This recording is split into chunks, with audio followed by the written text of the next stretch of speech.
Hi there, I'm Laura Enever, professional surfer and talker, and this is your behind the scenes all access look at the WSL World Tour. Come along. Hello everybody. I am currently scrambling around my house. Everyone that knows me knows I'm pretty spectacular at running late. In this instance, I'm about 5 days late for the event in Peniche, but luckily the WSL crew have it all covered over there, and yeah, fingers crossed I'll make it for finals day.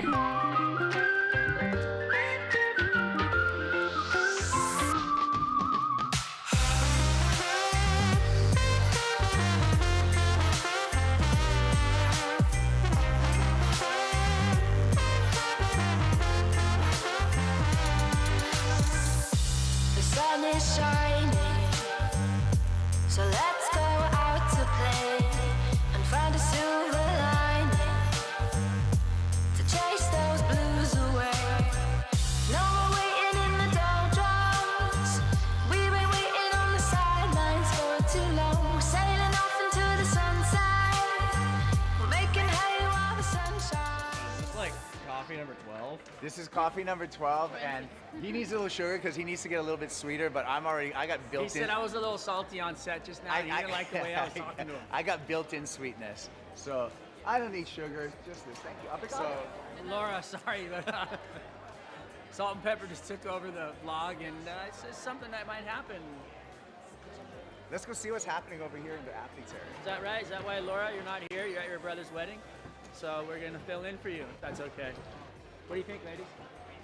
We prefer Laura. There you go. We're out. Kaipo, we're done. Did we get fired already? fired We've yet. been on the job for only 3 minutes. I guess it's like Atlantic cold, like, I don't know, it's just gnarly. It's like Pipeline, but in the Atlantic right now. It's the exact same thing, but more shifty. You have to be more of a hunter to find the wave. There's a whole lot of super in today. It's super cold. There's some super tubes and super tubers. And this food is super tuber. What? It's super duper. And we got a super coach behind us. Let's go.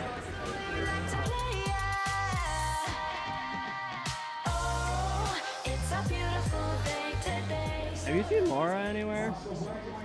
Over there? No, that's not Laura. No. There was some super tubas this morning, and there's definitely going to be some super tubas later. It's going to be super firing at some point.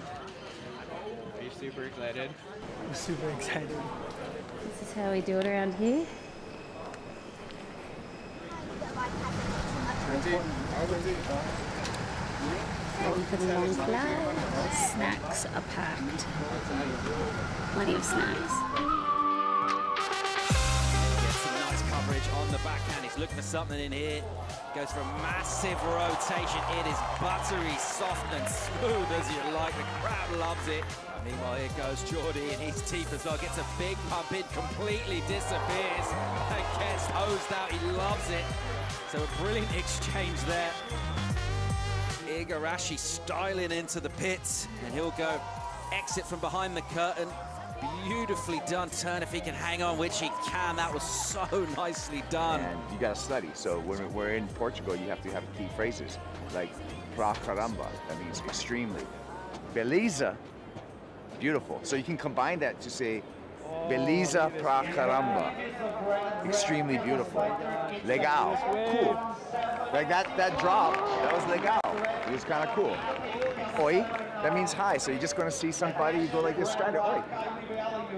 What? There you go. Just landed in London. We're a bit late, so I'm gonna have to run and try and get this connection. I just missed my connecting flight, so breakfast time, coffee. I'll be there this afternoon now, so fingers crossed we're not going to finish it before I get there, but we'll see. Yeah, beautiful. Just super smooth, and like we talked about, so in tune and in shape that he knows exactly what's going to happen when he's doing it and staying connected to his board. Beautiful down the line speed, just a whip through that whole air. And we've got Tatiana Weston-Webb as she looks at a left-hander here with a late drop and a big turn high in the lip, plenty of spray as she serves into the wind. And she'll click down a turn and then take on a meaty end section and does so well to land it. So a really complicated final maneuver. Weston-Webb going left high line, an absolute ton of speed, tucks under, really nicely done. Just puts herself back, and again, double tube for Weston-Webb.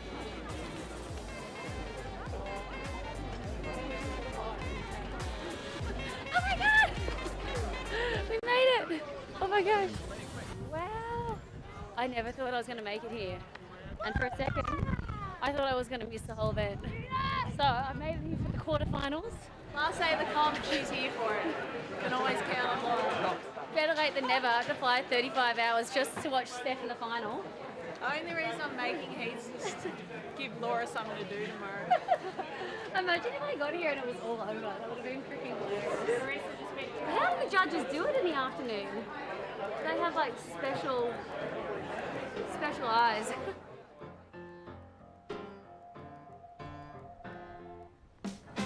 Finals day, potentially. The waves look fun. They're a bit smaller than it has been, but really nice winds. It's icy for sure. No one's been lying about the coldness. Temperature is, can't feel my hands. Really fancy waterloos. The fanciest I've seen so far at any event. Morning, morning, Angel. Is this your surf suit? Yeah, I'm surfing in this suit today. Please don't take it off, it's so cold. 2 surfers on finals day. How you feeling? I'm feeling cold. Look, it's like fogging up in there. It's 6 degrees.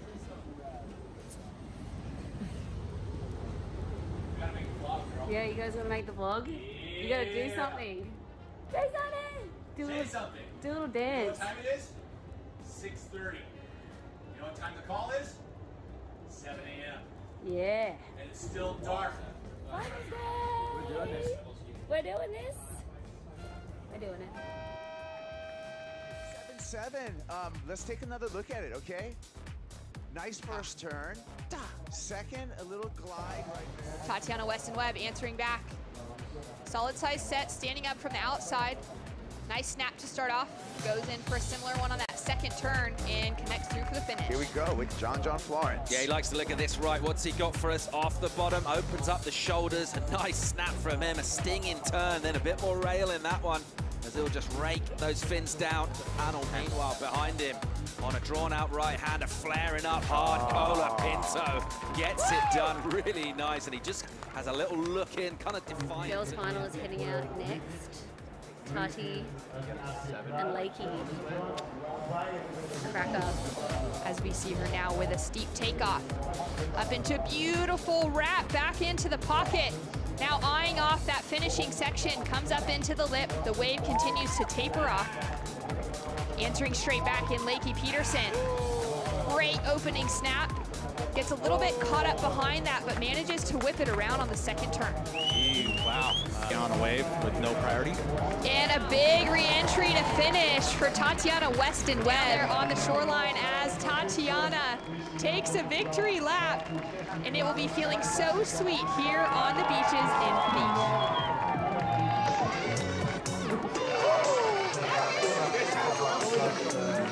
He's switched on in the free surfs and in the main event. Well, Griffin Colapinto's starting to use some zen, and we've seen him meditate before big heats like this. Here he is. Now trying to start things off quick against Felipe Toledo. He throws down the nose pick reverse. Toledo in motion on the left.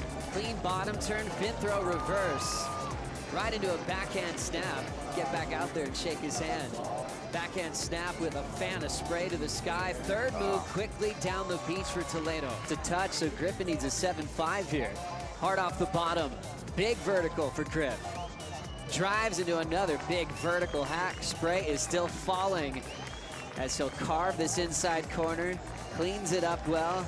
And there's the celebration. It's already a big hug and embrace for a kid from San Clemente in his third season on the championship tour. He does it for California, and he does it for San Clemente, the male pro Portugal champ.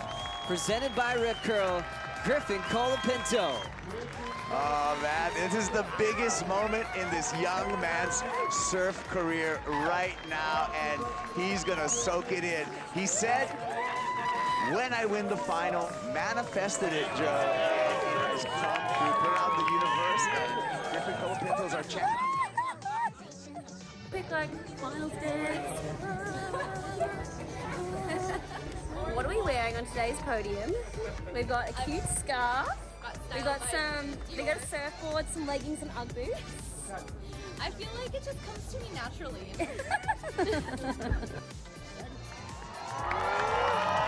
There goes the champ. Your champ.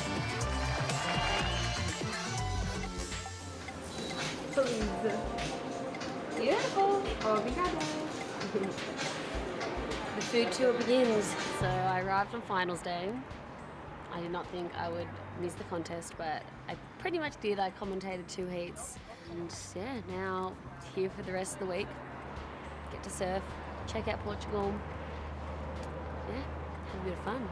In Peniche, you might see such flora as Malcolmia Vittoria, the great Elmer's Fartas, native grass to Peniche.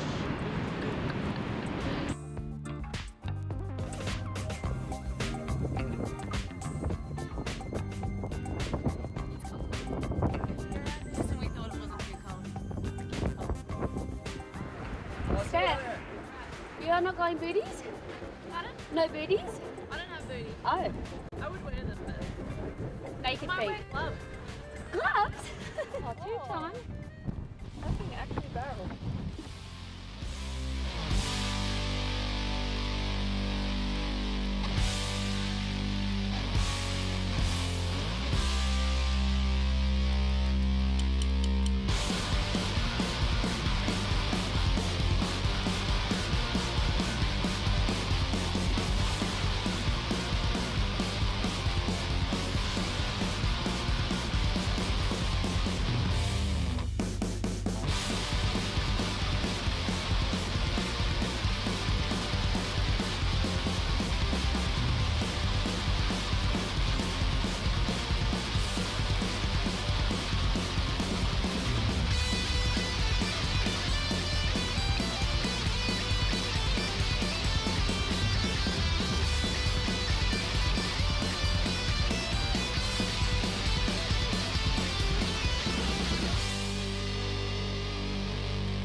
I need to put my bright beanie on so I don't get hit by a car. Everyone can see me. Surely no car can possibly hit a girl in a beanie this colour. Every building is just like beautiful.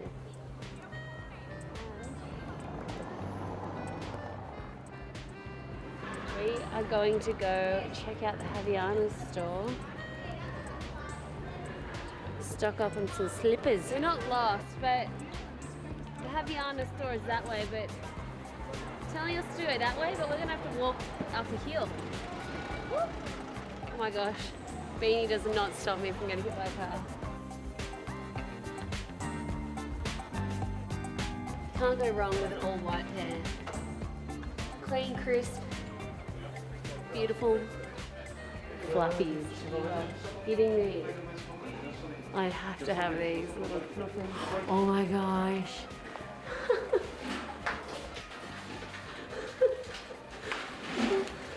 Are the cutest things of all time. Are you kidding me? Stocking up. Thank you. Thank you very much. Amazing.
After 4 events, we are here. The Margaret River Pro in Western Australia. Welcome to the West. Dolphins in the lineup. Conditions are hectic. Home to heavy water reef breaks and an open swell window.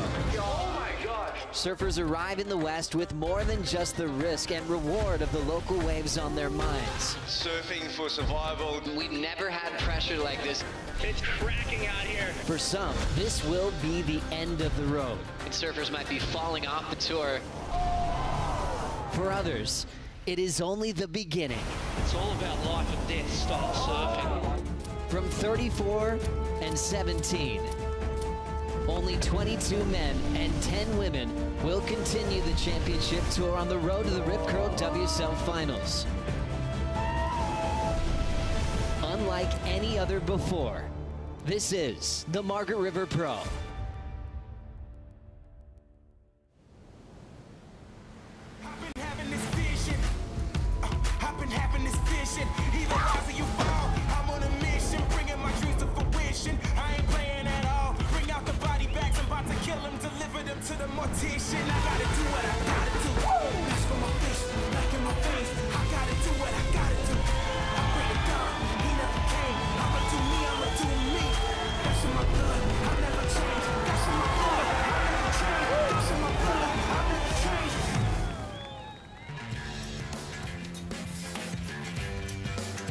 Good morning from the southwest of WA. We are here for stop number 5, the Margaret River Pro, and this event is going to mean so much to the competitors. Plenty on the line and a big title, huge trophies to chase down. But we are close to potentially getting competition underway. Ronnie Blakey joined by a former CT hero and Richie Lovett. Rich, good to be back here in the West, mate. Unreal to be back here in the West, mate. It's always a privilege to come down here. And I don't know, there's something about the air here. I get rejuvenated, and it's just the energy of the place, you know. Open ocean swells and crisp mornings. We've got a good week ahead. There's a different kind of energy down here this year too, and we'll talk about that. But right now, let's get the official word on what's unfolding here today with Shannon Hughes. Down here with Jessie Maylor from Tours and Competitions. What's the call for today? Yeah, we're going to be on. We're going to start with this women's opening round, and you know, we've got some really nice clean conditions. We're also going to leave men's round 1 and women's round 2 on hold. You know, this swell's meant to kind of fill in through the day, and the wind, there are some, you know, issues with the wind kind of turning, but if it stays like this, then I think that we'd like to continue. Fantastic, thank you. Women's on, and we'll see what happens for the rest of the day. Bring it on, and big heats to kick things off. The first heat, we'll see Brisa Hennessy, who had that yellow jersey for a moment, was leading the pack on the ranking. She'll be up against Courtney Conlog, who fought so beautifully at Bells to earn a big result, get herself back above that cut line. And Betty Lou Sakura Johnson from Hawaii, the incredible rookie, the youngest surfer that we've got on the CT, needs a huge result here to try and keep a place on the tour after this mid-year cut, Rich. And that's kind of the change in the energy for this contest. You know, previously surfers got to have that full season as rookies to figure out the game and to get familiar with these locations. A lot of the rookies travelling here to West Oz for the first time, the pressure's going to be on like never before. Yeah, absolutely. And I think for women like Betty Lou Sakura, she was... she came into the tour with a lot of confidence. She felt like she was going to come in and just sort of dominate quite quickly. But I feel like she's maybe taken a step back and just reconsidered what her approach might be. But yeah, big week, big week. Yeah, it's going to be intense. Let's see what the waves are going to be serving up for our competitors. Rich, take us through the surfline forecast. Yeah, well, we had a jump in swell overnight. You can see that little spot there, Margaret River, down the corner of Australia there, the southwestern region. You can see that red blob starting to hit the coast. So we've had this swell. It's going to build all through the day today, and it's all about the wind because we're going to get wave heights, maybe even double overhead by this afternoon. But it's this wind that we've got to keep an eye on. At the moment, it's got enough offshore direction in it, but we could get this sort of side shore thing happening by this afternoon. You can see here offshore in the morning. It starts to go side shore by about lunchtime, just after lunch, and then an onshore by this afternoon, which could really ruffle up the faces here. That's what we're keeping an eye on. And as we look deeper into the week here, Tuesday, Wednesday, Thursday, that continuing swell is going to build up into the 8 to 10 foot range. But again, the onshore condition. The thing is, though, Ronnie, with these onshores, directly onshore, we actually get a smooth face. So we're going to keep a really close eye on the conditions. And then towards the end of the week, Friday, the better winds, the more offshore winds are going to be more favourable and looking really nice. Beyond that, I don't think we should look any further. Let's concentrate on the next 4 days because we know that anything can happen. Yeah, definitely. Feels like the energy increasing out there in the lineup. Seen some swell lines approaching, and our competitors look set at the takeoff zone. Just moments from getting competition underway, and it is a big heat to kick things off. All the heats in this opening round, this seeding round for the women, are going to have big consequences for those competitors, especially the lower seeds. You know, the narrative, the story of this event is really going to be about the mid-year cut. I think once we move over to stop number 6, obviously we'll start talking about the race for the final 5. But at this contest, we're just so eager to see what unfolds and see who can save themselves, because there's some real talent below that mid-year cut line at the moment. Yeah, absolutely. And, the last event was very significant for girls like, or for women like Courtney Conlog, I should say, who sort of got herself right out of trouble. But when you think of, Stephanie's still right on the cut line there. Sally is below the cut line. Isabella Nichols, who had a fantastic rookie year last year, she's struggling for form now. But she'll be looking to bounce back in a big way. But pressure is on mid-season like never before. And for us, it's great. We can sit back and watch it all unfold and just see how that pressure affects the performance. Courtney Conlog, as you can see, sitting in 9th position at the moment, tied up in that spot with Stephanie Gilmour as the hooter sounds to kick off competition on the second day of the event window. But Courtney, she really needs to get into that 3rd round to start increasing her points tally for the season. Falling out of the mix in the elimination round obviously would be devastating for her, but also would open the door for all those surfers behind her on the rankings to make that jump up with a solid finish here at stop number 5. Yeah, and consolidation and attack from... attack is really going to be, the MO of all those surfers below the cut line. They've got nothing to lose now. There's no time to surf conservatively. They need to take the opportunities. They need to, put it all on the line right here. Stephanie Gilmour, another one of those surfers who's got to bank a big result here. She is throwing away a 0 result because she missed that first event of the season. Yeah, it's a good point you make. Our surfers are going to take the best 4 results out of the 5 events that we're going to be having up until Margaret River here. So there is going to be a bit of shuffling when you start to think about who's got a lower score to drop out of their tally. So Steph, as you said, has a really low one. She's got a first round loss there with the injury. But so whatever result she gets past the second round here, she's going to be banking good numbers, and she could potentially jump right up the ratings. Well, Betty Lou, you know, when you look at the live leaderboard, she's throwing away a 17th. When you look at the live leaderboard, she's going to have to get herself to the quarterfinals to even have a chance at getting ahead of Courtney Conlog and Stephanie Gilmour, sitting in equal 9th position at the moment. So it's already a very big, steep mountain that she's got to climb here at Margaret River, but she's got the talent, and I could see her surfing working out beautifully at this location, Rich, because we've seen what she can do at Haleiwa. And I was just about to mention, this actually has a bit of a Haleiwa with trade winds on it kind of feel to it. Obviously, the water temperature is a lot different, but the right-handers here and how quickly it sort of runs over the bank on the right-hander, very similar to the end section at Haleiwa here. We see her up and riding. She's going to take the first ride of the event this year. The young rookie, the youngest surfer on the tour. And she has a really big future ahead of her. But it won't be a big number to kick things off here, but obviously just wanting to get that feel. Get her feet into her wax and try and just get something on the board against these 2 more experienced rivals in this heat. She'll climb on the back of the Red Bull ski here. Great water patrol team. Let's have a look at the replay. Just the one turn, quite critical, up high into the lip. With this wind, Ron, definitely hard to get right up high, to throw the tail. The wind, although it is got a predominant offshore direction to it, anytime that you're up high, there is that chance that you're going to get sort of blown off the back of the wave there. But Betty Lou showing how strong she is. Just the one turn, she'll feel good about that. Coming right in, so a couple of options for our surfers here as they finish their rides. They can either come in over the reef and get picked up by the Red Bull jet skis, or they can duck back out. And it's often a quicker pathway to come out back through the right-handers, back into the takeoff zone, because it is the long way round going on the lefts. Well, it's a 2.83 for Betty Lou on that first ride. Let's get an idea of what our panel's going to be looking for here at Main Break Margaret River. We'll check in with our judging expert, Richie Porter. Rich, great to see you.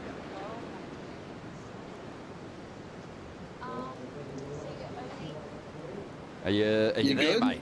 There he is, on the Boost Mobile Stay Connected call.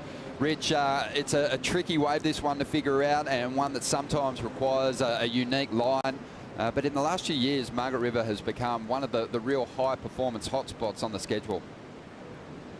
Yeah, for sure, and mainly because everyone's going right these days. Once upon a time, like in Rich's day, you all went left back in the early days, but now it's all about the rights because you're getting those combos in. You know, we saw Betty Lou with that first little turn, just putting her feet on the wax kind of thing. You're going to have to get the combos in, and with a building swell, you know, the waves pull back off the back of that ledge a little bit more, and it allows for, you know, more turns to be had. So the judges are going to be looking for major combinations in those critical sections, and you're really in the building swell.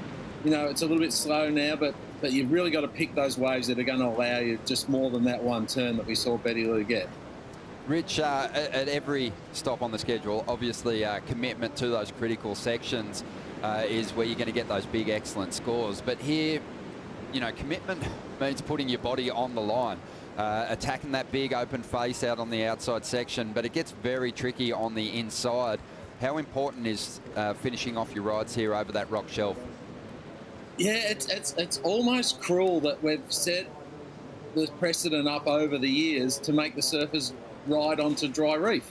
It doesn't happen anywhere else in the world, but here, you know, once a few of the surfers started doing it, we just scored accordingly, and now you'll see all week long, high tide now, so not so drastic, but as this tide drops out throughout the day, that end platform gets really shallow really quickly, and yeah, the surfers have to ride into it and hopefully eject quickly, or there's a couple little holes that they can find to wriggle their way through. So you'll see them line up, and as Rich knows in heats, that shelf comes up at you really, really quickly after that second turn. So the end section is critical, but of course, as in all of our venues that we go to, that those major manoeuvres on the outside on that first part of the section is where the money turns generally start from. And of course, Rich, you know, you've got to be probably even more committed if the event is to move over to the box. How will the scoring change if we do end up there for a couple of rounds? Yeah, it always gets like a nervous room when that discussion starts of like we're going, because a few of the surfers really, really want it and a few of them really, really don't want it.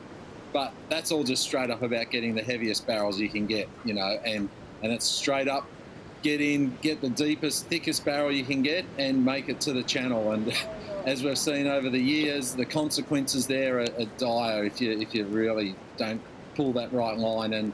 And hopefully we will see some. Here's a start for Betty Lou again. Yeah, Betty Lou, a 2.83 on her first ride. This one has a little bit more space for a couple of combinations there. Finishes it off nicely. So 2 rides to kick things off here for the youngster. As we see on the outside now, Courtney looking to bank her first number. She's going to get out of this one. Probably just rely on paddle power to get back to the takeoff zone. And on the outside, you'd see Brisa looking at a ride as well. But she opted out of that one. Rich, I was going to ask you, as we saw Courtney up and riding on the left there, you mentioned the right-handers have become the focus for over the last couple of years. What do our surfers need to do on the left to get a score? Well, you really just need to get the right wave that hits the reef, because a lot of, as you guys know, a lot of the waves on the left sort of flatten out really quick, and you're only getting that one turn in, maybe a couple of wide cutties. So they've got to pick the right wave to start with that'll allow them to get those 2 and 3 turn combos in before you get to that end section, which they call the surgeon table, where the whole bottom just drops out of the wave, and try and land that last turn. It's a really tricky wave, and you know, occasionally, you know, we saw Macy Callahan last year get an 8.67 on the left. So there are scores available out there. You just need to find the right waves and to get those combos in. Everyone that watches must get sick of me saying combos, combos, combos, but really that's what the judges are looking for. They're looking for those major turns in the big sections, left or right, but here, 99% of the time, the surfers are going to go right. And I guess, Rich, that is where the sport can continue to evolve. I mean, you talk about big individual turns. At some point, you're going to tap out on that big individual manoeuvre. The combination of those bigger turns is sort of the future when it comes to performance surfing. Oh, for sure. And we do see, you know, we see the massive scores for single big turns. You know, you look at the airs, obviously they're always going to be scored well if they're those big, massive, progressive, you know, moves that we haven't seen people do before. They score up there, but it always amazes me that the surfers always seem to, I know it's an easy thing to say, right? But if someone's to do the first big, massive air on the very first turn and then come into that second carving turn, instead of flipping it around, they always go for the big carving turn and then try and finish with the air. It's just like, the sport's going to progress where more, we see it occasionally, but we're going to see more and more of those first turns are going to be to the air, because that's the highest risk manoeuvre that you can do in surfing, and that's the judges will score it accordingly. Love it, mate. Well, always good to pick your brain when it comes to judging this sport. It is a difficult task, and you break it down beautifully. Thank you. Have a great day. We'll check in with Rich again throughout the event, but out the back at the moment with just under 25 minutes to go. Courtney, who dropped a 2.87 on her opening ride, is looking for a backup number, has found the left with a bit of room here. Looks like she's gone to a bit of a step-up board. Bit of wind as she glides through a couple of backhand carves. Man, that wind looks difficult out there at the moment, Rich, as we see Brisa on her first ride now. We'll see if this one steepens up for her. Up into the lip. Does nicely there. Brisa has the real benefit of probably surfing in strong trade winds when she's over in Fiji. Her dad helps manage the resort over there at Namotu, so I mean, she's living the dream. I wish it was my dad. No, she really does. Have an amazing backyard as her training ground, and a great wave there from Brissa Hennessy. I liked her approach, staying really low to the board there, not letting the wind sort of blow her body, just staying kind of aerodynamic in a way, and staying nice and tight in the pocket. Interesting that the women are focusing on the left a little bit more today. They are stretching out. I think there's more probably opportunity on the lefts at the moment with 2 and 3 sections as we see the replay here. So watch Brissa just times that bottom turn and off the top quite well. Comes round into here. This is towards the surgeon's table section that Richie Porter was mentioning, and this is Courtney. A bit more bump on this one, and you can see she's just trying to just drag the board through all those little bumps and chatters on the wave face. Very, very difficult to ride here. And the second wave of the set is going to come into play. Betty Lou, she found a nice little right-hander. Just a nice cruising slice off the top. The second one a bit more critical, and you can see there that gnarly end section that we're going to be referencing all event long, and the commitment there. See, Betty Lou could have actually ducked out there instead of coming in through the ski. I don't think it's really having a huge bearing on the priority system at the moment, or the priority rotation here, but perhaps just a little bit of knowledge that she hasn't acquired yet by not being here. Yeah, it's not one of those big bombing days with those huge sets that, you know, I just would never consider paddling back out through that section on a big day out here. It's just too much risk. Yeah. But for Betty Lou, that is maybe something she could focus on. But big adjustment from her just based on the fact that she had a tough run down there at Bells Beach. And I think she found herself in a heat where she didn't maybe get as much surfing done as she would have liked. So she's kicked off in a bit of a busier fashion to this important stop number 5. 3 waves, nothing of substance just yet, but I think positive signs for Betty Lou. Even in tricky conditions with that strong wind blowing, she's still managing to let go of some pretty solid turns. Yeah, she's doing well to kind of navigate through these the bumpy sections here. There's all these little creases and ridges. You can see them going up the face there. It looks pretty. Looks very, very attractive on the eye, but when you're actually riding these waves, it is super, super difficult. We call it a devil wind for a reason, and that's because it just wreaks havoc with your line. It's hard to get your rail engaged. It's hard to keep your fins, locked into the wave face, and it just makes surfing difficult overall.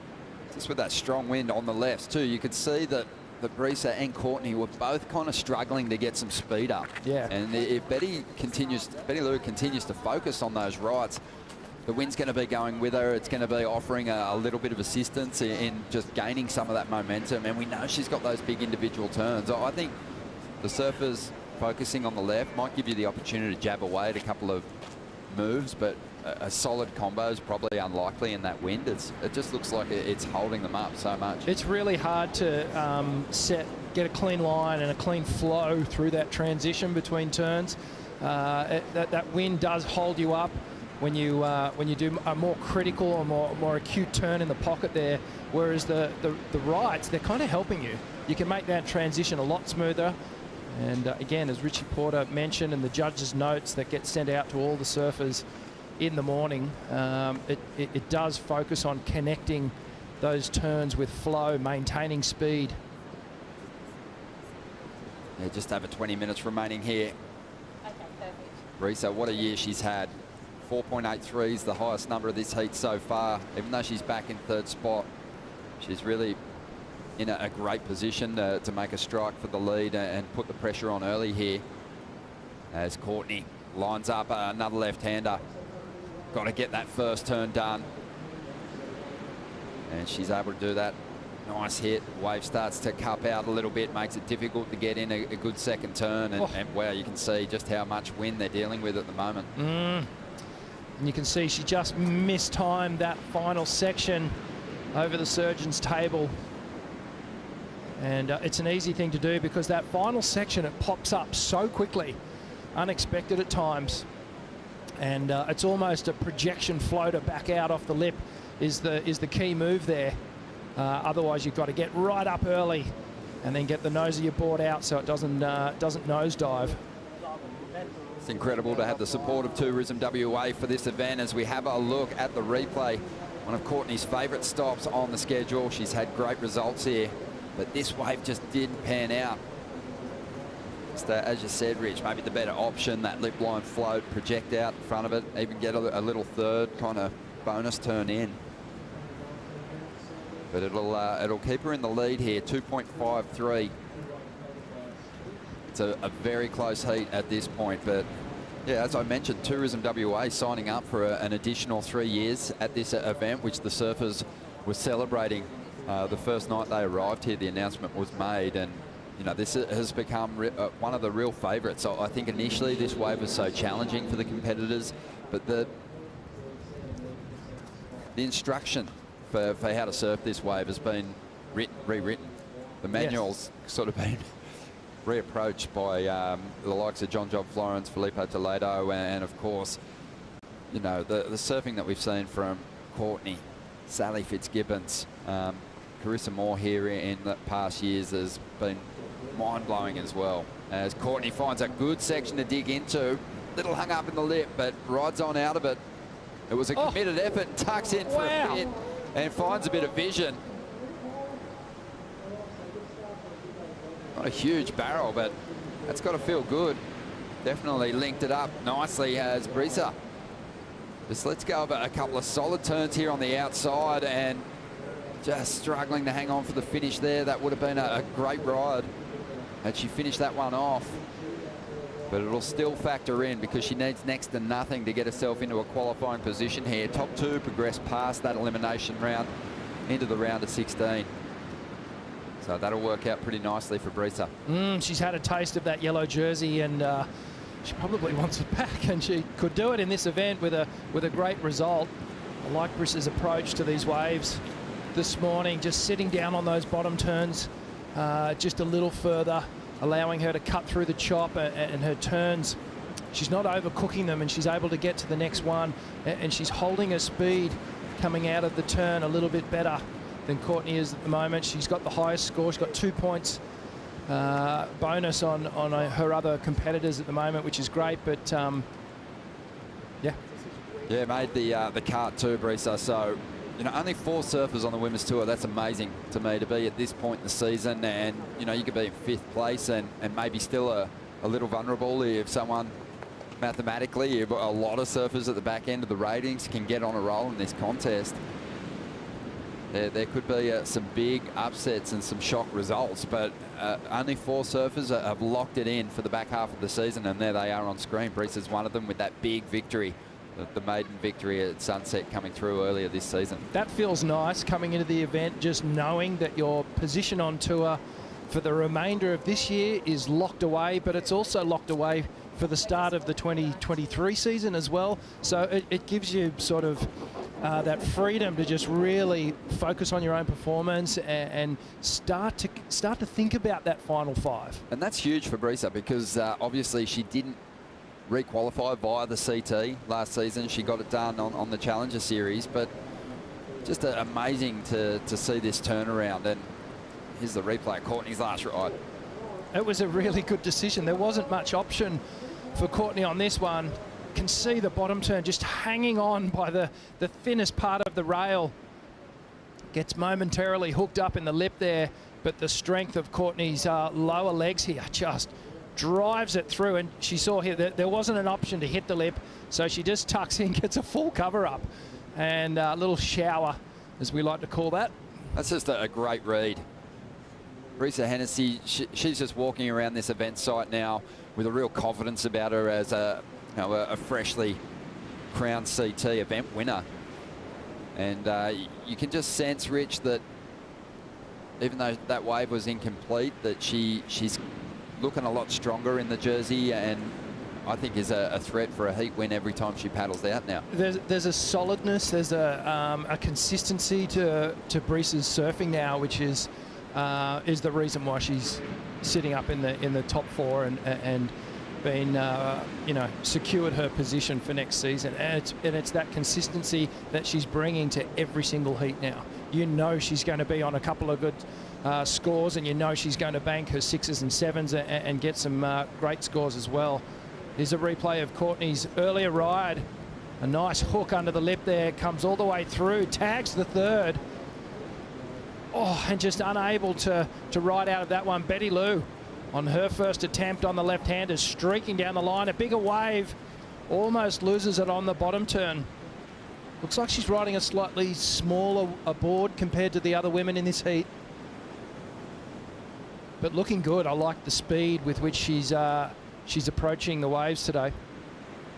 Yeah, it's funny having been to this event for the last 15 years. That focus has really become the Wrights, and I still think that there's going to be opportunities for a big individual turn that can eclipse all the numbers we've seen drop so far if executed in a good critical part of that wave. Even if it's a closeout, one manoeuvre wave, I still feel like we could see something go pretty big. And I think of the surfing that we've seen from Betty Lou so far on the qualifying series, probably mainly, but she had a great big layback jam down there at Bells Beach as well in a heat that she actually lost.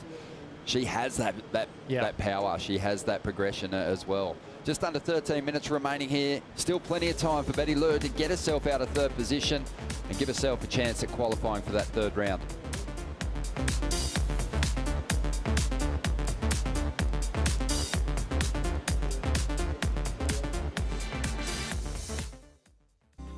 I love the aspect of like bringing people together through food and just sitting at a table and talking about life. And I think that's really enriching to me because I really believe like we're here for connection.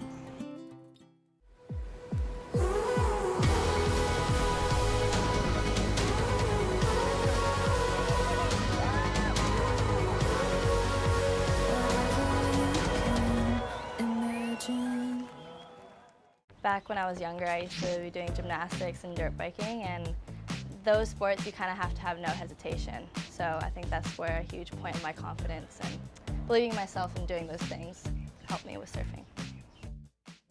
This is my local beach, so any opportunity to keep the beaches as clean and healthy as possible, that's what I want to do.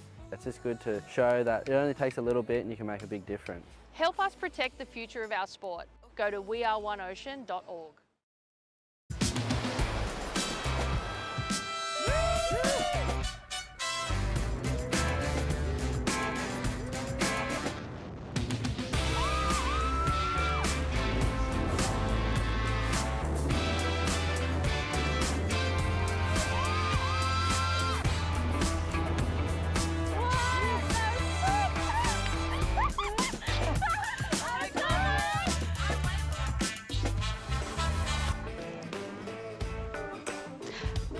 Welcome back to the Margaret River Pro. It is a beautiful day down here. I'm going to give you the Oakberry surf conditions report. We have some solid 4-foot sets coming through today. We've woken up to a new west swell coming in. Northeast winds this morning, turning around to onshore northwest this afternoon, but she'll be a cracker of the day and the women are killing it. Right, yeah, difficult conditions. Thank you, Laura. Brisa Hennessy's taken the lead in this one. Couple of 4-point rides for her. Courtney Conlog, a 4.67 and a 3.83's hanging in there in second spot. Needs a 4.3 to jump into the lead. And Betty Lou, Sakura Johnson, she's sitting back in third position with priority, chasing a 5.67 to make the jump in the second. Just over 10 minutes to go here, Ronnie with Rich. And Rich really challenging out there at the moment. The competitors focusing on those lefts, but even with the combination of turns, haven't really been able to post scores up near that very good to excellent range. So the judges asking more of them, and I think, that trend of, you're having to work really hard for your scores on the left will continue here until someone truly blows the place up. Yeah. But the Wrights, I don't know, just in comparison, those scores, Betty Lou's 2.83 kind of stacks up well. If she can find space out there to get a big turn done on the forehand, it might work out for her. Well, that was just that one turn on the very first wave of the event, and it wasn't overly critical. It was a fairly, stock standard snap off the top, and to bank almost a 3 on that compared to, the 4s where all the work's being done on the left, sort of tapping the lip and getting the cutbacks done. It is telling us that a big explosive manoeuvre is going to bank the points, and they're out there, those right-handers. They might not be offering the 3 manoeuvres, but there is 1 to 2 manoeuvre opportunities on them. They just need to attack. They just need to lay it in a little bit more. And I think Betty Lou could be the woman to really take it to these right-handers. Well, here we go, Courtney up and riding. Well, gets a little hung up, but has the speed to drive around the section. And there it is. It closes out, but she gets that turn done. And Betty now, Betty Lou driving into this one, paddling as hard as she can, and the wind blinding. And she couldn't get into it, so that's unfortunately, she's lost that priority too. Brisa now in a good position to bank a score and take some control here, but these are these rights that we were talking about, and it looks like Brisa's connected with a solid big section there. She gets swatted down and bounced around a little as well. And the youngster will have a chance here to at least chip away at the requirement with a big turn. Lines it up, straight up into it. And the wind just wreaking havoc with our competitors in this set. Wow. Well, the good signs, Ron, is that you can see how much smoother the wave face is on the right-handers there. So that instantly gives you a better canvas to work with. And, well, Courtney, she was able to muscle her way down through that one snap. And well, there's a great score there, 3.83, a great score for the morning so far anyway, as we watch the replay. So Courtney gets a little held up, drives around this section super late, up and under it, but able to really muscle her way through that explosive little section here. This was a great opportunity here for Brisa. Just throws it up into the lip. She comes down, just gets detonated. What's the trick in this kind of wind to getting that turn done and avoiding getting hung up? You have to bring everything forward by about a half a second, in my opinion. Instead of going super high up into the lip, just shave a little bit off it, maybe go sort of 3/4 of the way up the wave face, but you've got to hit it a little bit earlier. I'd like to see them come up under the lip and just do a big roping layback snap or a carve, something that's just going to throw a huge fan of spray, because with this offshore wind, the intensity of your spray is probably, it's heightened by about 50%. So yeah, that would be my approach to the heats at the moment. 6.5 minutes to go, and not much came of the last exchange. The situation remains the same. Courtney in second spot, looking for a 4.3. Betty Lou's chasing a 5.67 still. And the more time that is wiped from the clock here, the more likely it is that Betty Lou's going to have to get it done with just a single ride. As we see now making her way out into the lineup, Bronte Mccauley coming up in the next heat. And she'll have plenty of support as she goes up against the winner of the last event down there at Bells Beach. Famous victory, iconic imagery coming from that win. And Tyler Wright is back in a big way, just looking so confident. And we haven't seen someone dominate in a heat against Carissa Moore like that, maybe since Tyler was back to her best a few years back. Yeah, she's looking on, and she'll be carrying all that confidence from Bells Beach. Live action.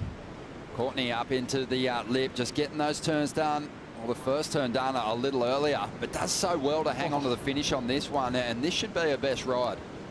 Smooth first turn, critical second manoeuvre, and strong enough to hang on to the finish. And there's a lot of determination in just getting to the completion of those manoeuvres for Courtney.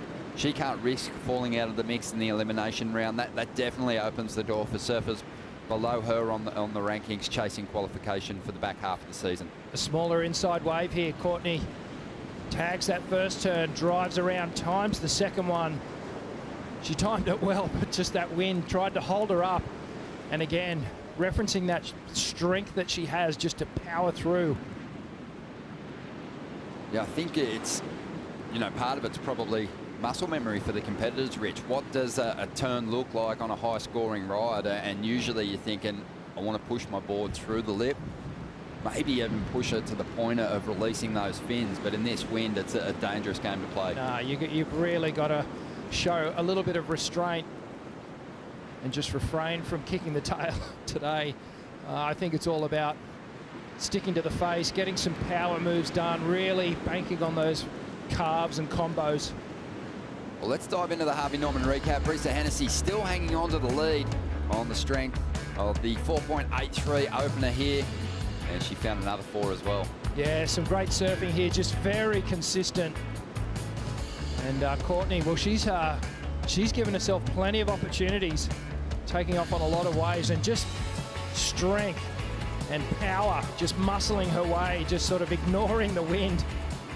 And this is a great snap there. There's that carve, that under the lip hack, just taking it a little lower on the face. Courtney streaking down the line on this one. Up high, just held her up just momentarily, but you know, sheer talent and strength got her through that one. Here goes Brisa again, trying to get rid of a 4.13 here. Setting up this steeper section on the inside, drives up into it. It's a little tricky, this ride, but she's done very well to put together 3 turns. And a fair chance she'll get rid of the 4.13. Interesting to note that Courtney wasn't able to drop the 3.83 she was hanging on to with her last ride. I felt like it was a pretty nice combo, but a little punish for getting stuck up in the lip on that second manoeuvre. She'll try and make up for it now. A lot of wind on the face of these rides. Yeah, unfortunately that one just running away from her as it hit the surgeon's table. And so much bump on the face of these left-handers. And any time where you can't get a smooth face where you're engaging and making your surfboard work the way it's supposed to, there's a little bit of guesswork that happens, and it's survival mode in the way that you're surfing. And it becomes a real technique approach.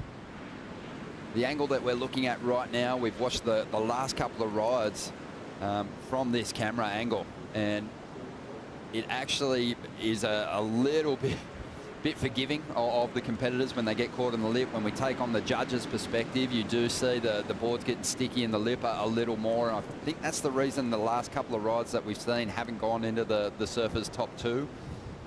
Courtney had the wave with the 2-turn combo, 3.47. Brisa's last ride had 3 manoeuvres, only came through it at 3.53. So I think you were right just about getting there a little earlier, starting that pivot through your turn just a little lower than the lip, so you're not getting that loss of momentum and visibly sort of slowing down midway through your manoeuvres. Yeah, it's going to be key to success out here today, and the wind, well, on the charts is only looking like it's going to get stronger, so it's going to make conditions very challenging today. But these are the best surfers in the world, so they should be able to figure out, but not a big scoring heat so far, Ron. Well, we talked about the importance of this event for competitors like Courtney and Betty Lou, who are looking to lock in a position in the back half of the season after this mid-year cut. Courtney obviously already inside that cut line, sitting in equal 9th position, so she's really looking to consolidate, and surfers like Betty Lou are looking to chase her down. Betty Lou's got to get to the quarters to even have a chance at overtaking Courtney, but if Courtney progresses through this heat, the task will become even harder for surfers like Betty Lou. So this is a round she wants to get through. She's after a 5.67 out here at the moment, and she's got just 30 seconds to find that number. She's been waiting patiently for some time now with priority, which is a smart move. You know, there's no point taking off on these insiders where she knows she's going to have to work really, really hard to even net a 4-point ride. She needs that 5.67, which would be clearly the best ride of the heat so far, and it looks like she may just run out of time. Yeah, it's not the way that she wanted to start her campaign here, but this is a surfer that has so much evolution left in her surfing. You know, she is young. I mean, Courtney Conlon's been on the tour for a long time. She's going to be solid and chasing event wins for as long as she wants, Courtney, but there's so much growth left in Betty Lou's surfing. She needs to just tap into that competitive mindset when she hits that elimination round. But Brisa Hennessy getting the first win of the morning. We'll take a quick break and kick off another big clash right after this.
You're watching the Margaret River Pro Stop 5 on the WSL Championship Tour. Great to be back here in the West. Competition underway on the second day of the event window. Risa Hennessy and Courtney Conlog overcoming Betty Lou Sakura Johnson in that first heat of the morning. And now, as we check out the WA flight cam, we are gearing up for another big clash with the winner of the last contest, Tyler Wright, hitting the lineup. She'll be in the red jersey and looks like she's eyeing off one now. And Tyler's just been looking so on, super confident. But on this occasion, main brake's going to get the better of her. Yeah, all women just having a little trouble with their first rides in this heat. Understandably too, Rich. Difficult out there at the moment. We saw it in the first heat of the day. That wind is really howling into the lefts. The rights are shutting down quickly. You've got to be so off the mark quickly if you're going to get that big turn done on the rights, and the lefts, you're basically struggling to find any kind of speed. There's another factor which we haven't mentioned here, Ron, is that on a smaller day where there's a rock shelf and a waves breaking on a reef break, it really emphasises the shape of the reef underneath.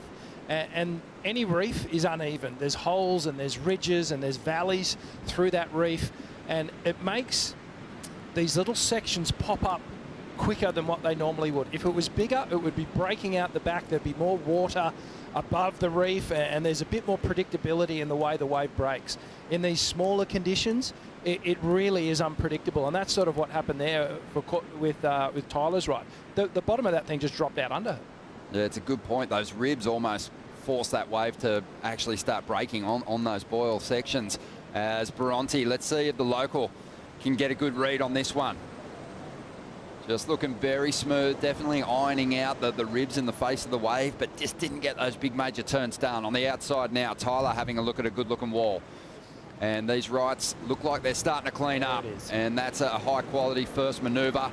Combos it up nicely with a little climb over the foam, and she'll get the finish. 3 turns, linked together beautifully, and this should be the best score of the day so far. By far the best score of the day. That was a 3-turn combo. And just what we were talking about, Tyler just negotiating that first section so perfectly, not taking it too high, and we'll see it on the replay when it drops. Here we go, a smoother face, second wave of the set. Tyler sets it, gets the layback carve to start things off. Another little projection floater over that lip section, and you can see that second section just popped up so quickly, just folded at the top third of the wave there. And here was Bronte's first wave as well. A little bit more bump because it was the first wave. There's that little folding section, the second one, and then the last one just a fraction late to put it up there. Might have been the direction of the swell, might have been a slight change in the wind, but the rights looked to improve in a matter of minutes there. It just felt like the surfers had a bit more room than they did in the opening heat. We're going to see it all day long as this swell continues to build. We know it's coming. And as it gets bigger, it's going to get better, no doubt about that. Well, it is a tricky day out here at the moment. We've got Kaipo out the back with Dometic. Kipes, big heats, huge consequences for our competitors, and to make it even harder for them, very tricky conditions to get a read on. Yeah, tricky conditions is right, Ron. We started off the morning with like northeast winds, right? But we're waiting for the swell to come in. The swell's coming in, but the winds are clocking more north as the day proceeds, and maybe even out of the northwest. So that's what's really creating these bumps and lumps. I like the adjustment in this heat, however, of going to the rights, because these lefts, it's certainly a devil wind for the lefts. The rights are going to give you a lot more scoring opportunity. I did hear Rich talking about the reefs out here, and I just want to give you a little insight on the reefs. Is that stop number 4 at Bells and here at Margaret River, these 2 reefs are actually related in a way. They're all part of the Great Southern Reef, and that's a great ecosystem that is stretched through the whole bottom of Australia. So, you know, it's our playing field, it's our play field, and it's something we always want to take care of. And yeah, it's just so nice to be out here. Yeah, it's beautiful. Kipes, how's the reef different here to say at home for you in Hawaii? Yeah, it's so much different. I mean, we have like the kelp forests here, and I think we got a ride right now, so I'll let you catch up with that, Ron. All right, mate. Well, Tyler Wright, she banked a 7 on her last ride, and have a look at the combination of manoeuvres again. The judges said that's what they were going to be looking for. Tyler took note, and she is really putting the numbers on the board early. Oh, this is great surfing. She's just stepped it up, hasn't she? and or she's showing us what's possible out here. And perhaps the waves are starting to get a little bit better, but already dropping that 7-point right. I just love her approach. She's not looking like she's overcooking each turn. Watch this, gets set, up and over, projects over that one, drives it around, releasing the fins on the final quarter of the turn. And just a little quick roundhouse to finish off. The slow-mo here, up and over. Watch how she projects down the nose, just always heading down the face. And here, follow it all the way round, back into the power source, almost back up into the foam. And, well, Tyler, she is really starting to catch fire here. I think in the last two events, I've seen Tyler do more solid manoeuvres than she did through an entire schedule during her recovery. She's so back, and it's such a scary prospect for those other surfers who are going to challenge for the world title this year. This is a surfer that I think has so much variation really on the forehand. She can just really come to life. A 6.4 to back up the 7-point ride, so far out in front, and you know, very early on in this heat, we've got a battle for second place. One thing I've noticed with Tyler, with the whole kind of, you know, rebirth of her surfing, she's lighter. She's much lighter in her body weight. She said she's dropped about, you know, almost 10 to 15 kilos. But her surfing actually looks stronger. It looks like it's got more power in it. She's adding more rail to the way she's turning. And I used to be quite critical a couple of years ago, and sometimes she could be guilty of being a little bit flat in her turns. Now the rail's more engaged. Yeah, looking sharp as we see Gabrielle O'Brien here. Love her surfing. Really think it could suit these powerful walls quite nicely. But she's going to have some work to do here as Bronte and Tyler start to drop some good scores. Wow, did well to hang on to that backhand float, but didn't find a section to lay into after it. It's Tyler on the outside now, goes to get rid of a 6.4. And she just has a look at that one. Still will be well positioned to reclaim priority here at the outside section. But yeah, I think Tyler, she did drop a lot of weight just due to that influenza A and the post-viral syndrome that she suffered. And part of her recovery was getting that weight back on. It's been added to her in the way of muscle and strength. And you're right, though, she just looks really alive on her equipment. She looks really powerful. And as a result, she's setting that rail deep in the face of these walls. We saw it down at Bells through the whole contest. Yeah, seems to be connecting really well with her boards at the moment. I know she's riding Philippe Toledo's signature fin, which many of the women and men are sort of leaning towards now. Let's watch what happened here with Bronte. You can see just how fast those sections come down, and unfortunately just a little bit late. Good signs here, though, for Gabrielle O'Brien. An aggressive hit. Even the way she pulled through that with intent. She looks like she's ready to attack if given the opportunity. Yeah, such a fan of Gabriella's style.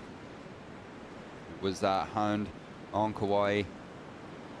And she just, I just think she's one of those surfers that you were looking at in the amateur ranks thinking, if and when she gets onto the CT, she's going to get big results because her surfing is big. It always has been. Yeah. And just waiting for that huge breakthrough result. Already a couple of really strong finishes at the CT level this season in her rookie year, but I think there's finals in her future and event wins to come. Bit of work to do here, though. Sitting 11th on the ratings, and she actually needs to progress past the 9th round. She needs to better a 9th in order for her to start jumping up and really getting herself out of that danger zone. Well, like Brisa in the last heat, Tyler Wright has already confirmed her place in the back half of the season for the tour in 2023. Gabrielle O'Brien, she's like Betty Lou Sakura Johnson. She has to get to the quarterfinals to even have a chance at getting above that cut line. And then there's the possibility that surfers inside the cut line improve their position as well. So it's going to be a tough run here at Margaret River. And then Bronte, well, she's only had a couple of events. So she's got a lot of work to do. She's got to make the final to even have a chance at getting into that back half of the year. So it's going to be intense. I guess the big thing for all those competitors that don't make the grade on the CT is that awesome Challenger Series schedule. You know, it is about to get underway, and you won't have a lot of time to ponder and consider falling out of the CT ranks, because you're going to have your game head back on for Snapper Rocks. Yeah, there's no time to wallow in the in the depression of not making the cut. You have to put your head back straight into a good position, and we kick things off up at Snapper Rocks there on the Gold Coast, and then from there we head to Manly. So 2 very exciting breaks on the Challenger Series coming up. Well, Tyler Wright looking to get rid of a 6.4. Big turn to get started.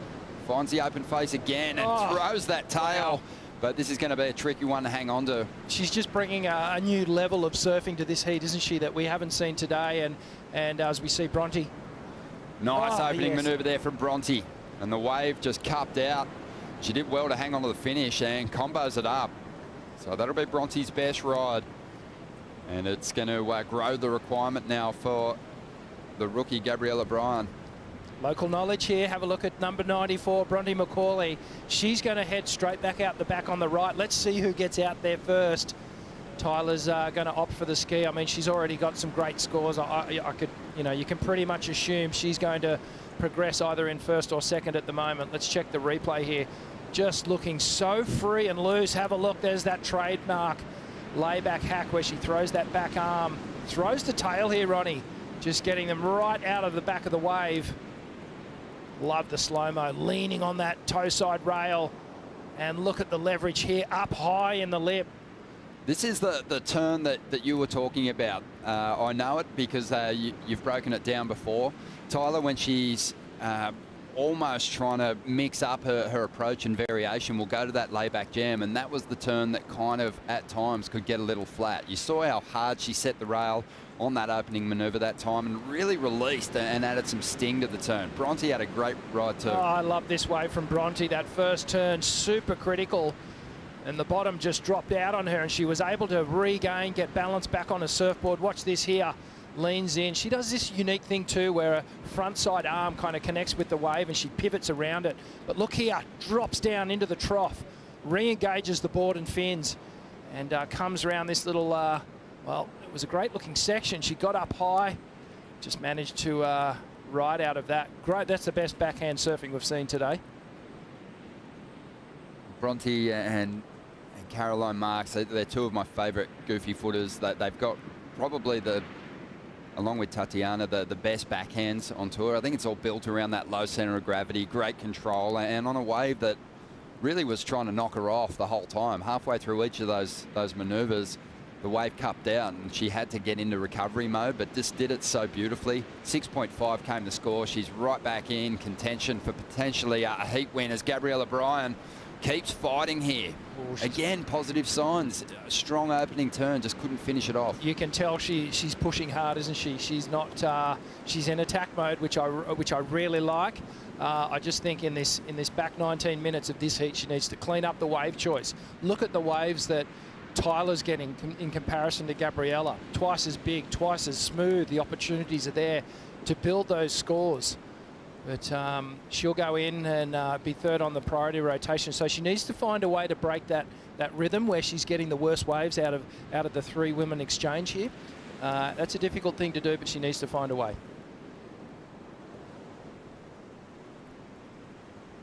Well, Bronte's, been considered the last couple of years the most improved surfer in the CT ranks. Slow-mo replay. I'd like to see a slow-mo replay. Like, how close was where she pulled her nose with Bronte? Uncomfortably close. Uncomfortably close. Yeah. So I'd like to see a replay to confirm what I thought I saw. Yeah, absolutely. I thought that too, but... Dave McCauley, Bronte's boyfriend down there as well. They're watching that exchange unfold very closely.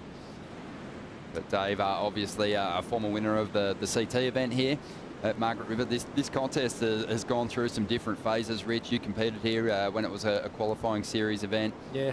But it's been on the schedule. It's been a mainstay and one of the most reliable locations I think we've had on the schedule for big, powerful open face surfing. Yeah, it dishes up time and time again, and well, back in the olden days, as Richie Porter called it, when I was competing here, you would pack your board bag with everything from a 7.4 or a 7+ board all the way down to your short board.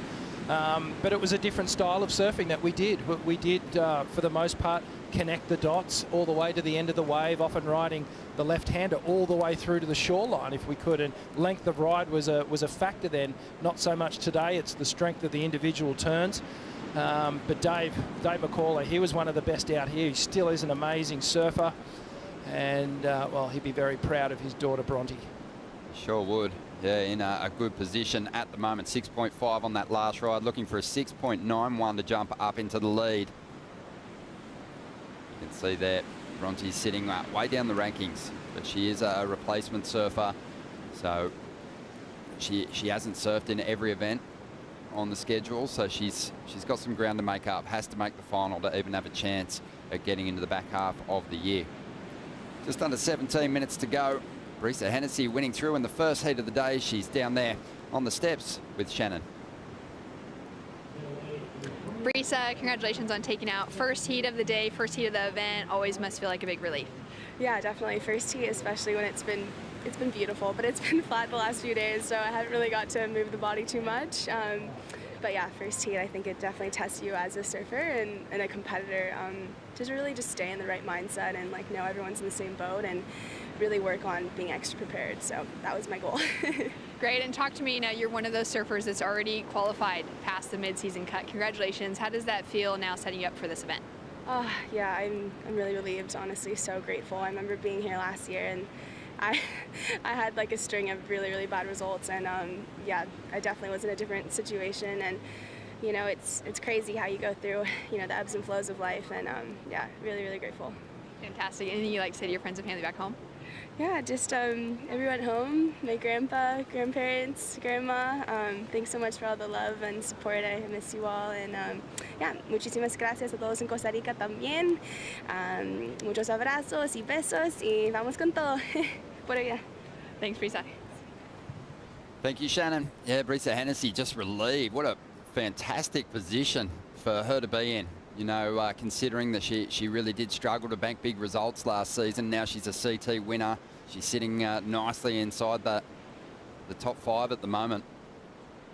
And she will be on tour for the back half of the year. Some big events on the schedule, but also beyond that, 2023 is a lock for her. So it's been a fantastic start to the year. As we see Bronte now going after that 6.91, just caught a little deep there, Rich. Opportunity, perhaps just slipping there. And Ronnie, just to note that Bronte did get priority, first priority, taking the path of the right-hander back out the back, so she beat Tyler, but didn't use that priority well. And she will want to consolidate here and put a better number in as her second score, because Gabriella Bryan looks like she is ready to attack given the opportunity. So she's done the right thing here. She's just waited this out. She's gone up into second priority. Well, 14.5 minutes to go. And Gabriella Bryan, with work to do, needs a 6.18. Can the rookie rebound? We'll find out after the break.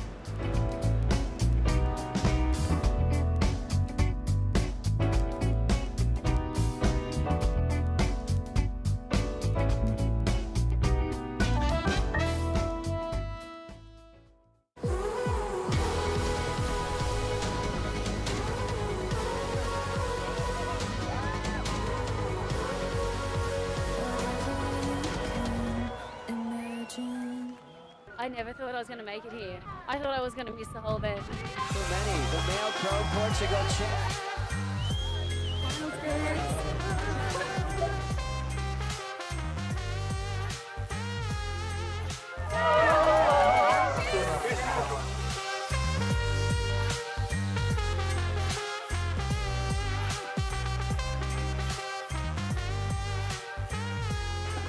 Oh my gosh. I think it's so cool to see all the progression in women's surfing. It's really just taken off, and it's super cool to be a part of it. Yeah, if I can just leave a mark on surfing as someone who worked hard and never gave up, that would be pretty special.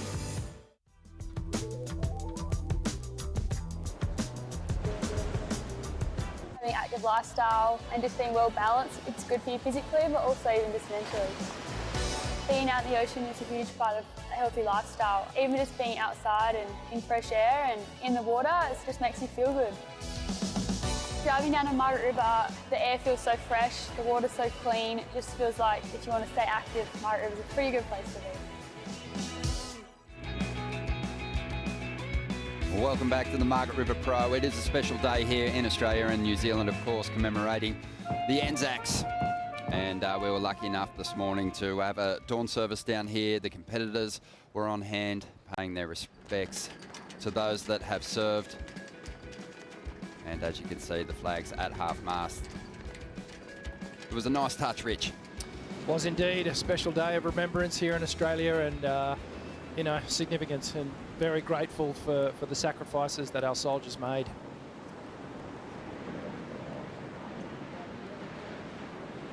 Set waves approaching here. Day 2 of the event window and our first day of competition. And it was a top seed victorious in the first heat of the morning. Brisa Hennessy getting the job done. Courtney Conlogue looking to consolidate her place inside the cut line. Getting an important place in second spot, progressing directly through to that third round. Betty Lou Sakura-Johnson, she's going to have to bounce back from an elimination heat to keep her dreams of staying on tour alive. 11.5 minutes to go. Heat 2 underway. Tyler Wright, the top seed in this one, well out in front. A very strong performance in this heat so far. She's been busy in the lineup. 7 waves, or 6 waves, about to paddle into a 7th, but she's trying to get rid of a 6.4. The combinations have been clean, getting so low to the equipment as she sizes up that section, but opts out of that one. And really just in that position of control where she can really eye off what's happening down the line and even decide if she wants to commit to these rods. Yeah, absolutely, and she is in the power position there, got the work done early in the heat, but converted on the opportunities that she was given. You know, didn't surf safely to a point on her wave. She really did attack each and every section, and clearly feeling a lot of confidence coming to Margaret's just after the big win down at Bells. Important 10 minutes here for Gabrielle O'Brien. Still with a little bit of work to do. It's only managed a 3.77. Really interesting how the results fell at Bells Beach, how we saw a lot of rookies falling out of the mix early. I think the pressure and being a newcomer to this tour and not wanting that dream of, you know, having worked so hard to get to this point, have that dream slip through your fingers. It was overwhelming, it seemed, for some of them, whereas the veterans made a big pushback and got themselves into a better position coming into this 5th stop. Yeah, it's a funny thing when you're a competitor as a rookie, and I know I felt it as well. Like you're almost competing with a fear of missing out. You're almost competing with a fear of, oh, crikey, you know, I've done all this work to get here, and perhaps I won't make the tour again. And you're already thinking about the qualifying series, or in this case, the Challenger Series. Here we go, Gabriella. Gabriella doesn't want to suffer that FOMO. She wants to lock in a big finish here. I think everyone's really desperate, Rich, too, to stay on tour, just based on the fact that the 2 of the real dream tour locations are coming up next. As we see Gabriella opting for the inside and that Red Bull ski instead of punching her way back into the lineup. And I felt it, going back to my career again, I felt 2 of my travel buddies had made the tour in the year that I actually did qualify.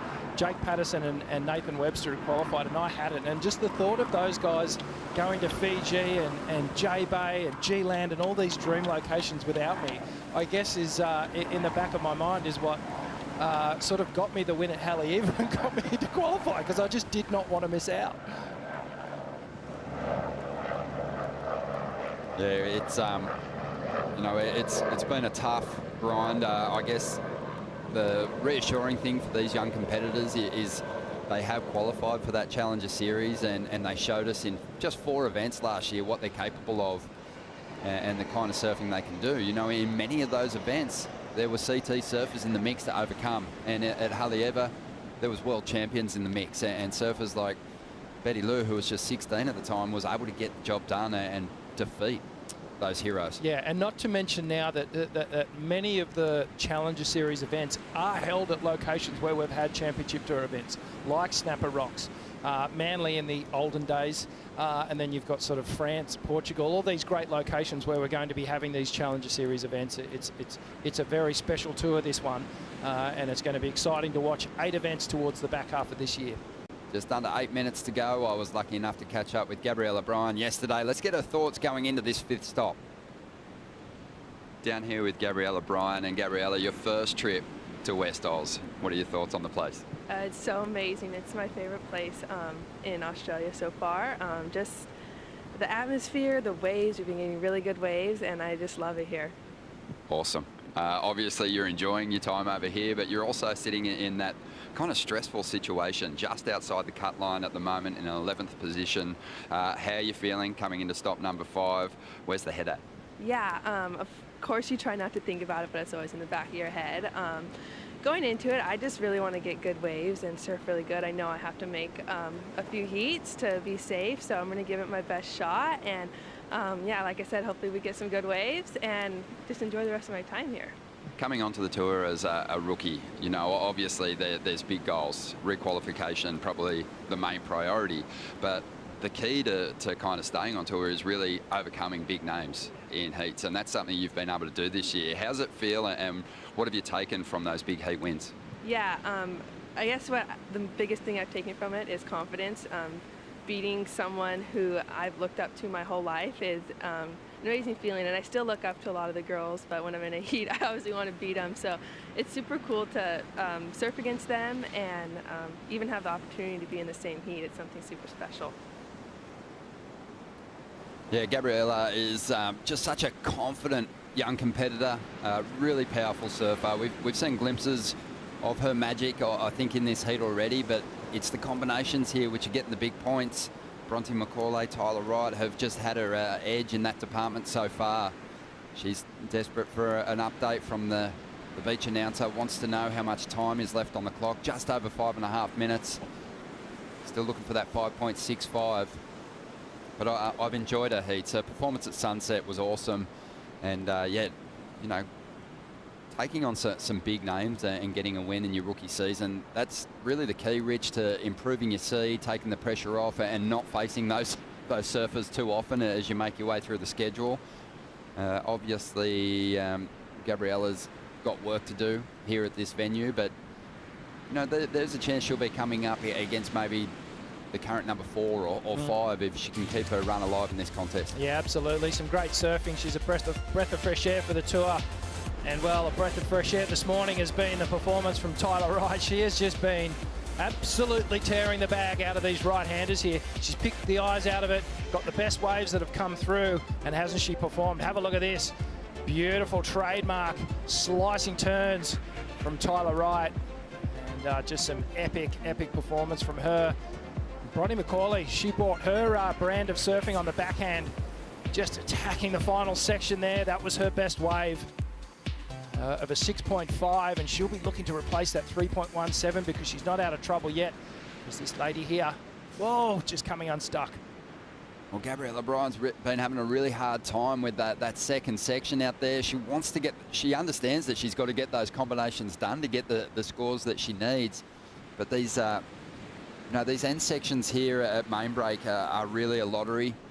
You've got to make sure that you get that projection off those sections to clear that impacting whitewater ridge, and Gabriella on that occasion, again, just getting bumped off by that high impact water. Yeah, and it just, you know, coming here and surfing it and just knowing how that little end section behaves, because it does behave differently with each sort of condition that you get thrown up on a daily basis. She does well on that first turn and just tries to manufacture a bit of a second turn up and over the foam. Just too much turbulent water. Just on 3.5 minutes to go. Laura, some insights into the swell that's coming our way. Yes, guys. I was just speaking to Jack Robbo there and checking out the buoys that he has on his phone that he always checks when he's back here in West Dells at home. And yeah, they're looking at 1.3 metres down the coast at the moment, so we will see these sets keep coming in throughout the morning. You know, obviously that first heat, I was speaking to Corny Conolog and quite proud of her because, you know, she usually comes here to Margie's and would love to sit out the back and catch the biggest set, but she realised pretty quickly that she needed to come in, move to the left because there just wasn't as many rights. But yeah, as we've seen in this heat, the girls sticking to the rights and getting some higher scoring waves. Yeah, definitely. Looks like that's where the opportunity is. Laura, you competed out here a bunch yourself. Such a challenging lineup that you've got to adapt to pretty quickly with the different changes in the wind. Totally, yeah. The wind, it can cause havoc, and you know, the girls saying that those lefts are really hard to surf this morning, and the rights right now are pretty hard. But you know, looking at Gabby, this is her first time here, and it takes a while to get used to this tricky Margaret River lineup. And yeah, like you guys were saying, all the bumps and wobbles in there that can be amazing and give you these incredible sections, but then also, yeah, you know, be a bit tricky. And yeah, I would face splatter a bit. Well, I know that it's certainly a challenge for everyone. Laura had some great performances out here too, Rich, but it's a wave that, you know, typically you're probably not checking here all the time. There is a lot of other venues around Main Break, but this is the location for the event. This is a place that you've got to learn to love. And it's something that some competitors have, you know, really, I think, thrown themselves into over the last few years and just worked out a relationship with this wave, tried to find some chemistry with it when it wasn't there. It's easy to get a negative head on this wave, but you do need to stay positive about it. We'll get back to that, Bronte.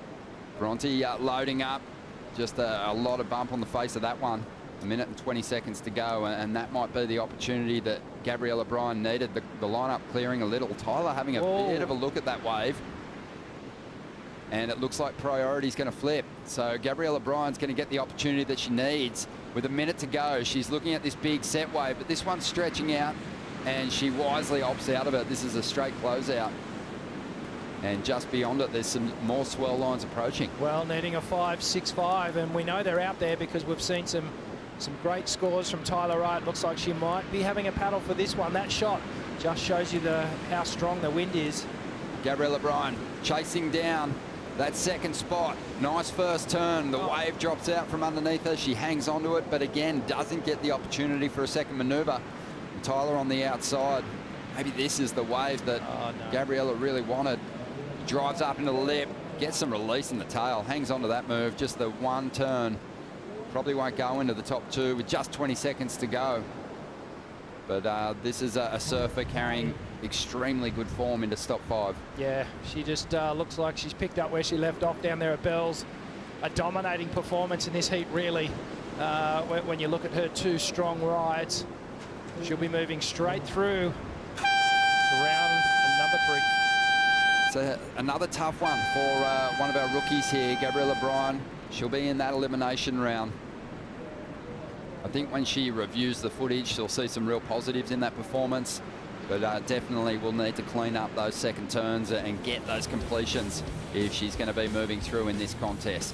We'll take a quick break. When we return, we'll bring in Joe and Bugs for the call.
we're here in Jewel Cave in West Australia. It goes for 270 kilometers of cave. It's crazy how Mother Nature just creates these incredible sculptures.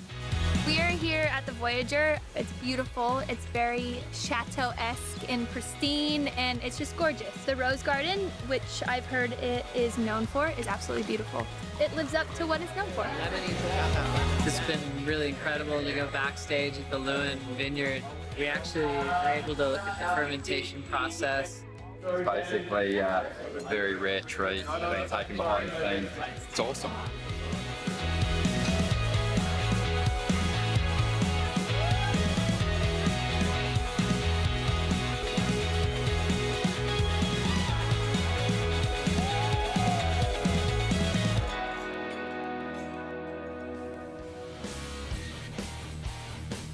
It's always a good time when you're in the West. Thanks for being with us here for the Margaret River Pro. Carissa Moore, Sally Fitzgibbons, and Mia Mccarthy in the third heat of the morning, trying to avoid the elimination round.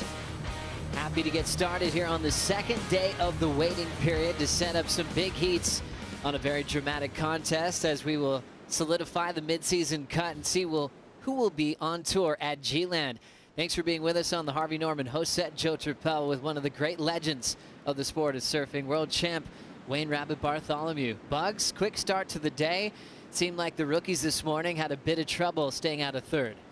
Well, you know, a lot of the rookies came early. You know, it's been probably the last 3-4 days has been the flattest I've ever seen it over here. So there hasn't been a lot of time to really get to know the break. And it was early this morning. I mean, in the pre-dawn of Anzac Day, the competitors took to the water for the first time to really go through their paces, and we're into it. And what a big heat for an opening round matchup. A lot of times we've seen Carissa and Sally in finals around the world competing for world titles.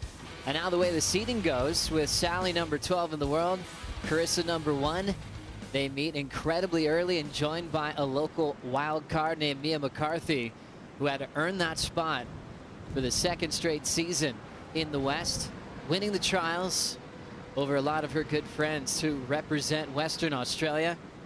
Carissa Moore wearing yellow at this event, signifying that she is number 1 in the world. Fitzgibbons on a mission at this event to stay on tour. Backside snap complete as she'll kick out of the left, Bugs. Yeah, well, Sally's got her backhand surfing is definitely one of her strengths. She's always done well on the left-hand reef breaks in particular. And of course, the pressure's on here, but the wind is coming out of the valley. It's coming out of Margaret River itself. And it's, you know, we know that an offshore here is a southeast or a direct east is offshore.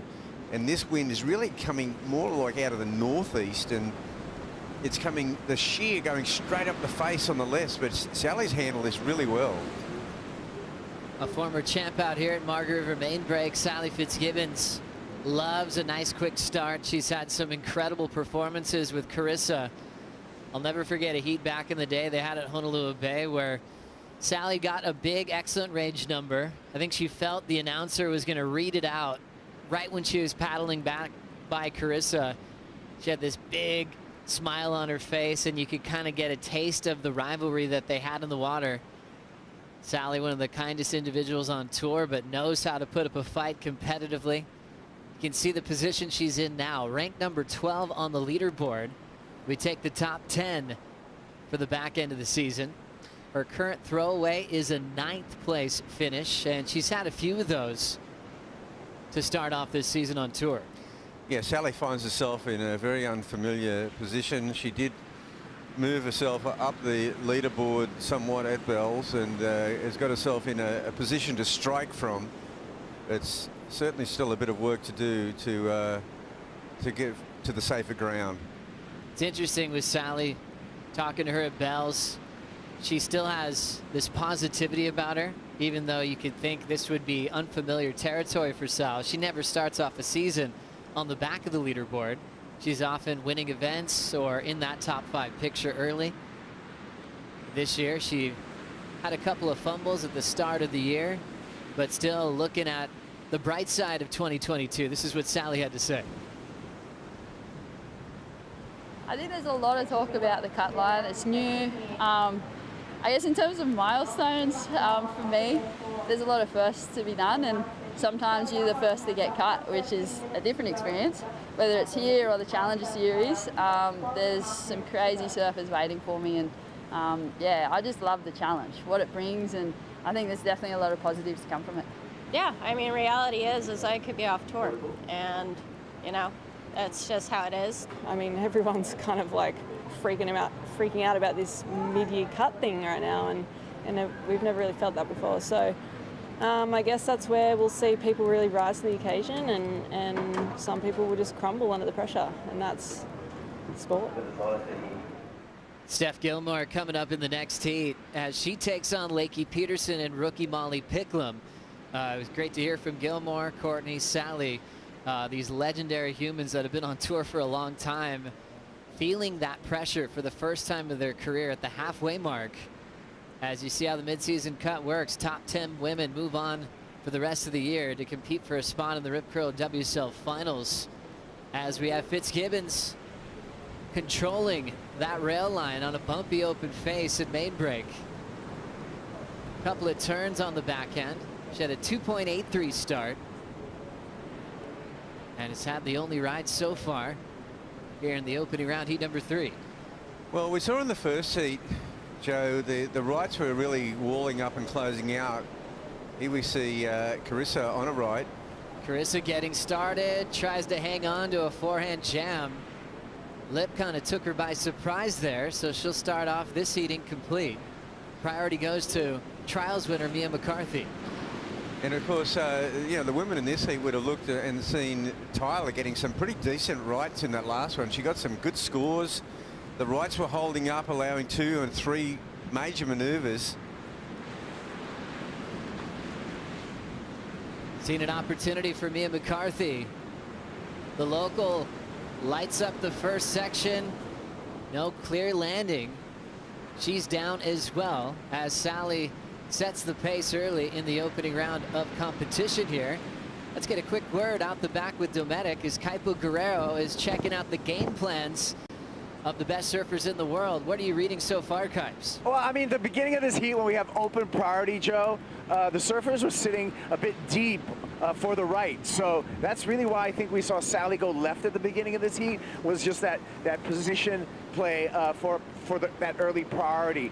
Right now, they're going to make an adjustment and probably move a little bit more and be in position for the rights. But a couple of challenges out here, Joe. One, the wind. When the gusts do come through, it's really hard to paddle into these waves, and you've been seeing that challenge. And then 2 is the bumpy surface that we have right here, keeping the board in the water and also being able to project through those bumps to make these sections. That's really is going to be the challenge for the surfers today. Thanks so much, Kaipo. Yeah, reading the bump, identifying some clear water to really perform a big turn. You'd have to think, Bugs, that a powerful surfer like Carissa Moore, who might be a little bit heavier on her feet on big sections, could have an advantage in conditions like this. Well, certainly proved the case in Tyler Wright. She's got that power base, and it served her well. Wild takeoff for Riss. This one's going to keep her behind, so she'll have a similar number to her start, a 1.0 for the incomplete turn, as she's searching for clear water. Now motion for Sally Fitzgibbons. She's took 2 lefts to start. This is her first right. 1 completed maneuver to step out. Fitzgibbons, a 2017 Margaret River Pro champion, has had incredible consistency at this wave. A ton of semifinal performances. And she knows she wants to go all the way to the podium to seal her spot on tour for the rest of the year. Exactly, Joe. I mean, the consistency of Sally to stand on the podium here at Margaret River is extraordinary, and again, this wave has really suited her approach, and she's always kept busy. She's done so well on the right, so I think in this heat she knows that she can get the lefts unchallenged, because that wind coming right into the face of the lefts. Carissa clearly looking for the rights, Mia looking for the rights. As Mia Mccarthy, the wild card, sets up her first top turn complete there. Big open face, sweeping turn, and the trials winner gets her best score so far against a couple of giant names here in heat number 3. Here comes Riss. First turn complete. Set up turn on her second effort and just feels her way through this inside corner. Inside track, she was smart to avoid some rocks there, but falls on the finish. Kind of felt there, Bugs, that she just wanted to get a number on the board. She had a fall, was too deep on her second wave. She's moving the right direction now. Yeah, Carissa, she needed to get into the heat, and she had a couple of missteps. Basically, you know, the waves were just walled and closed out. She was going for the big move and came unstuck. But that one, that'll put her in a much better position in the heat. Mia Mccarthy just threw down some beautiful carving turns to open up, and she had a little bit of experience last year surfing against the best in the world. We'll start with Sally's wave here. Yeah, it's just a one maneuver for Sally, and she's had a couple of lefts, and you know, she worked hard on the lefts. Not much score.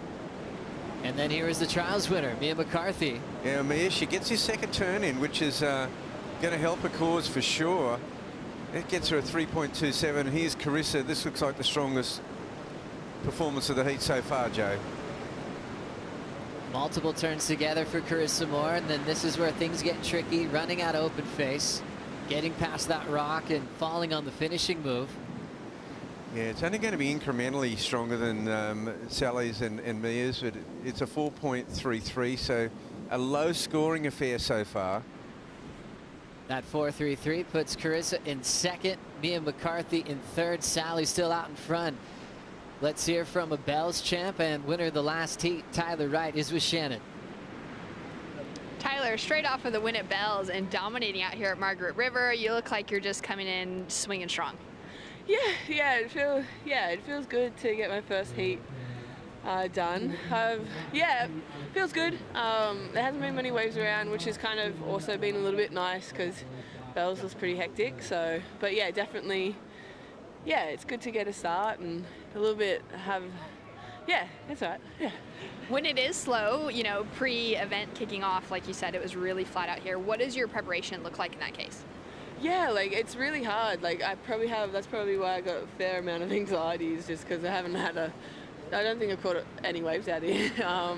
So yeah, just dealing with the kind of anxiety levels of not having your full preparation and feeling not as settled as I was at Bells, which kind of does for me create a little bit of yeah, a lot of anxiety around different situations. So it's kind of just trying to, that's why the heat felt good, but it's amazing when you have, my anxiety levels are so high, and yet I can still perform, which is, to me, kind of blows my mind still.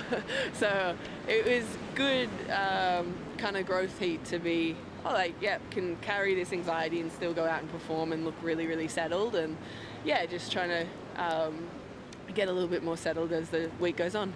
How does it factor into things, considering that you've had such a great track record out here, so many final appearances, a win back in 2016? Does that help you even if you couldn't get that preparation in? Yeah, I think it just like pulling from resources. Like I've done well here. It's a wave that kind of suits what I can do really well. And so yeah, that's what I semi-pull from. It's just definitely, how do you kind of regulate from last week to this week to starting fresh again, being a little bit tired, having a little bit of anxiety and everything like that, and just quieting all that down so that you can go out and be really present. And I think that's how I really like to surf, is really, really present. So when I'm a bit anxious, it's not as fun. So, but it's, getting there and throughout the week we'll get a little bit more settled and into a routine again. Well, love seeing you out there so far this morning. Congratulations on already making the cut as well. I'm sure that'll work well in your favor, and we'll see you out there for the next round. Yeah, thank you so much. Appreciate that. Always great to hear from Tyler Wright. You can tell her energy's back. She is happy. She's performing. Bugs, I was sitting with you when she started off that last heat. Just her flow down the line looked brilliant. She's surfing with a lot of confidence. I might just go out there and say she's my pick to win this event. She's in that kind of form. Tyler's officially back. Yeah, Tyler was outstanding. She dominated that heat, and she really dominated the break. She just cut through those chops with her power surfing, and she's got that base that she can draw upon. And yeah, she's really looking the goods. And even though in her interview she mentioned several times the anxiety levels, she's made the cut, but the anxiety levels are still there. It's just a personal journey for her. Bug, speaking to anxiety, being a pro surfer, best job in the world, traveling, but you got to keep your job. You've got goals. You're still an athlete with a lot of boxes to check to fulfill your dreams in your career. Is that something that you had to manage throughout your domination? Well, yeah, sure. Obviously, this is a slightly different situation. There's an air of seriousness about this particular event because of, we're faced with the situation with the cut. But yeah, you have to manage. I think it's just managing a campaign, and a campaign's a long-term, a long, drawn-out, slow burn, and you get to really work on your consistency. Rack up those events when you need an event. That's when it gets a little bit anxious, and the pressure's on, and then you get to understand how you personally deal with pressure. Exciting times in pro surfing as the opening round is really just getting started. Heat number 4 features Lakey Peterson, a champ at this event as she prepares for Steph and Molly Picklum. We'll take a Bonsoy brew break. Be right back.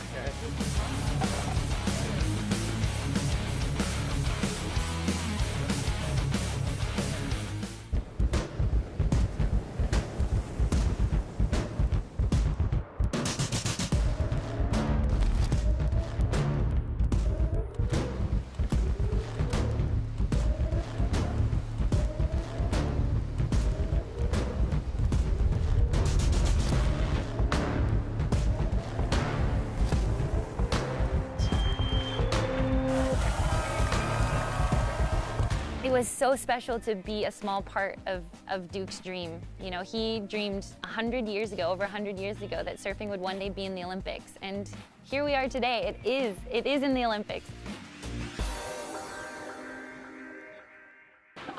Oh my gosh.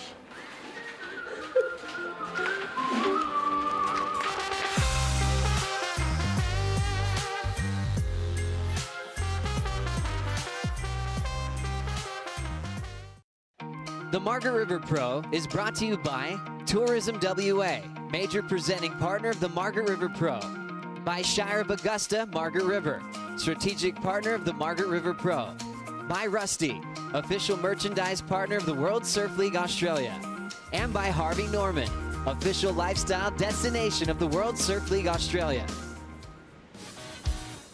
You're watching heat number 3 of the opening round of competition, as we have all 3 surfers just stepping off a wave, so we've got a little bit of catching up to do to make our standings official. Carissa Moore was leading this heat during the break as she wants to keep her opening round streak at 100% at Margaret River. This is her 9th start in this event, and she is undefeated in the opening round.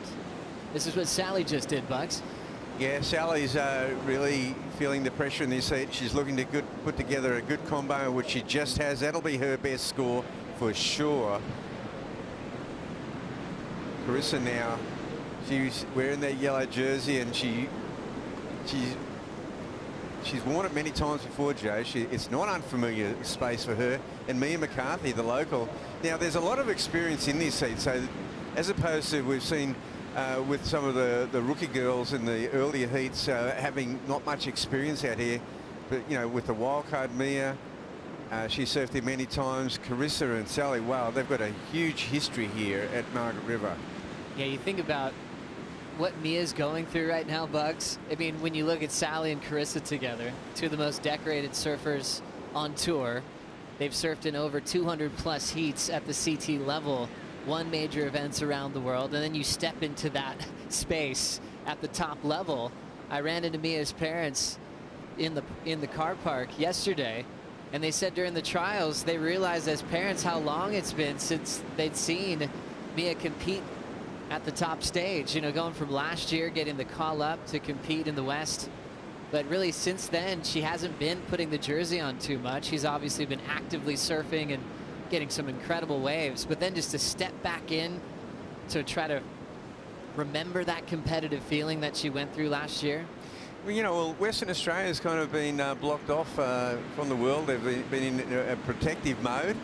And, you know, they've been in kind of their own bubble over here. What a wonderful place to be shipwrecked, I say. Certainly is.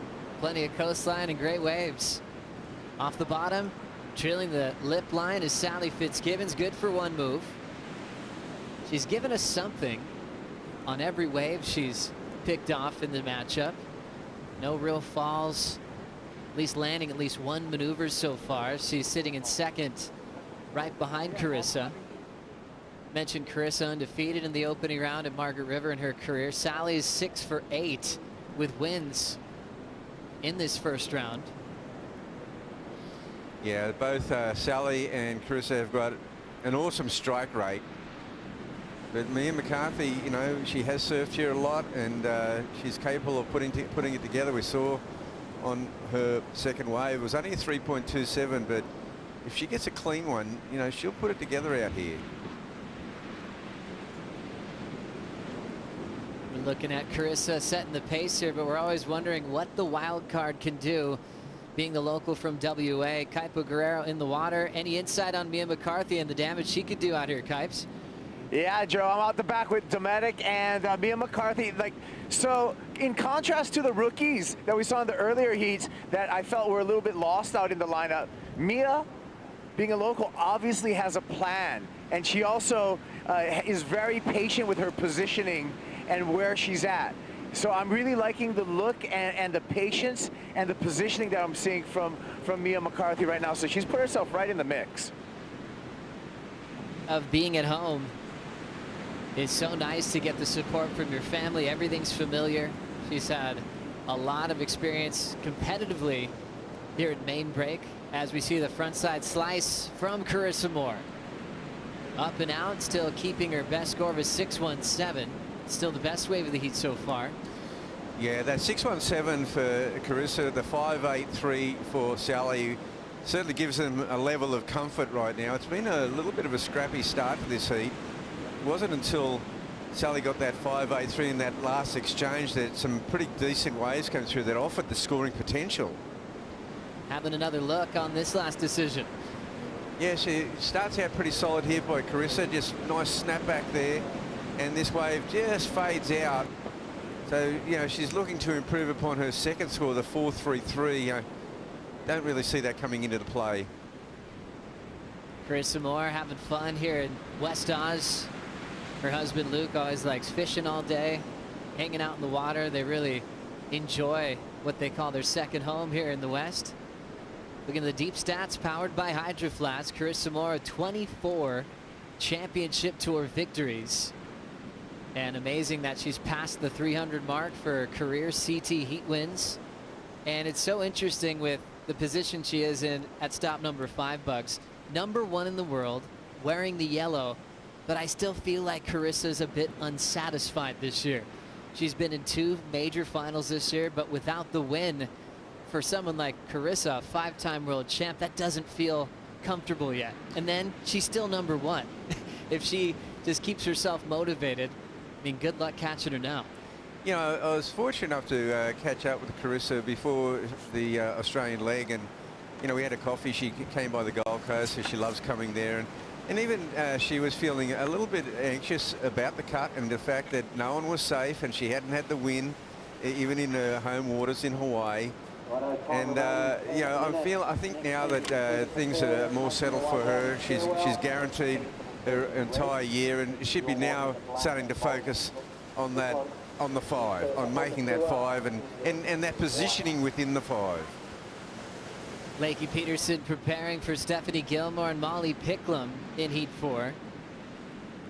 Talking about the midseason cut, Lakey #4 in the world heading into stop 5. Will really be focused on Gilmour and Molly Picklum to make some heats at this event. Steph looking for her first win of her career at Margaret River. And she's had some trouble with Lakey at this venue in the past. Yeah, Lakey and Sally have given Stephanie a bit of trouble out here. There's been a lot of semi-final finishes. So still up there, but never really been able to clinch the victory. As we check out the view from the Western Australia flight cam, you can check out the long staircase. When you walk up those stairs, you see a lot of local legendary names that have won this event. As we see the top turn, trying to fish her way back into the open face is Mccarthy. And she'll have to kick out of there. Her best score, 3.27, needs a 6.16. Here comes Sally. Nice smooth bottom turn, attacking the first section. Big wind up for a clean down carve. Lovely two-turn combo. And she might get the lead now. I'll tell you, with that wave, she will go into the lead. That was awesome. Sally looks so sharp on that wave, and she really attacked it. I felt that getting that 5.83 under her belt just gave her that confidence to really go for it. And then she's turned her attention to the rights here, Joe. Great snap there, and this second one here just whips it round. Just a two-turn combo, but they were both very classy moves. And then Mccarthy. What happened off the top there? Oh, just a lot of bump on the face, and it just didn't have that same draw on the reef that Sally's had. I felt a very crumbly face, and she wasn't able to get that pocket. Getting on the back of the Red Bull ski. Lakey Peterson looking to keep her roll in the top 5. We talk about the midseason cut now, but we're always going to be looking at the road to the Rip Curl WSL Finals. Lakey missed that last year due to a back injury. Yeah, so we talk about comebacks a lot, Bugs, and I feel like Lakey's comeback is a really significant one from her back injury last year, even going back to 2019, where she just missed out on a spot to qualify to represent the United States in the Olympics. I agree. I mean, I think that it is a bit a comeback of sorts. You know, she's feeling very comfortable back in the 5 and back in the jersey. It was a long stint with that back injury. She was out for an extended period last year, and you know, there was a lot of talk about when she was going to be able to come back, Joe. And now feeling at 100%. Peterson will try to get a quick start on Steph Gilmour. This is the venue where she broke the losing streak. I think it was about 8 in a row where Steph kept getting her, and everything turned around at Margaret River main break with an aggressive 9.8 to eliminate Steph and go on to win the event in a wave that intimidated her on her first few visits here. She happened to arrive in the West with a gigantic swell window, and she was so open, facing her fear. She turned it into a strength, and she always thanks her coach, big wave legend Mike Parsons, for helping her along the way. Yeah, you couldn't have someone more solid in your corner than Mike Parsons, and he's traveling all the way around so far, and it's just great to have that connection, that experience. And to me, Margaret River, experience plays a big part. Steph Gilmour into her 9th start at this event. Most events surfed equal with Sally, Carissa, Malia Manuel, as she's looking for her first win, but she's got the most CT event wins ever on the women's side of surfing history. A 7-time world champion. I think we've been just not running to think about it too long of what it would be like if the midseason cut affected someone like Steph from surfing the entire season. A lot of pressure on Gilmour coming up next. Now with 4:50 remaining in the opening round of heat number 3, we'll check out the Harvey Norman recap. Quick start from Sally Fitzgibbons, built to her best score of a 7-point ride to take the lead off Carissa Moore. Yeah, she starts out with that 5.83. Carissa, her best ride, here it is. It's a 6.17. So Carissa well and truly in the picture, but Sally has just sort of overtaken here. Here's a 7-point ride, 2 great maneuvers, and this is what the judging criteria is all about. Speed and flow and power and connectivity. And now we'll go back to live action. A left for Sally Fitzgibbons. Winds up for a solid snap. Carves back into the pocket and steps off. This event all began with performing on the left back in the day. Well, it was a left all the way. I mean, when I first came over here for the Australian titles, you know, in 1973, we drove over here, and Margaret River was a left. I mean, we saw these photos earlier of Nat Young and the great champions from the late 60s in the 1969 Australian titles, and they were surfing a big left. Now it's a right. And then everything changed, right? Everything changed. Chris Gallagher, the first surfer that wasn't from Australia to win this event, was able to be very effective, going right, getting big scores, and sometimes into a pretty scary closeout section with the rocks showing up on what some people call the surgeon's table. A lot of injuries, a lot of broken boards in there. The high performance act from Josh Kerr really came to play on the rights as well. The list goes on and on. A lot of great history at this event. The CT came back to Margaret River in 2013 for the women, 2014 for the men.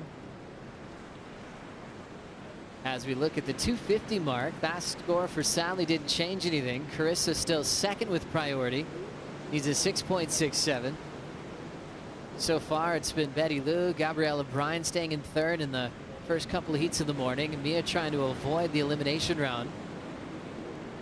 She's part of the Peisel team, and you can't really think of main break these days without thinking of John Peisel and the famous ghost model. That changed everything with John Florence and his wins out here. Yes, it was a benchmark performance that changed everything. I feel like if you're a competitor on tour bugs and a performance like that happens, no matter who your shaper is, do you have to just call your shaper and say, hey, can I have an excuse to try this model at this wave? Do you need to feel what John feels out here? Yeah, certainly, you know, I would say that as a template, a variation on that model to suit custom-wise would be most appropriate. Top turn wrap for Mia Mccarthy. Only good for one maneuver, and she's chasing a 7.23. She's going to need more than that, Bugs. Yeah, quite a score required now by Mia, and looks like Sally's in the box seat. That 7-point ride. Her last effort, the left, a 5.27. That's the high score for the left, but doesn't even go into a top two. As we see her form again, she's been loving a top turn carve. Just really the wave that shut down. It is the wave, and I guess the wave choice with priority, it plays a big factor. It probably looked like it was lining up well. She got that first nice carve in, and whether it was she kept a little bit too long there to get that second one in, but the wave did tend to shut down. The highlighted numbers are the keepers. You can see Sally's 7.0, Carissa's 6.17. That's keeping them really safe to move on straight into the round of 16. Carissa, surfers achieved back-to-back wins at this venue. Almost had 3 in a row. Finished runner-up the third year to Conlog. 5 seconds after the horn, a wave came, which probably would have turned the heat. Here comes Sally into the closeout. Carissa in position for the next one. Now Carissa Moore sets her bottom turn, hits the lip, solid closeout hack to finish off her first heat here at the Margaret River Pro. Mia Mccarthy with priority has 3 seconds. She'll get this wave in time. Needs a 7.23, and it's only good for one move. Looks like we'll be seeing Mia Mccarthy in the elimination rounds. The big names of Sally and Carissa off and running into the round of 16. Yeah, the big names have prevailed in this particular heat, but Mia, you know, she had a respectable performance out there. It was just that she didn't get the combination of maneuvers in, but she looked good on the wave itself, and I think she'll be able to regroup. And for a trials winner that is feeling this competitive energy at the CT level for the first time, maybe that first heat's out of the way now. The nerves will be settled as she'll look to heat things up in the elimination round as this event continues. Margaret River Pro has a big heat coming up next with Blakey Peterson, Stephanie Gilmour, and Molly Picklum. We'll take a quick break. Back for more action right after this.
West is best because the coastline, the scenery, the surf, the food, the landscape, I mean, everything is just crispy and fresh. It's one of the most beautiful places on tour. To be a surfer here, you got so many different options. You can never really get bored. Waves that you take off on and you're just going so fast with no effort is kind of my favorite type of surfing. Yeah, West is the best. West is best for now.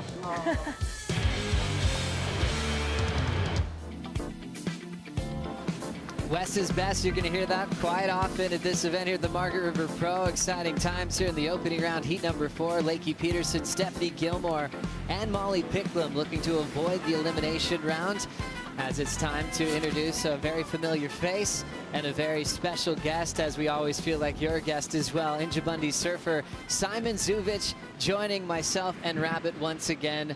Simon, we catch up, you know, behind the scenes here and there, but I think globally, we remember our chats that we had at Wajamup, and great to see you once again. Yeah, awesome. Thanks, Kaya boys, and thanks for having me again, Bugs. It's great to see you from 12 months ago, or 6 Noongar seasons ago, back in Wajamup. You know, really significant area for our old people and Aboriginal people across the state. So great to see you down here now on Wadandi Budja on saltwater country, and somewhere I was born and raised. But I'm Injabundi, but under the guidance of these Noongar elders down here, the Wadandi mob. Just want to acknowledge them and their old people for gifting me with the opportunity to have a wonga with a wongi, have a yarn.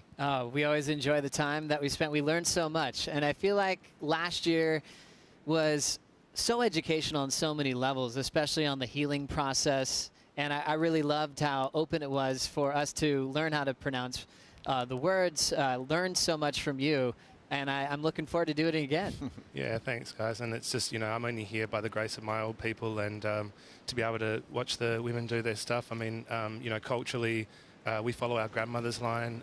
Our women, even though the men like to think they're the bosses, really the women are the ones that hold a lot of our cultural, stories, our culture and laws. So want to shout out to, our, beautiful, strong women, grandmother in the Pilbara. That's our mob's gone through a bit of sorry business at the moment. So and all the Aboriginal women across Australia. I know you guys have just come from Wadawurrung country, and to see the ceremony on stage there and Tyler get painted up, in the ochre over there was fantastic. So and see Ash Barty there as well, a very proud Aboriginal woman who not many people know about Ash, but she was on the beach there, and it's great to see her.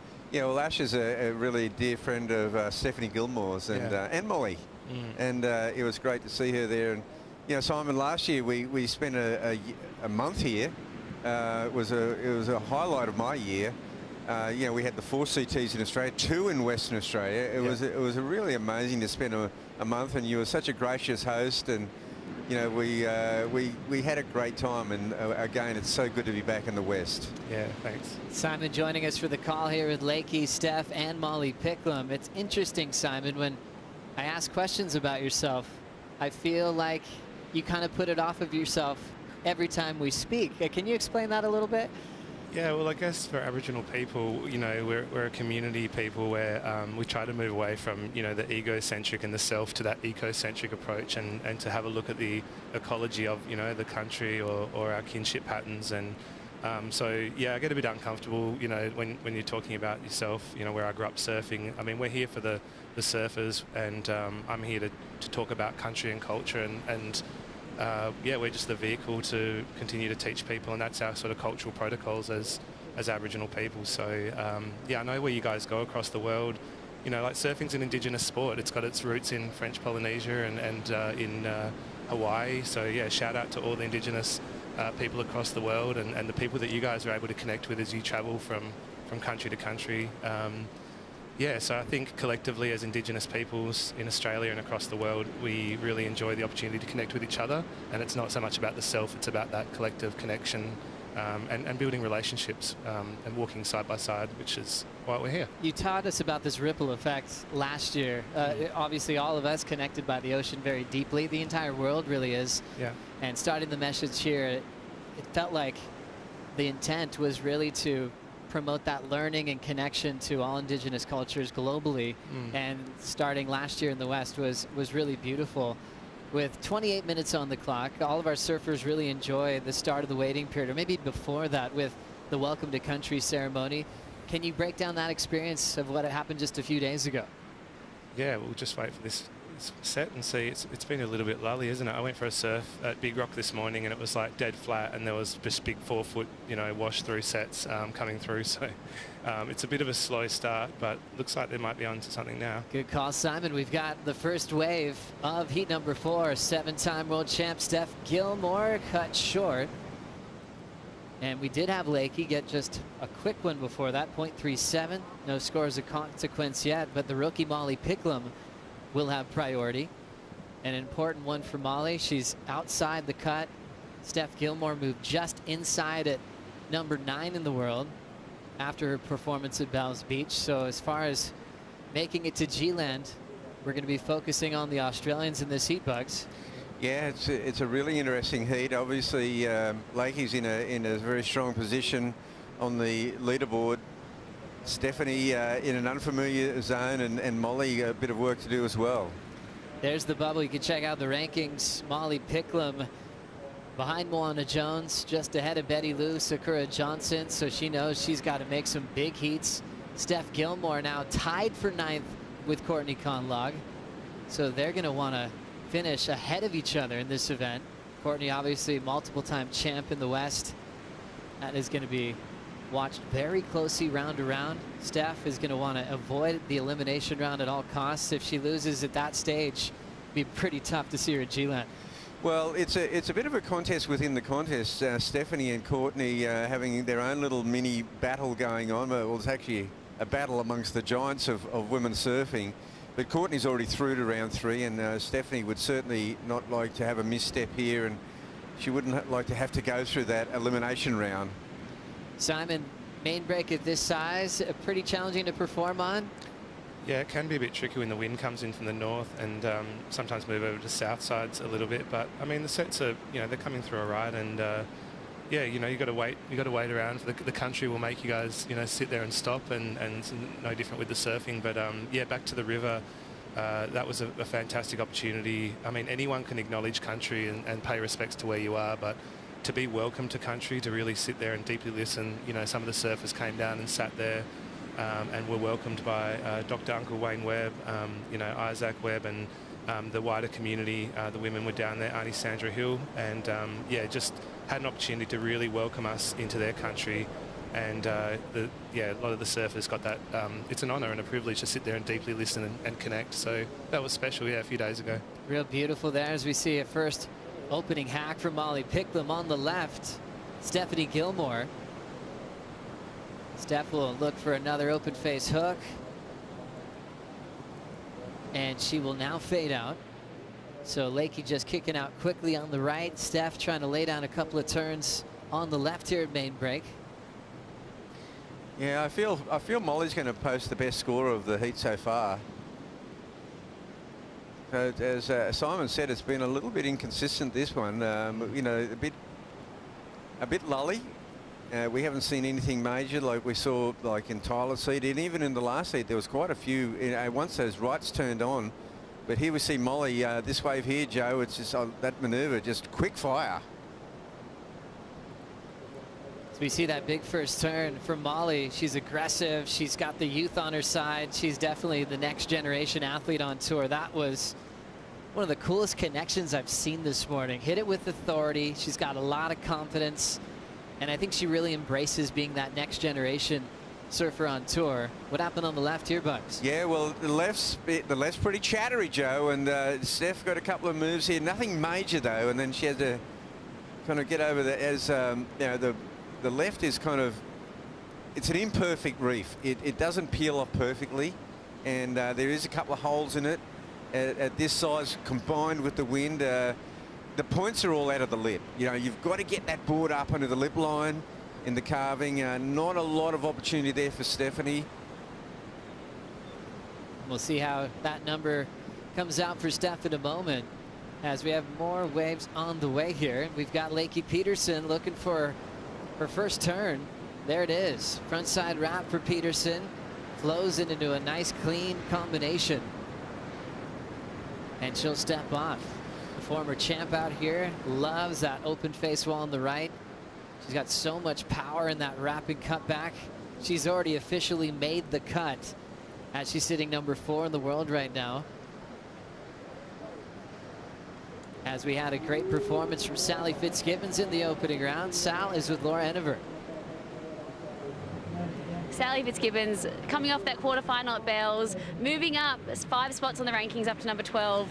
You know, how important was it for you to get a heat win out here and come out of the gates firing? It's awesome, Laws. I believe in miracles. You just got to keep climbing. So definitely in a pickle, as everyone was aware, start of the season. So I'm just here to enjoy it, see how far I can go. But that's always the goal. I'm here to do my best surfing, and I feel that my surfing at the moment is still very relative to throwing the ballpark and be winning these heats and be up for finals. So I just got to keep applying myself and see what happens. And over the years, you've been a standout here at Margaret River, always, you know, seeing you in the semi-finals, quarters, finals. So how much confidence does that give you that you know the lineup so well? Yeah, good vibes all the way from back when we would have heats together out there till now. Special place like Bells, and you paddle out there and it's really just you, the ocean, your board, your equipment, and that connection. So I've been surfing it even on the really small days and just having the best time. So looks like we're going to get a whole mixed bag as well. So as I said, I just got to jump in and give it my best. Yeah, we'll have to pull out that video of us tackling each other on that wave out here. Well, amazing work, Sally. We'll see you into round 3. Thanks, guys. Hi, everyone. Back home. Love you.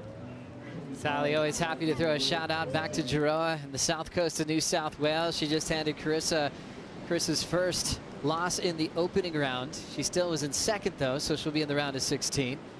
Yeah, and it's just great to see Sally in celebratory mode. Like, she's here, she knows as she said, she's been in a little bit of a pickle to start the tour, and she's celebrating every heat when you can really feel it. You know, I'm loving that enthusiasm she's got, and she's going, yeah, I believe in miracles. It's pretty cool, eh, Simon? She won back in Wodgem-up, obviously. She was up at the podium there, and it was pretty happy to see her just ecstatic over there. And like you said, Joey, when we went over to Wodgem-up, you know, the whole WSL was welcome there with Uncle Lenny, well, Professor Uncle Lenny Collard, which had a good yarn with you guys last year, and his daughter Ingrid Cumming, sister there, Ingrid Collard as well, and she was down on country yesterday actually, which was great to see her, and Uncle Len gave me a call and said to say hello, so it was cool over there getting schooled by Professor Len, and then yeah, to see Sally up there with you know, embracing that experience. And yeah, like I said, it's one of our most highly significant cultural areas over there. A lot of Aboriginal people don't even go to Wodgem-up, so when you guys went over there, I thought it was some of the best truth-telling and truth-listening, and you really engaged genuinely, and a lot of the women really took time to connect, which was fantastic. And Steph was another one. She went and did some of the cultural tours, Uncle Walter Maguire up there, and can continue to learn. So that's what we ask people to do. You know, we just keep listening, deeply learning, making mistakes, Joey, and learning from mistakes, because we all do that. That's that. Yeah. It was a really special time on Wodgem-up, and you know, I want to give a big shout out to Professor Uncle Lenny. He was so gracious. You know, we go back a long way, and he was still surfing out there at Wodgem-up, and it was so great to see. It was, but it was a very special experience for the surfers, and as you said, they embraced the time there, and there was a lot of truth-telling and a lot of deep and meaningful experiences for everyone. Yeah, it was fantastic to see. You know, the women in particular again were just really embracing and immersing themselves in learning more, and I think having a yarn with Marky Wright on the Red Bull No Contest series as well. He was just asking, like, what can we do as surfers? And so much like back down here in Wadandi Budja, it's just continuing to ask questions, listen and learn.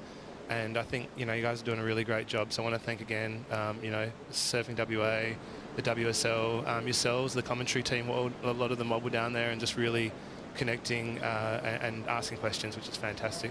Wadandi Budja, yep. Saltwater country. Yeah, yep. Also, Simon, after we left you at Wodgem-up, you drove north. Did you go back to Injabundi, or did you head after we went? Yeah, through the Yamaji countries up there and went in surfing, chasing. It was about 8 to 10 foot in some of those northwest coastal waves where Rabs used to, you know, go up there with the old Billabong challenges. Got to travel across, you know, multiple countries. Get there just in time for my grandmother's 80th. luckily the swell dropped off and just got in there. And then, you know, we went out on our Nyuda. Out there we say Nyuda, we say Wandiwa, Waiba. That's our language. So yeah, probably through 15, 16 different language groups, and then back down again to the southwest. So it's like a migration that many surfers follow, many non-Aboriginal and Aboriginal people follow up the coast and back down. Yeah, so that was a great trip up there. It was my birthday, and yeah, it was 6 to 8 foot. I was a little bit underdone in the northwest, but yeah, spent some time with Gran and came back down and yeah, back down in Wudundee Budja. And I think there's some content that's going to be coming out soon.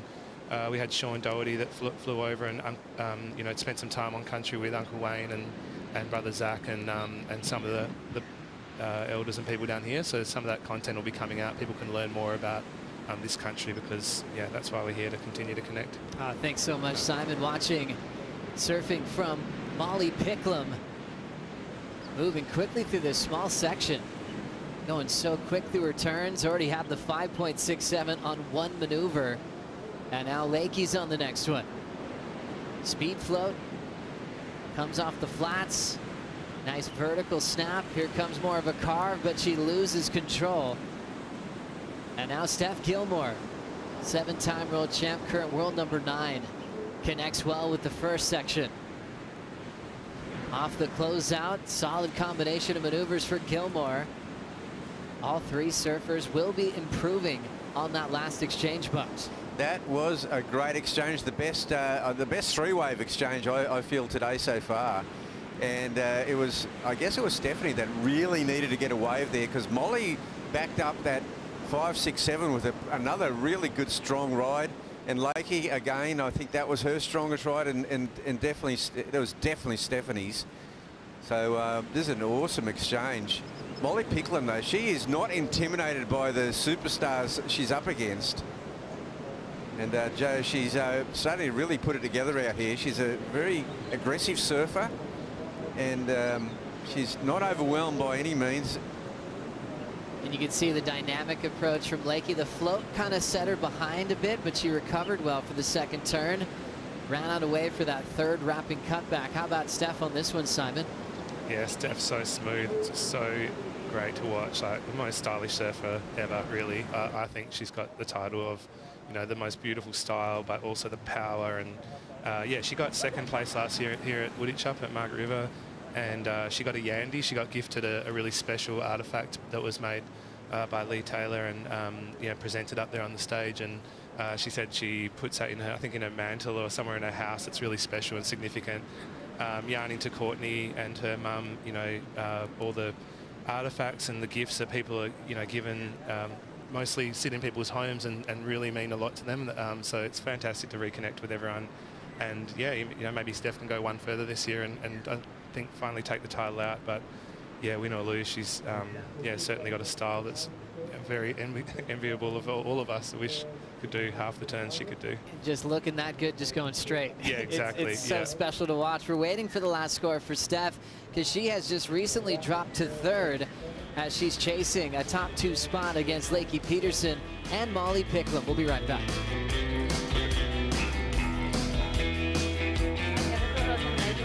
I thought I was going to miss the whole event. So many. The male pro Portugal champ.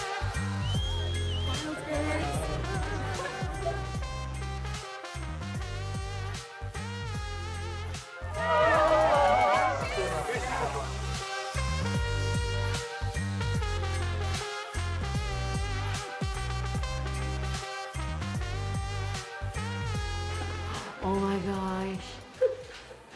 We Are One Ocean is an initiative led by the WSL to inspire our global surf community to protect and conserve our one ocean. This year we're partnered with Shiseido, and we're working with local organisations in communities around the world where we hold our championship tour events. All big changes start with just a single step, and I believe in the power of coming together and working together to create positive change. Help us preserve the future of our sport. Go to weareoneocean.org. The WSL is working with Nature Conservation, Margaret River region, to heal this beautiful dune landscape. We Are One Ocean is an initiative led by the WSL to inspire our global surf community to protect and conserve our one ocean. It's so cool to see, you know, the younger generation just already taking part in initiatives like this. That's just key to a beautiful future and a sustainable coastline. Help us preserve the future of our sport. To learn more, go to weareoneocean.org.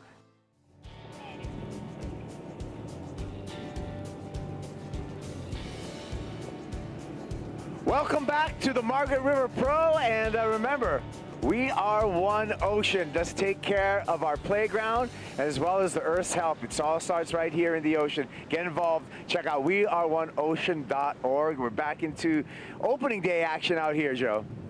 So good, Kaipo, as you're out the back with Domenic, and it's really cool that we have Simon Zuvic, an Injamundi surfer, here on the Harvey Norman host set with us, and he directly was sending a big, beautiful shout out and kind of really sending that aloha vibe that you'd call it, Kaipo, of all the First Nations people and indigenous surfers from your homeland in Hawaii. Yeah, I mean, as a native Hawaiian, I'm really proud to be of the original people in Hawaii, and of course, Hawaii's biggest gift to the world, surfing! Yeah! Always riding waves, Kaipo, even if you're in the channel calling the action, doing a great job reporting this morning. And directly to you, Simon, you got to spend some serious time with Seth Moniz and see how proud he is of his heritage, especially being able to share the gift of riding waves with the entire world. There's another big closeout hack for Molly Picklum. She looks incredibly inspired as she holds her lead. Yeah, I think, you know, the Hawaiians have always had a bit of an affinity, both the men and the women, with you know, Margaret River as, you know, very similar sort of raw power. Went over to Hawaii one time and got to connect over there, and we used to have those Indigenous classics that we talked about, Bugs, the cultural exchanges, which was fantastic. So, yeah, I want to shout out again to, you know, to all the Hawaiians and Indigenous people across the world, because, you know, that one ocean is, I think the Margaret River Primary School has a little logo they call Think Global, Act Local, and they talk about the sustainability goals of the United Nations, and then we want it to be connected to, you know, the United Nations rights of Indigenous peoples as well, because it's one and the same. Like we said, surfing, culture, sustainability, it's actually of the same sort of mould. So, yeah, look at this beautiful turn here. Pretty hard to hit that section when it's windy, and it comes down really fast. And then, of course, you've got the shallow reef sticking out right there, so you have to try and do a starfish or a reverse starfish to ride through there. But yeah, they're doing a great job so far. They're hitting it hard. Big conditions, small conditions. It's pretty intimidating on the right because there's a big chance you could run out of water and break your board. Surfers get so risky with that end section when it comes down to points and obviously keeping your job on tour, Bugs. Well, the other thing too, at this size, it's not lifting up outside. It's not that A-frame sort of entry into that right. So it runs out very quickly. Molly Picklum establishing herself against the big names in this heat. 5.67 and a 4.77. Stephanie Gilmour needs a 4.51 to take the lead. Lakey Peterson is down to third, needs a 4.81. Yes, Stephanie, that 5.93, it's the highest scoring wave of the heat so far, but it's not enough to overwhelm Molly Picklum, who is just standing up out there. 5.67, the 4.77 back up. That last big closeout Rio, she smashed lip, but she only got a 4.1, so it didn't go into a top two, but she's looking pretty solid out here. Lakey Peterson sets up a big first turn, connects off the lip. Looking for a second maneuver. It's going to be a flat section, incomplete. She might need more. 9:25 to go. Here comes Molly Picklum. Clean lip line float. Full rail hook right in front of Lakey. Looking for a final whitewater section to turn on. Really impressed with Molly's performance so far. She was able to take out Carissa Moore at Sunset Beach. That was sort of her highlight moment representing the rookie class, and she's fallen early out of the mix at Bells in Portugal, which is putting that pressure on here at stop number 5, but looks like she's turning that into a strength, working closely with Glenn Micro Hall. She still has an aura of positivity around her, knowing that her job's on the line. We'll start with Lakey's wave here, Bugs. Yeah, it starts pretty good. Lakey smashes that lip, big rooster tail going flying, and then this wave just sort of fizzles a little bit. It loses its power, and she wasn't able to overcome that last section. This wave here by Molly, I love this turn here, Joe.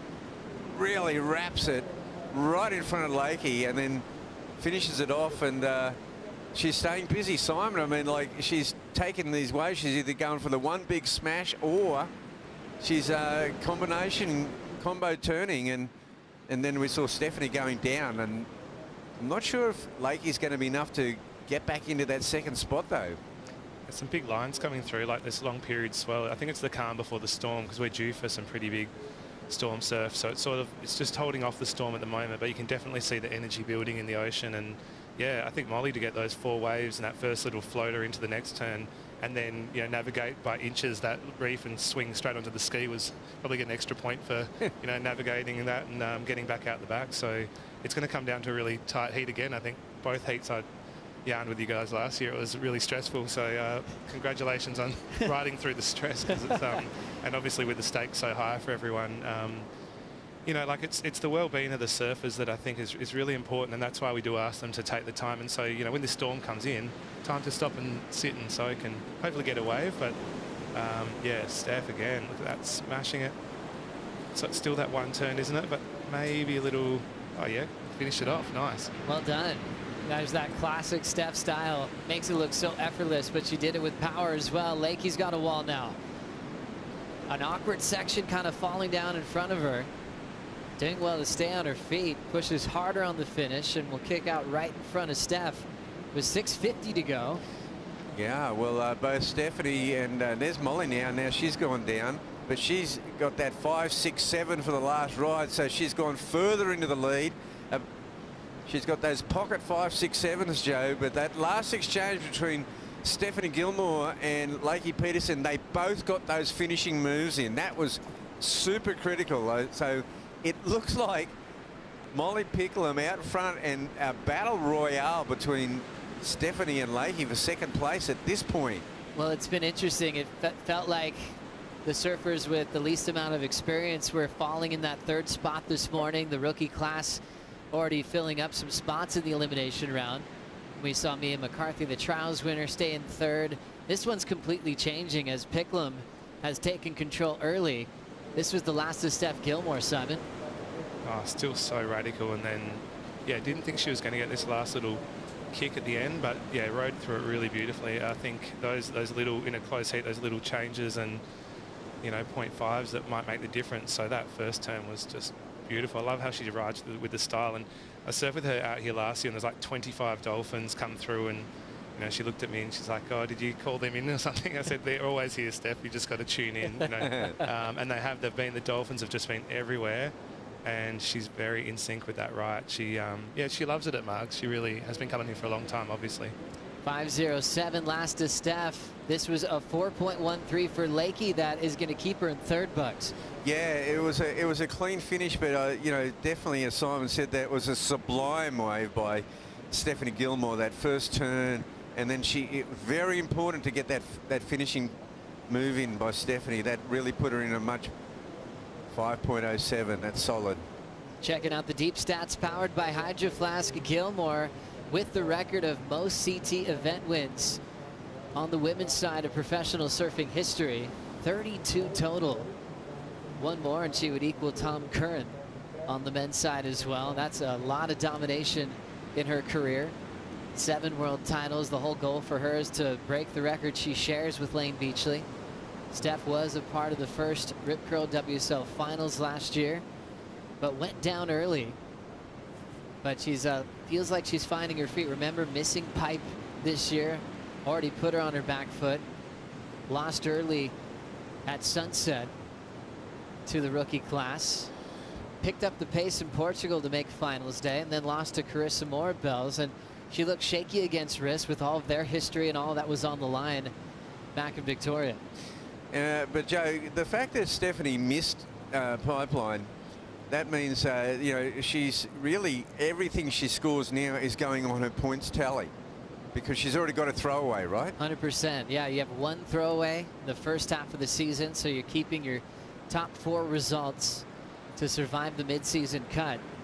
Simon, growing up here, you probably were pretty comfortable with seeing the swell pick up dramatically throughout a day and trying to find some comfort in the powerful waves here in the West as we watch the Harvey Norman Heat recap. Fun to see the energy out of the rookie Molly Picklum establish herself quickly against Steph and Lakey. Yeah, the swell is building. They're doing a great job of just picking the eyes out of it and getting these insiders and getting multiple turns. It's way more challenging than it looks. I think the conditions when you look out to the sea, it's really, it is just holding off that storm. And yeah, the style and the power that's going through, even although it's only a couple of turns, they're doing a great job. So yeah, we're in for a few days of storm, but I think, it's good to have the little bonus surfs here and yeah, really, as the storm comes in, it's a good time for everyone to take a big inhale, to connect to Budja, saltwater country, and yeah, hopefully everyone gets an opportunity to look at, online and see some of the content that we produced, which we think really deeply about.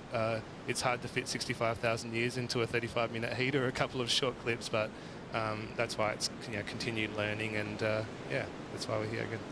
And Simon, I mean, this is a big country, and the Indigenous surfing events, it really, has really been able to bring the mobs together. And, through those events, through the decades, you must have interacted with people that you'd never met before. Yeah, well, that was a highlight of our lives was, going over to Fingal, and shout out to the Jurakai mob on Bunjalung country, where I believe the WSL's heading back over to Snapper, and we'll be graciously welcomed by them again over there. Again, those sort of comps are really grassroots comps. Yeah, it's about the surfing and competing, but it's more about connecting to country, connecting to culture. I remember being a little grommet on the set with on the beach down at Fingal with you, Bugs, and looking up to this sort of superstar, but then you got to go surfing with all these Aboriginal surfers down at Bells Beach, where you've just come from, Wadawurrung country. To do the National Indigenous titles is a big privilege, and I'm actually wearing a shirt I just got sent over from the Wandiali mob over at Newcastle just before the Surf Fest. So yeah, and this weekend's the Nauru comp over at Coffs Harbour, and Brother Otis Carey, and all the incredible families over there. I just want to say shout out to all the Aboriginal surfing communities, because we do have connections across all the states and territories, and yeah, it's the world's oldest continuing cultures, and you guys are a part of it too, because you travel across country, and we're here to walk side by side with you. We really feel your love and your welcome every time we see you, Simon. It is truly incredible.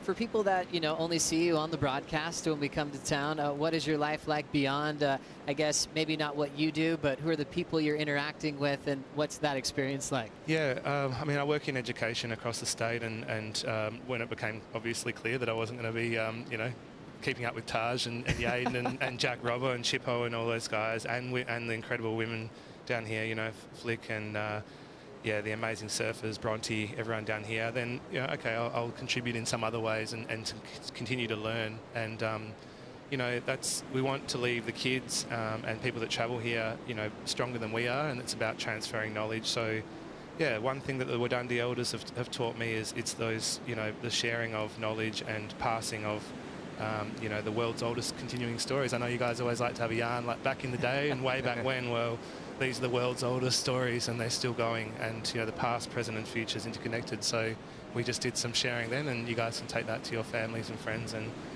anyone that's watching today, please take the time to commit to learning more about culture and country on Wadandi Budja across Australia and across the world. Thanks for having me.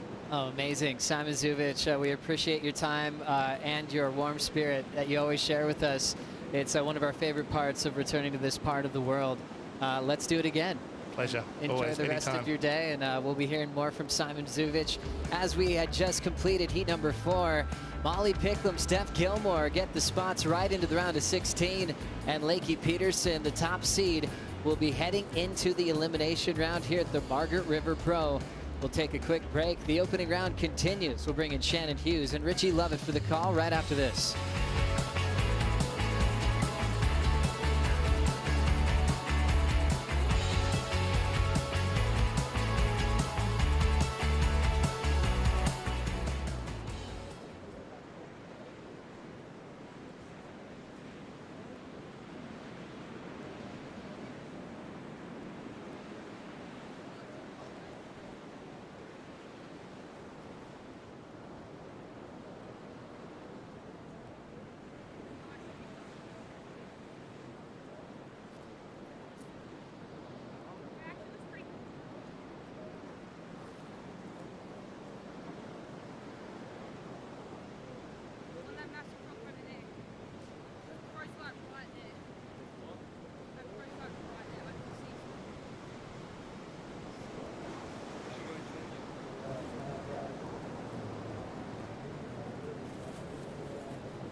The Margaret River Pro is brought to you by Tourism WA, major presenting partner of the Margaret River Pro.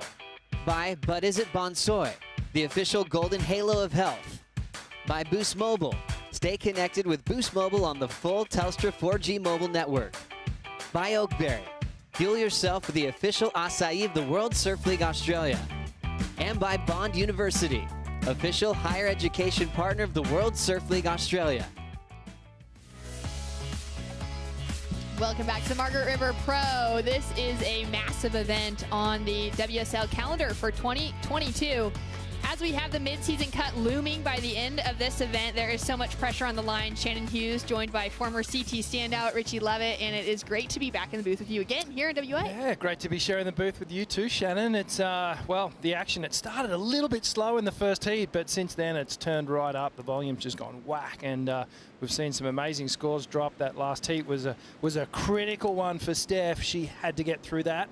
I feel like if she found herself in the elimination round, it was going to be really, really kind of hard for her to pick up the energy and the focus to get through, but she did a really good job of nailing that one, progressing through. Yeah, so true. Really impressive to see the rookie and Molly Picklum finding some momentum out there at a challenging wave, her first championship tour event out here. And to be taking out Steph and Lakey, two women who have had so much success at this break. As we're taking a look at some solid lines rolling through here, Richie, we've got Joanne DeFay out in the lineup, India Robinson and Luana Silva. So two more of the rookie class matched up against, again, one of the greats within women's surfing in Joanne DeFay. Yeah, JoJo has so much experience, and she's had some incredible wins over the last few years. And India Robinson, well, the Victorian, we thought she was going to go pretty deep into the draw at Bells there, and you know, she's really suited to this style of break here at Margaret River. These open ocean, it's got, the water actually has a very familiar feel to it, this sort of southern ocean. As we have the Hawaiian Luana Silva with a quick duck under the lip. Also would expect that Luana, for both India and Luana, India that power surfer, you know, as you're saying, Luana coming off of the North Shore of Oahu, she's used to these conditions with a lot of water moving, sitting out over an open reef. There's a lot of similarities to a lineup like this to what she would be surfing at home in Sunset Beach, as we take a look at the first exchange from Joanne DeFay. Yeah, just a replay here of Joanne's first left-hander here, so you can see those ridges still wreaking havoc with the smooth wave face here, but well, Joe's getting some nice work done here. Unfortunately, late to the party on that second section and goes down, excuse me. But look, Shannon, it's all been about the right-handers for the last few heats. That's where those big numbers have been dropping. I think Tyler Wright, she set the tone for it, and since then, I think all the women have gone, okay, now we know what the potential scores are on those rights. Let's go and attack. Yeah, absolutely. Joanne opening up with that 3, backing it up with a 2.0. Luana Silva with just a 0.5 on the scoreboard, and now India out the back with priority. Luana having another look under third priority. Finding that right, goes up into the lip and ditches the board. And I know that's quite a shallow section on the right, but it does offer that critical opportunity. Yeah, that end section, super tricky as we see India up and riding. So she gets caught behind that section and gets the big dive out the back.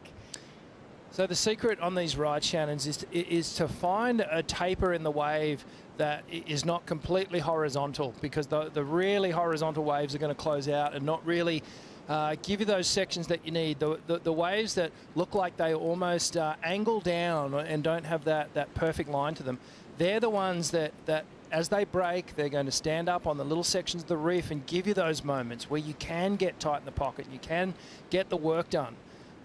So wave choice, pretty critical out here. And well, Joanne's been here she's been competing here now for a number of years, so she's got the experience here. Probably more so than even India Robinson's. You know, I'm sure she's been here a few times, but I think Joanne is definitely going to have the upper hand in terms of experience. Yeah, absolutely. For both India and for Luana there on screen, it's their first championship tour heat out here. Very first event in the big jersey. Luana, of course, coming from Hawaii, getting her first time here in WA, a really exciting experience. India, as you mentioned, you know, she's Australian. She's had time surfing out here at Margaret River before, but now in that championship tour jersey is quite a jump. And Joanne DeFay, she's actually one of our previous winners. So she took out the win back in 2018. win the event, had to actually finish up in Bali. So she technically won the Margaret River Pro at Uluwatu. That's right. But a great victory regardless, because that women's event, well, men's and women's event, had to carry on the women's side from the quarterfinals. So she made it through to the quarters right out here at main break, and then carried on to the win over Tatiana. Yeah, a win's a win. We'll take it. Obviously, you know, getting a lot of work done early in the draws to make it that far. So, yeah, coming back to the experience, you know, she's comfortable in this wave. Her style suits these right-handers. You know, I think it's a fairly even matchup, really, when you look at the strengths of all these surfers, but perhaps you'd have to tip the cap in favour of India when it comes to power. We've seen what she can do on those bigger open ocean waves, and as this swell starts to fill in, which it has been this morning, perhaps she can pick a few decent rides and really give us those big power turns that we expect from her. Yeah, I absolutely agree. For India Robinson coming into the Margaret River Pro, she is the only one of the rookie class that is sitting above the cut line at the moment, sitting at number 8 on the ranking. So she's by no means safe coming into this event, but she's got a lot of the work done to put her in a good position moving into things. Sort of consolidation rather than, you know, find a way to climb your way up the rating. She's, it's a different mindset, isn't it? It's like you got to be careful that you don't just surf defensively. You still need to stick to your guns. Down to just under 27 minutes on the clock. Plenty of time for these women to pick the best of the lineup. Just small scores across it at the moment. And speaking of India Robinson, Ronnie Blakely was able to catch up with her yesterday morning before the call. Here with current world number 8, India Robinson, who's having a fantastic rookie season. A couple of quarterfinal finishes already, India. Inside the cut line at the moment, but this event is going to be huge for you. Obviously, some really talented surfers chasing down that position in the top 10 as well. How are you feeling going into this event? Yeah, honestly, it's kind of weird. It's like deja vu for me. It's like at the end of last year, heading into Haleiwa, all the girls were in a really tight spot and we all needed to make that top 5 range to qualify. So it's kind of a bittersweet feeling, like that pressure's a lot, but at the same time, it's really cool knowing that I even have that opportunity to fight with the best top 10 girls in the world. So yeah, we all need results, and I think you're going to see some amazing surfing because we're going to come out guns blazing. So yeah, I'm really excited and I'm going to put my best foot forward. Definitely. Margaret River, have you got much experience at this location? Because for me, it's a location that could really suit your surfing. Yeah, I've surfed here a couple of times when I was a lot younger for junior events and stuff, but just I came over a bit earlier after bells and just put in a bit of time knowing the lineups and stuff. The wave itself, yeah, it does suit my surfing, so I think that should come naturally. But yeah, I've got a good idea on the lineups. I've got a few locals helping me out, and yeah, I'm just excited and hopefully we get waves. And with live action, Joanne DeFay having a look at a big right opening up in front of her. Throws it up into the lip. Unable to ride out complete now on her backhand. Luana Silva into that really choppy, bumpy face. Kicks out early. And now India Robinson out the back with priority. That first section shuts down on her, and the second as well. Like you mentioned, that wave selection, Richie, being so important. But then it's also such a challenge for these surfers when they're sitting out there, and they're all some solid looking lines coming through to just have a go. Yeah, it's hard to not take them when the sets roll through. But, you know, you've got to pick the right ones. Otherwise, as we saw there, they just don't give you the chance to do any turns, to build any points. So unless you're going to really dig in that one big explosive turn, as we see some great images there of the real locals, the Dolphins just hanging around the line. They've been in the bay all morning, just doing their thing. It's always a special moment for surfers when you're sharing the ocean, actually see them connecting with the wildlife. Out the back with Dometic. Kaipo Guerrero, you're hanging out with the Dolphins. I'm having a good time out here, and I love that we've had these pods of dolphins all morning. You know, they're the original surfers, right? And they've been getting a couple of waves. The lumps and the bumps do not affect the dolphins at all. They're actually underwater, so they're just cruising, and they're having a good time. Good session out here with the dolphins. So good. I saw that last one go straight up into the air, kind of, you know, channeling some John Florence. Yeah, Dolphins got a mean air game as well. And that's evident right here. So, you know, Mother Nature, the ultimate in board design or hull design or just everything design. The ultimate design, absolutely. Down to 23 minutes on the clock, and we've got some more scores that have trickled through here, Richie, but it's a low-scoring affair to kick things off. Highest score going to Joanne DeFay for her opening ride, and now she is up and running again. Slides the tail out on that single turn. She's going to now get herself to the inside to that ski for jet ski assist. Get back out to the lineup. Just a one turn there for Joanne, and really this heat hasn't started, in my opinion. I don't think any of these scores on the board are going to come into play, or we wouldn't want to see scores of that magnitude in the final scoreline. So Joanne perhaps just sort of trying to get a nice turn done. Here we go. Luana Silva, first turn, connects the dots into the second, gets a cleaner snap. Can see her really negotiating that bump and that wobble as she comes through to the inside, and taps it for the finish. A little redirect on her backhand. She's looking to improve on a 2.33. Find a little bit more rhythm out there. Yeah, I think she did possibly improve on that. And like you said, I think rhythm's the key there. It looks like she's trying to build into this heat and get some runs on the board here. And then at some point, though, she needs to settle into the priority rotation and make sure she just doesn't stay scrappy through the whole heat, because the sets are coming through. They are averaging sort of 4 to 6 sets per heat now. And you have to make sure that you try and pick the perfect wave, and there's sometimes even 3 and 4 waves in each set. So when you do the numbers, you know, you kind of go, okay, well, I need 2 waves. Perhaps there's going to be 4 sets in a heat. There's a couple of opportunities there. Talk us through this one of Joanne. Yeah, just a little a kind of a cut down slide it turned into for Joanne. It's not really going to be a big score. This is a better wave for Luana Silva. You can see there just sort of almost a double carve off the top. A nice tight pocket turn on that second section, and then she brings it all the way through. I feel like she'll be feeling good about that wave, getting to the finish and connecting a few turns. India Robinson in real time coming through to the inside section. Scores through for last of Luana. It's a 2.9, so it does increase on her heat total. Joanne DeFay did the same on her last, and now making around the section into a great looking pocket for another single turn. Really getting to unleash a little bit loose strong. Yeah, that's the best turn of the heat so far, without a doubt. You could just see how much commitment Joanne put into that. Gee, she got around so quick on the ski then. She must have gone straight on the inside. It was only the 1 turn wave, so perhaps it was a smaller inside wave. But I can sort of see the plan that Joanne's starting to construct here. She's thinking, okay, I'll get two semi-decent waves on the board, and then I'm going to sit and then start looking for a bigger, better wave, and then she'll build. Important heat strategies coming into play for current world number 5. She's just that one outside of already securing herself above the cut line. We've got our top 4 surfers on the rankings already knowing that they're going to be heading to G-Land, that they're requalified for the start of the 2023 season as well, which is really exciting. Joanne DeFay just a few points away from that, really. You'd have to think that something extraordinary would have to happen for her not to make, you know, the cut line.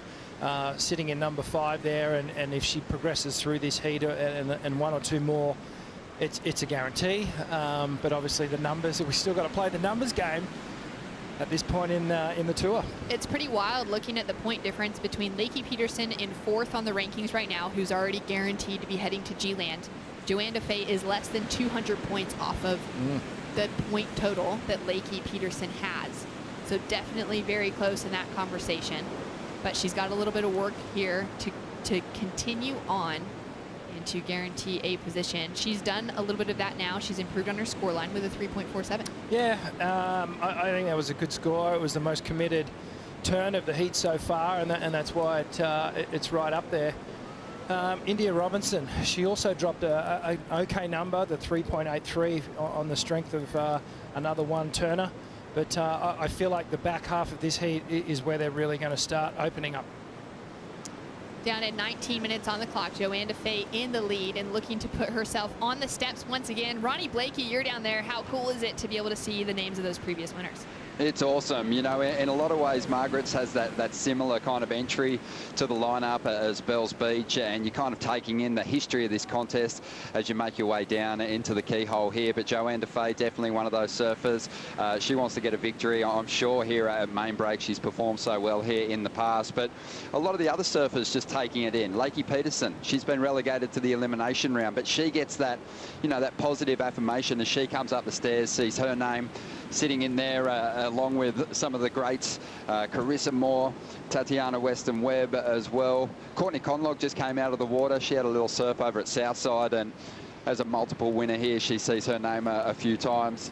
But it's a great way to write yourself into the history books here at Margaret River, and this is permanent. You know, this isn't just put up for the contest. This is something that is celebrated, an acknowledgement of that achievement here at Margaret's every time you step down this staircase and hit the lineup. It's really cool. Oh, so amazing to see those names set in stone for the ages, well, set on the steps at least. And for so many of those surfers that have come before. We've got names like Wendy Botha, Jodie Cooper, Pam Burridge, who have taken victories out here in the past as well. Yeah, when you look at the victors of this event, it's not as clear cut as, say, Bells Beach, where you know those winners often went on to win world titles. There's a little bit of a mixed bag in the winners here, so there's a bit more variety in the champions that we get at Margaret River, and I think that's just testament to the wave and the variety of it, and how challenging it can be. You know, last year we saw some of the biggest waves ever we've had in competition. You know, it was absolutely gigantic. So it's an interesting one. It's another riddle similar to Bells. You have to figure it out. You have to be ready for anything, and it really is one of those events where you need to be in tune with the conditions more so than, you know, a straightforward perfect peeling wave of, say, Snapper Rocks or one of those other breaks. A lot of time still on the clock, small scores all around. India Robinson now with the best of the totals, sitting with a 3.83 for the highest single wave, but she is sitting in that knockout position at the moment, chasing just a 1.40. And Richie, you've got so much competitive experience. You've surfed heats out here, you know, many times. What's it like to be sitting in that position, knowing that there hasn't been those breakaway scores for anyone? Is there kind of any shifts that you'd try and have within wave selection or your mindset out there? Absolutely. I would be just thinking, there's no more delivering more of the same. I'd be going, how can I break this heat open? How can I establish, you know, some authority in this heat? And it's to pick a bigger, better wave. As we see Luana Silva up and riding here. Yep, gets a big re-entry, that single turn, looking to improve on a 2.9 and trying to change things up. As you're saying, Richie, we see now India Robinson taking off behind the section and uses priority on that one. Yeah, unfortunately there, just caught behind a little bit, just didn't realize that wave was going to run off, and that's another factor that this wind creates, as we see Jojo. Joe, looking for that first section, decides to kick out rather than going for that single maneuver.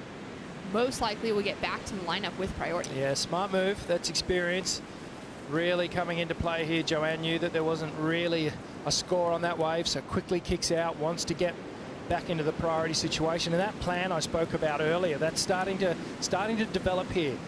Joe's going to go back out. She's going to be #1 priority. She's going to control the lineup. She's going to control the next set that comes through.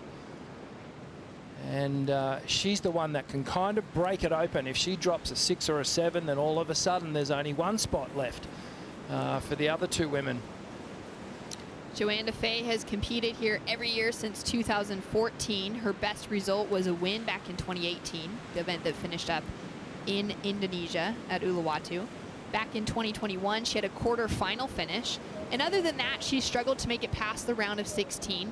But has had those breakout performances, one of them equaling a win, which is the biggest breakout performance you can get at a venue. Yeah, absolutely. But even a quarterfinals out here is not a bad result, and she'll be taking that comment. She's looking good, surfing well. 14 minutes on the clock. Joanne DeFay sitting in the lead with a couple of threes on the scoreboard. We are waiting for a set to roll through for some great wave selection. And really for these women to be able to unleash. We're going to go to a quick Bonsoy brew break, and we will be back with more action right after this.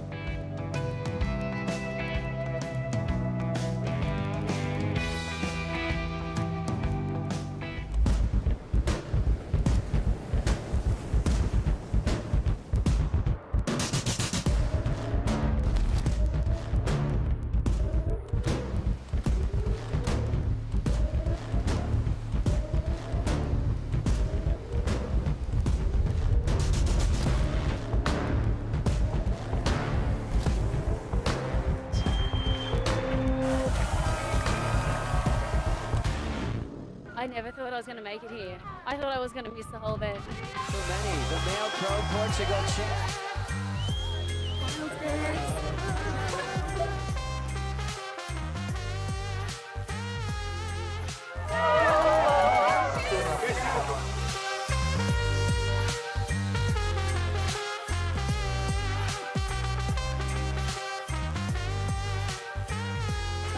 Oh my gosh.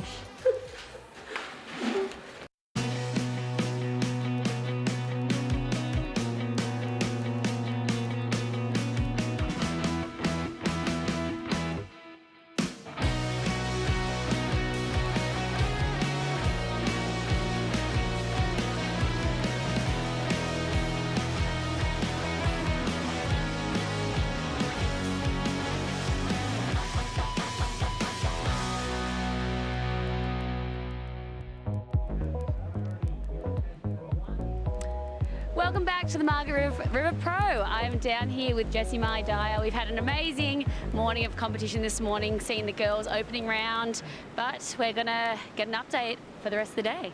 Yeah, so we've had this next round of women and also the first round of men's on hold, and we're not going to do either of them. You know, there's a couple of waves for sure out there, and it's been really nice to get going, but we're definitely looking at more swell coming, and there's a bit of onshore wind in there, but there's going to be some waves, and yeah, we're going to have another look tomorrow. Amazing. Thanks for the update, Jessie, and back to Shannon and Richie in the booth. Thanks so much, Laura. Great to hear from Jessie, getting women's round 1 underway. Got some great waves on offer this morning as we see India Robinson getting a 2-turn combination, which would be the first of the heat, Richie. Yeah, that was a good combo from India. She just, got to be careful here. You run out of water really, really quickly. There's a great aerial view of the Dolphins just playing in the lineup. Special moments out here for our surfers. It's always a great experience, but yeah, that little pista package too. Shannon, of all the amazing things to do over here in WA, all the wineries and all the different waves and you know, caves and all the things to do, it's such a special part of the world. Plenty to get up to on lay days here in Western Australia, as we see Luana Silva now using priority on this one.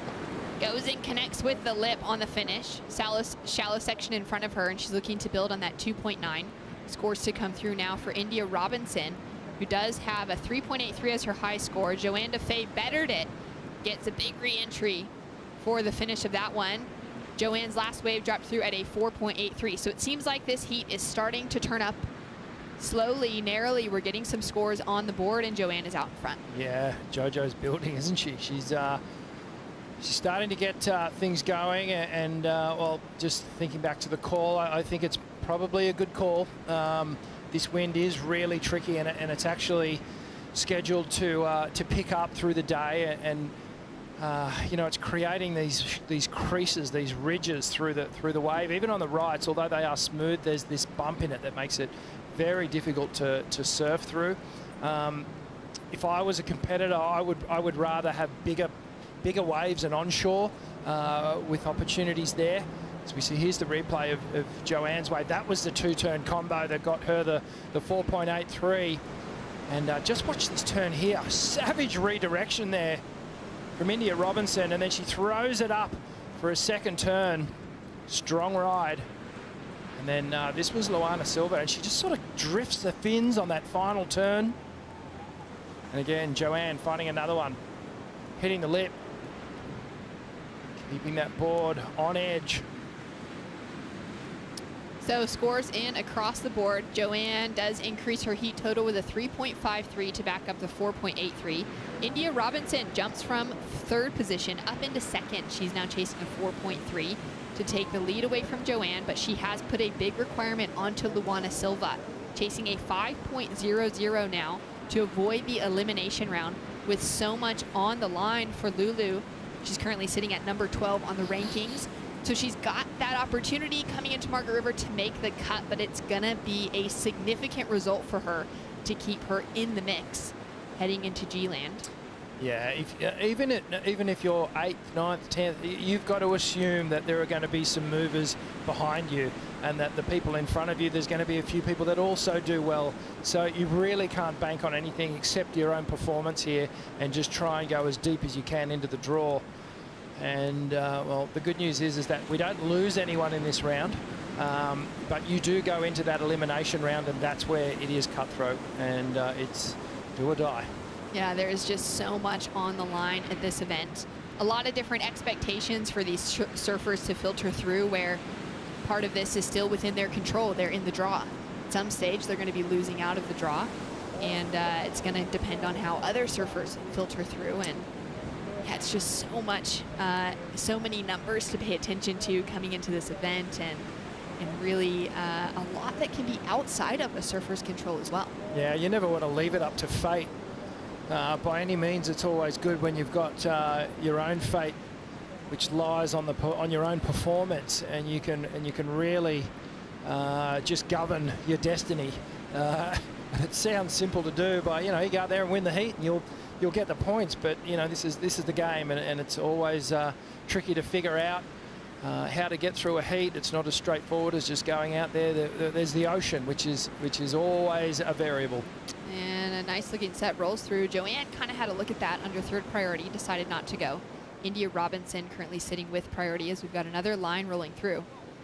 See who is going to get the best of it. Under 7 minutes on the clock. Luana Silva chasing a 5.00 to take the lead.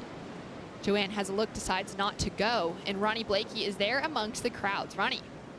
Yeah, absolutely loving it. Such a big road down to the keyhole here to get prepped. So from the Red Bull athlete zone, it's a big journey down.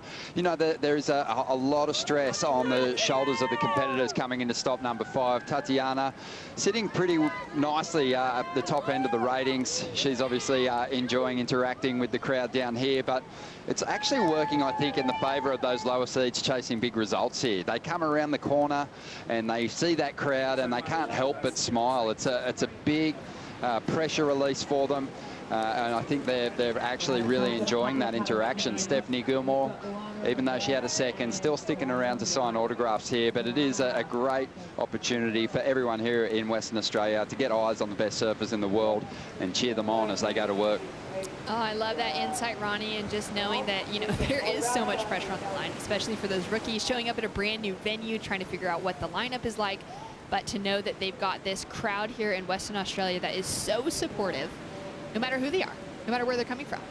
Yeah, surf fans, they just appreciate watching the best surfers in the world, and really it's appreciating what they do out in the ocean. And everyone's got their fans, and nationality doesn't really come into it too much.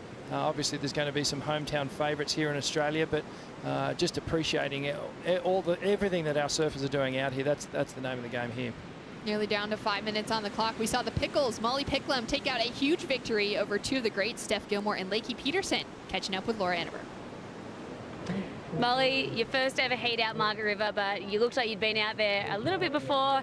How was it surfing against Steph and Lakey? I mean, that's a dream heat for me to verse two women like that. Yeah, it was inspiring, to be honest, to be out there with them. But fortunately, I got here early enough to figure out this wave because it's definitely a tricky one. And yeah, hopefully it looked like I kind of knew what I was doing. Well, it sure did. And talk about your space on the rankings at the moment. I mean, obviously not what you were expecting coming into this year, but we know you're such a fighter. We saw you fight up the rankings last year in Haleiwa. Do you have that same headspace? Yeah, I definitely think the cuts put a bunch of pressure and put this whole bubble on all these surfers here, but I just got to do my thing, and I have confidence, and I really do believe that I can be on this tour, and yeah, let's see how it goes. Amazing. Well, looking forward to watching you surf. What have you changed in your equipment since you've been here? Here Darren's made me a bunch of 510s from a magic one I had in Portugal, so just going off those files. So yeah, they feel pretty good. Amazing. Well, we'll see you in round of 3. Thank you. Love hearing from Molly. Love that just excitement to keep herself in the mix. She is sitting it down all the way at number 16 on the rankings, Richie, and that's a tough spot to be in, but she's got her head in the right spot. Just eliminate all that pressure and think about it wave to wave, maneuver to maneuver. That's all she can do right now. Live action, India Robinson. Racing around that first section, negotiating the bump, trying to find some speed. Connects with a single turn, kicks out right on the surgeon's table. That one's not going to better any of her score. Just working to replace that 3.83. And perhaps a little mistake there leaving Luana Silva out the back, only needing a 5, which is, you know, 2 big turns on a wave, and you're going to get an easy 5. Looks like there's some sets approaching as well. Luana Silva will have an opportunity, chasing a 5.00 to get the advancing position out of the elimination round from India Robinson. And having a look now, looking comfortable and at home on a solid size section, standing up in front of Luana, cracks a big turn out the back. Wave doesn't offer her a second section.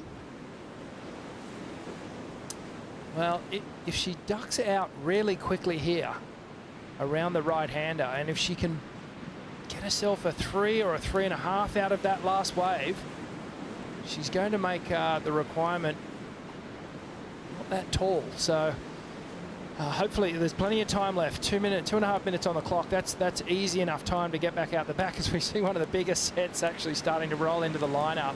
And at the moment, we've got no priority established, which means that each of our surfers are working their way back to the lineup.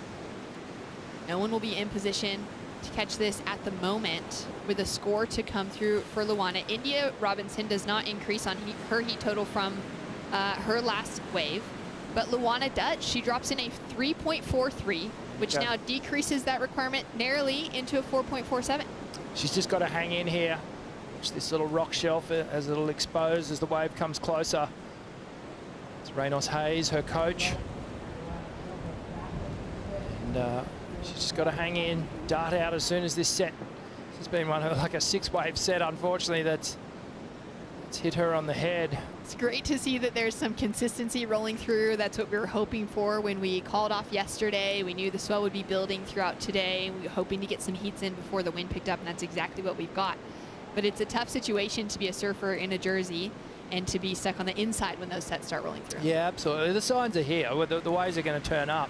It's this cross-shore wind, this side-shore wind that makes it really, really difficult. You'd almost prefer it to be directly onshore because then the wave faces are smoother. They don't get broken up. It's messy and it looks messy, but there is some opportunities on the wave. When it's like this, it's like someone's filleting the wave. You know, you're making it into sashimi, cutting it through, and it's quite difficult to surf as we see Joanne up and riding. Joanne looking to keep a silky smooth style through this wave, connects with the foam for that first section, goes for a big closeout finish and feels it. Yeah, she's done enough. I think that will, it might even replace the 3.53. I think she knows that she won't be dealing with that elimination round. 20 seconds to go. I think she'll call it a day. That'll feel great for Joanne, sitting at number 5 on the rankings, looking to secure her spot as one of the top 10 women advancing past the mid-season cut.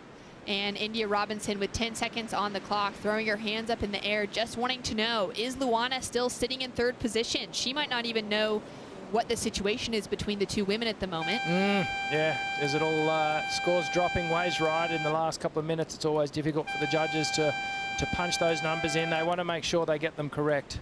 Exactly. Joanne DeFay with a score to roll through now. India Robinson through in 2nd, and Luana Silva down in 3rd position will be heading to the elimination round with a lot on the line for the woman sitting at number 12 on the rankings. Joanne DeFay drops in a 4.47, takes out a big lead, keeps herself in the mix heading into the round of 16. Coming up next, Tatiana Weston-Webb, Malia Manuel, and Isabella Nichols. More action on the line for the final heat of the day. Joanne DeFay with a big win out of round 1.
champions are champions, and they are champions for a reason. They're the best at what they do, but I think that now the entire tour is evolving at such a rapid speed, and it's really, really fun to be a part of this generation because I just feel like we're all pushing each other so much harder. I think that anyone can win an event now. It just is a matter of who's doing the right thing on the right day and being in the right time at the right place.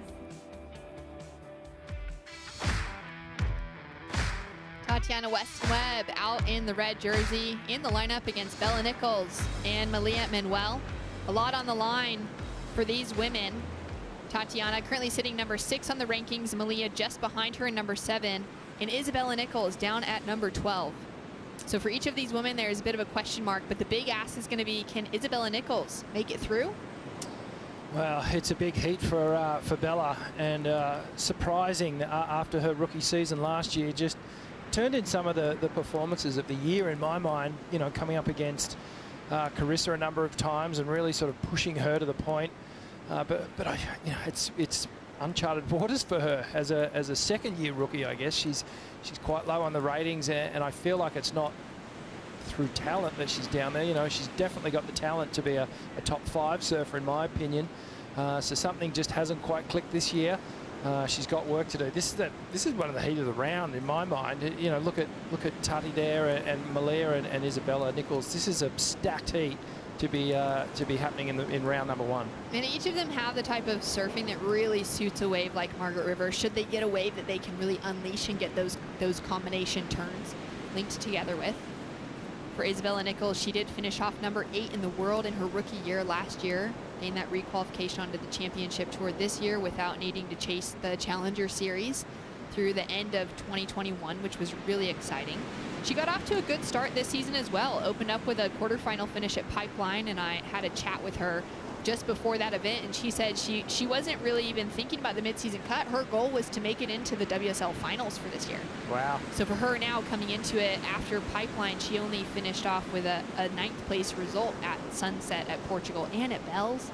I feel like some of that was due to the matchups and the conditions that she had to surf in. She wasn't able to get prime conditions in her heat out at Portugal and just have some good waves and that opportunity to showcase her surfing in, which would be a challenge for a surfer coming into just their second year on the CT. Yeah, sometimes it is frustrating, you know, and that's again coming back to Mother Nature. There's always going to be some heats that are highlight heats of the day, and everything's going to switch on, and the wind's going to be great, the swell's going to turn up. But then there are going to be those heats where you do need to adjust and scrap around a little bit, and you know, you can feel like you get on a bad roll where you're just constantly in those scrappy heats. But if your surfing's there, then that's what you've got to focus on. And I feel like with all these women in this heat, and you know, obviously Tati's sort of leading the way, but Malia as well, and Isabella, that they're surfing so well over the last few years.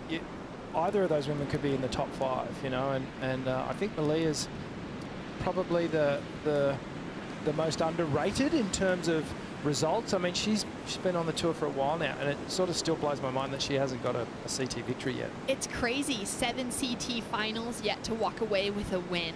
She was so close there at Sunset where Brisa Hennessy took out her maiden championship tour victory.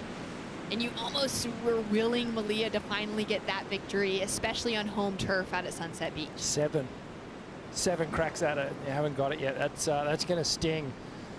But Malia feels like she's really done the work in the off season, and she's been working on equipment, working on her boards.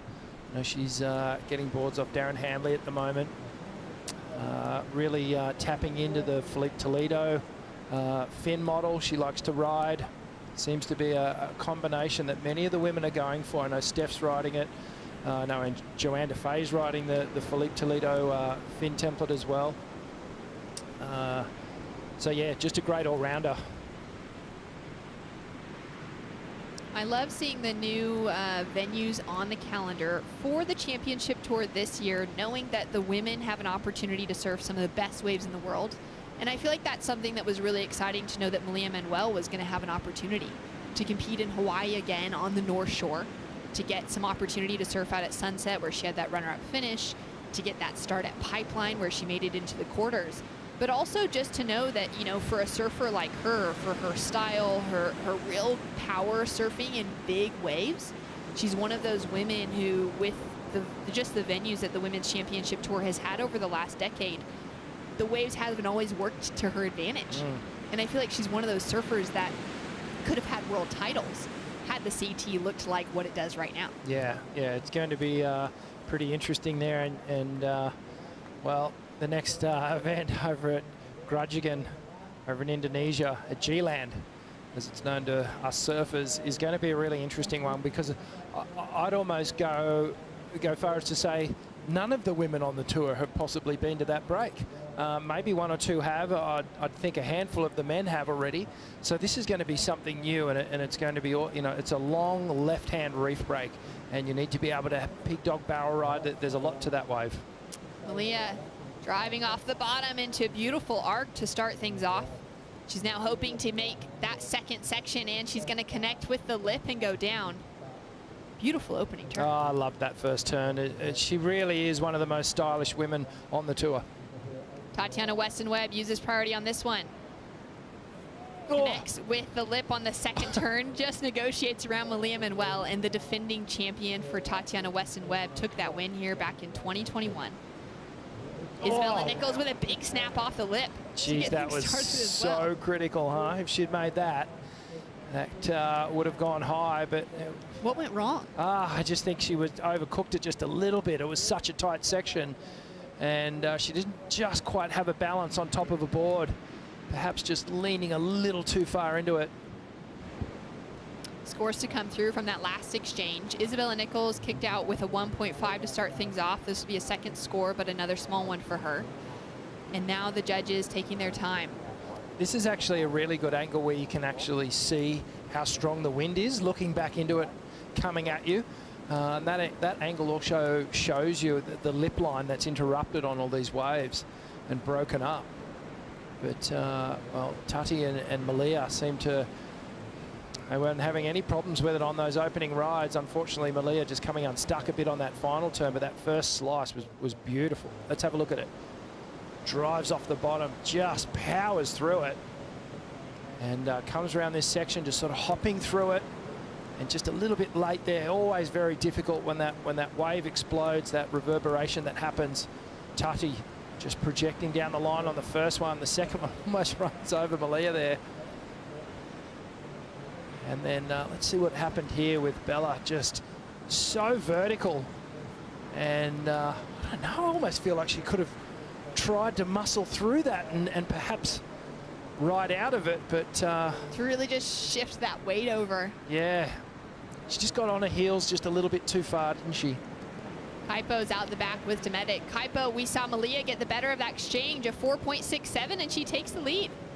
Well, that's great news, and that was great surfing from Malia, and she's really negotiating some of these challenging conditions. Now, Shannon, the wind's not super hard out here right now, but what's happening is the wind out at sea has been creating all of this short interval wind swell, and that's breaking up a lot of this swell, and that's why you have to stop and go, and that's why you have to really not just pick your wave, but when you're on the wave, really settle into your turn. So some bump to deal with, but Malia Manuel managing that well. Thanks so much, Kaipo. Kaipo, what are your thoughts on equipment out there? Would a longer board help with some of those chop, or is it okay on the standard short board? I think a longer rail line's always more stable, right? So when you're on rail, that longer rail line is going to add stability, but it could get caught up a little bit in the bump, so it's kind of like 50-50 either way. What you don't want out here today is a super light board. You don't want a board that's going to be on top of the water. You need to be able to sink your board and purchase into the water, sink your rail so that you have control in these bumpy conditions. Hey, Kipes, it looks cold, but how's the water temp? Water temp is actually fine. The cold, Richie, is in the air. My hands are numb right now, but the cold's all in the air. The water's fine. So good. 23 minutes on the clock. Malia Manuel out in front, and an interesting discussion around board and equipment decision on a day like this where you got wind to factor in, but not the biggest of conditions for the surfers figuring out what they're going to ride out. Yeah, I think Kaipo got it spot on. You know, traditionally Margaret River likes a bigger board because that extra rail lets you just really get comfortable on those bottom turns, and you can commit to the top turn. But on a day like here where there's all these creases, the longer board can get caught in them, and you can dig a nose and catch a rail. So it's just the smaller shortboard is the go-to for today. The other thing too, you need to be able to react really quickly as these sections pop up down the line, and the longer board also you can get stuck. So I dare say everyone's on their standard shorty, if not even maybe a step down, which you don't traditionally bring over to the west. But who knows? Here's a couple of nice sets starting to roll in. Always so important for these surfers to have plenty of boards in the quiver and to be able to figure out how to tie them onto their rental cars when they land at a new airport.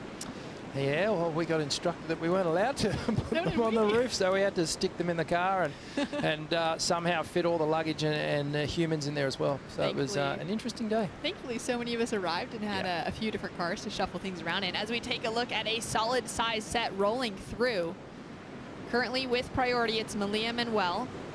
She's not going to go. Tatiana, under third priority, has to hit a jet at the bottom of that wave. Big solid walls rolling through into main break here at Margaret River. The official call has been made that we will be calling off competition for the day at the finishing of the women's opening round, heat number 6, due to that wind continuing to increase and some really tricky sections to negotiate with the wind on the face of these waves.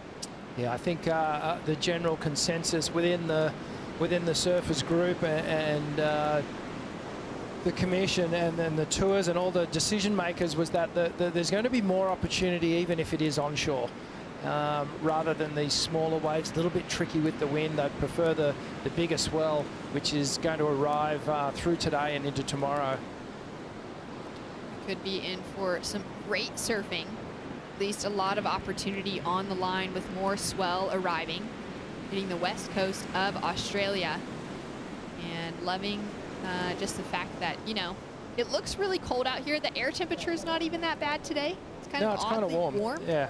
Even though it looks like we should be properly rugged up. Malia Manuel into a first great snap.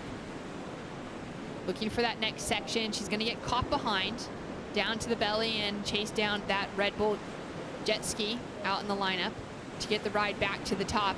Bella Nichols now with an opportunity and an important moment for her to get things started. Throws it up into the foam to finish. No. She's starting to make things a little bit difficult for herself. Here we go, Tatiana. Tatiana with priority into a really heavy lip. And there was pretty much no way she was going to come out of that one. No. Well, Tati's got that 3.7. Interesting, Shannon, that first wave of Malia, that first slice, 4.67, pretty much for that one turn, that one committed open carve that she did, and the second wave that she just had there, another sort of open face slice. So the judges really appreciating that power, the commitment to the rail turn, and if she can string together two, maybe even two with a finishing move there, that's when we're going to see a bigger score drop. Bella just with a couple of one-point rides. She really hasn't started her heat yet. Yeah, she's got a lot of work to do, although there's not the biggest of requirements on the scoreboard at the moment. That's likely to change as we take another look at this one, the backup score for Malia Manuel. Yeah, not a bad snap to start off. Unfortunately, just the one turn. And this is Tatiana behind her, just throws it up under the lip and just gets beaten down. Tatiana Weston-Webb currently sitting in second, chasing a score to take the leading position. Our defending champion took out the win here just last year over Steph Gilmour. Tatiana has made the finals in her previous 3 appearances here at the Margaret River Pro, which is just insane consistency from 2018, making it to the finals for the very first time, to back it up in 2019 with another second place finish, and then to take out the win in 2021. Yeah, and she did it in style last year. The conditions were huge, and Tati was just attacking that final section like we've never seen on the backhand before. Malia currently in the lead, connects with the lip for that first turn, gets a great finish on, and finally connects 2 turns together. She's sitting on a 4.67 for her single turn for her opening ride, a 3.17 for her single turn on her second ride, and now waiting for the score. Yeah, this is going to be the highest score of the heat, without a doubt. Beautiful connection between those 2 turns, didn't lose any any flow, any speed, just connecting them so well. Huge smile on her face right now. Yeah, I love the little spin around with the board just to avoid the reef, just to keep the fins out of danger. Let's watch the replay. So a little check turn to get herself right in the pocket there.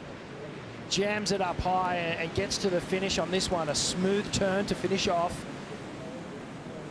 So a great combination there.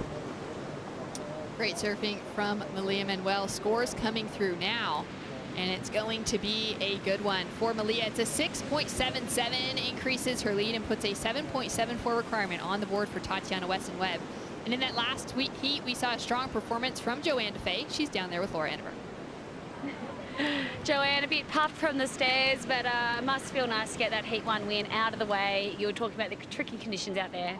Yeah, Laura, it was a little bit tricky, a little bit small, a little bit windy, but I felt my strategy kind of work. I was trying to keep busy and building my scores, obviously, and also, you know, trying to make the other goes on wave that I didn't want to, kinda, and it kind of worked. So I'm happy about that. But 8 points of total is not that great. Always one of our fiercest and most strategic competitors. You've had amazing run of results here in the past, getting a win in 2018. You know, what is your goal for this event?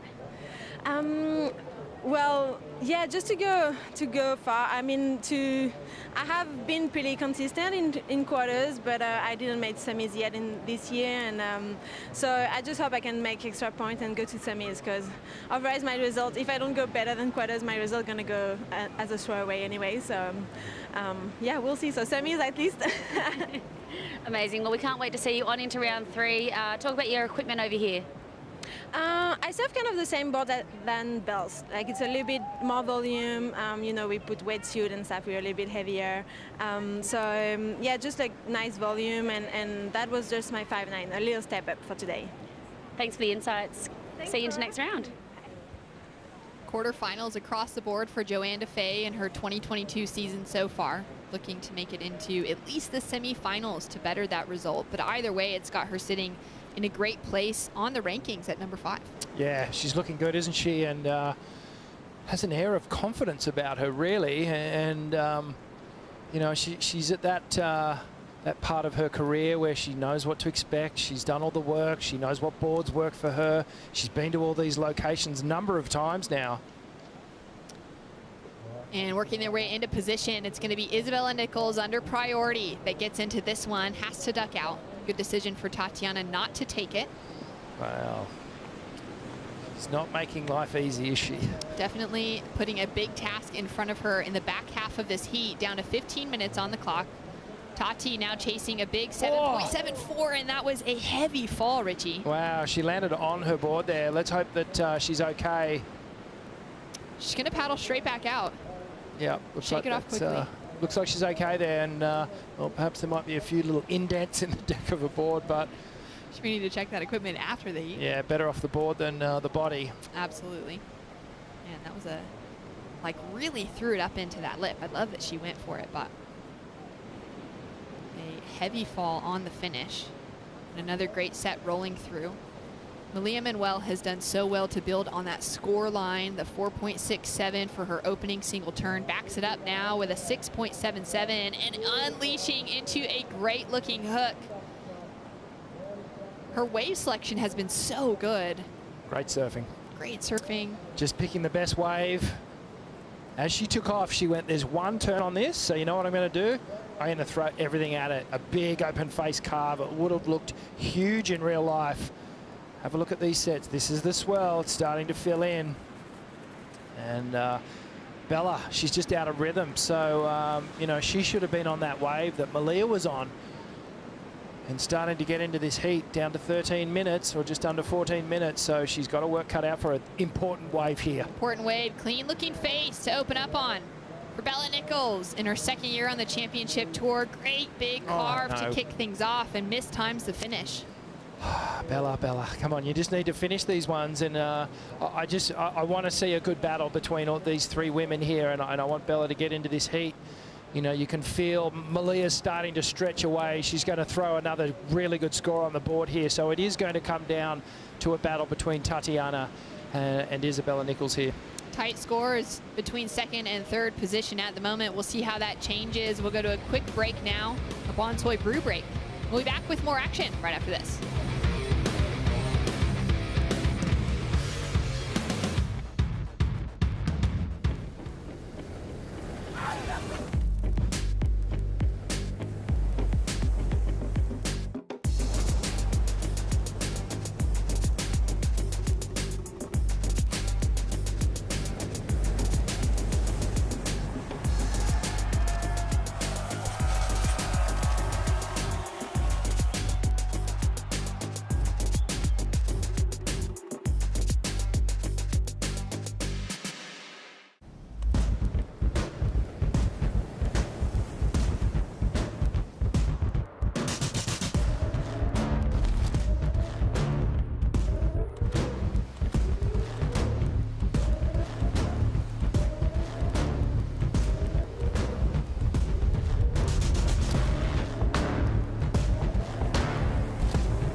We're here in Jewel Cave in West Australia. It's crazy how Mother Nature just creates these incredible sculptures.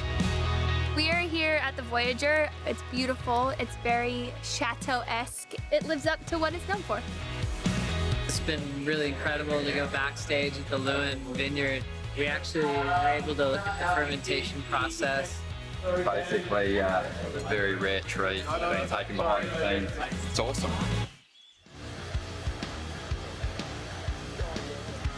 Welcome back to the Margaret River Pro. I'm here with the Oakberry surf conditions. We've had an awesome morning of surf for the ladies. It's been pretty tricky. We've had that northeast wind hold off. As predicted, it's about to come on onshore any minute now, and we've seen the swell rise, but I think a good call to call off for the rest of the day. Tune in though after this heat. We've got the WSL post show with my awesome co-host that I'm going to throw back to right now. Thanks so much, Laura. What do you make of the women's opening day so far? Oh, it's been awesome. I mean, I know it's been tricky. I know the girls have had, it's had some tough moments out there, but they've done it. They've worked their magic, and I think it's been a good start to the event so far. Some big standout scores. We've got scores in for Malia Manuel as she took off just before we went to break. She drops in a 6.83, and now Tatiana Weston-Webb with priority on a good-looking corner opening up in front of her. Great attack on her backhand, unable to connect with a second section. She is down into that third place position now, so we've had a shuffle in our situation out there. Isabella Nichols dropped in a 4.47 for her last wave, which does jump her up into second. And now Tatiana chasing a 3.78 to get herself out of the elimination round. So that was that one big turn that Bella did, huh? That 4.47. So the positive signs there, even though the turn was just a fraction off, it was a touch wobbly, and she didn't get the second turn.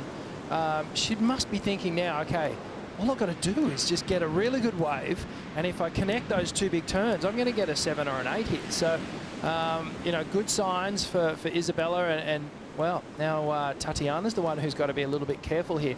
You could see she was going, oh, if I can get 2 turns off here, I'll put a bit more pressure, I'll get back second place. But that wave just running off a little bit too quickly. It's so hard on the backhand as well to get that second turn connected together almost in that kind of half check to make sure your speed's right there. Yeah, the advantage of the front side or the natural footers is that they're always looking at the wave, and you can really anticipate what's going to happen. On the backside, you've got to commit, and you have that moment where you sort of you're turning your head and you're not focusing on what's happening. So I guess the advantage of a backside approach on the rights is that you can throw it up more vertically, and you can make it look quite dynamic and throw the tail a little bit better. But in this wind, it's always a bit challenging. Yeah, there is that opportunity to go more critical and even bigger, but at the same time to go into the next section blind is always a challenge. Yeah, and then I guess if you want to look at it this way too, Tati's got a different approach, and she can show something different to the judges as opposed to the two natural footers, Malia and Isabella. Similar styles coming through from Bella and from Malia. Really pretty, graceful styles that sort of mimic flares of Steph Gilmour. Yeah, absolutely. Especially when you get them on their forehand on some of these rights.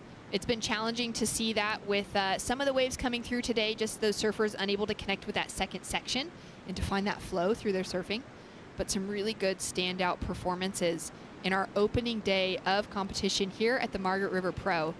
Malia Manuel doing so well to find those sixes to get herself into a great heat total in that 13-point range, and to put a lot of pressure onto Bella Nichols, now chasing a 9.13 to get that leading position away from Malia. But tight still for Tatiana Weston-Webb. She's got all the opportunity to chase down that 3.78. Yeah, it really is a crucial moment in this heat.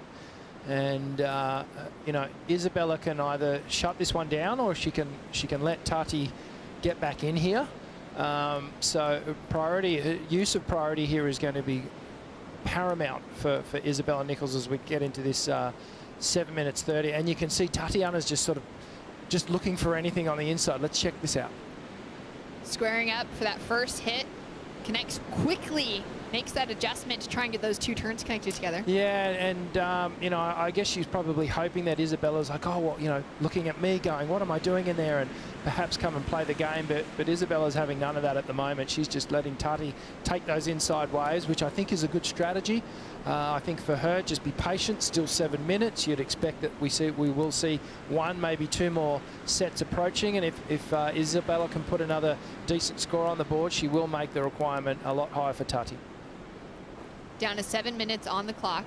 Bella Nichols digging herself out of a difficult position from the first half of that heat. It really took her over 20 minutes to find some rhythm. Yeah, she was sort of struggling there, and she's just off the strength of that one turn. She's been able to sort of, you know, change the flow of the heat.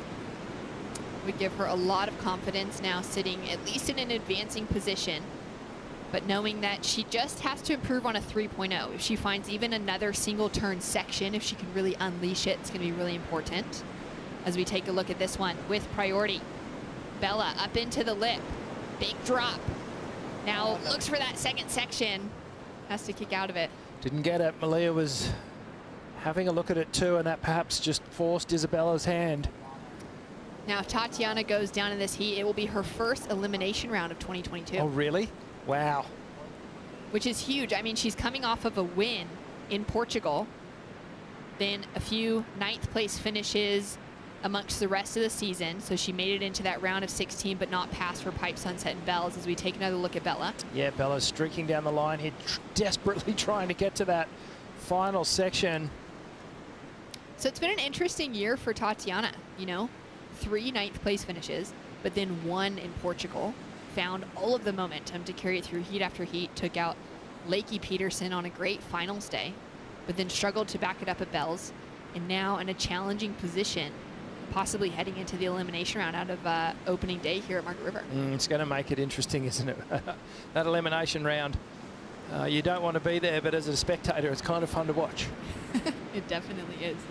Tati had a great year last year, making it into the WSL Finals, finishing off number 2 in the world, really just a single turn away from the world title. As we take a look at the Harvey Norman recap, with Malia Manuel finding all the rhythm. Yeah, she's really controlled this heat from the outset with some amazing surfing like that. Just check out this aerial view, swooping turn right off the top of that wave there, one of the biggest sets of the day. And well, Bella, she brought her own version, just a really ferocious rail carve. Didn't even get the finish on that one, and that was still her best score of the heat so far. And some lines approaching, so we're going to get an exciting finish in these final minutes. A few more opportunities for the women in the lineup. Isabella sitting in 3rd priority. Tatiana sitting in 2nd priority, now chasing a 3.85 to get the advancing position over Bella Nichols. It's even hard to get the right lump to take off on here, and it's crucial that you do find the right lump, because you can take off on the edge of it, and then you're out the face and you're not really given the opportunity. Here we go, Malia. Great looking wall opening up in front of her. Oh, just connects with the lip. That feathers down a little bit too quick for her. Yeah, I think she was just thinking preservation is the name of the game on that one. Just went up late. Here we go. Another opportunity maybe for Tati. Tati with an opportunity, chasing a 3.85, drives off the bottom, straight up into the lip. Doesn't connect for the second turn. I think it's enough. She only needs to get a 3.85 at this point. Off of the single turns where we've seen Malia and Isabella get into that 4-point range. I think it's enough.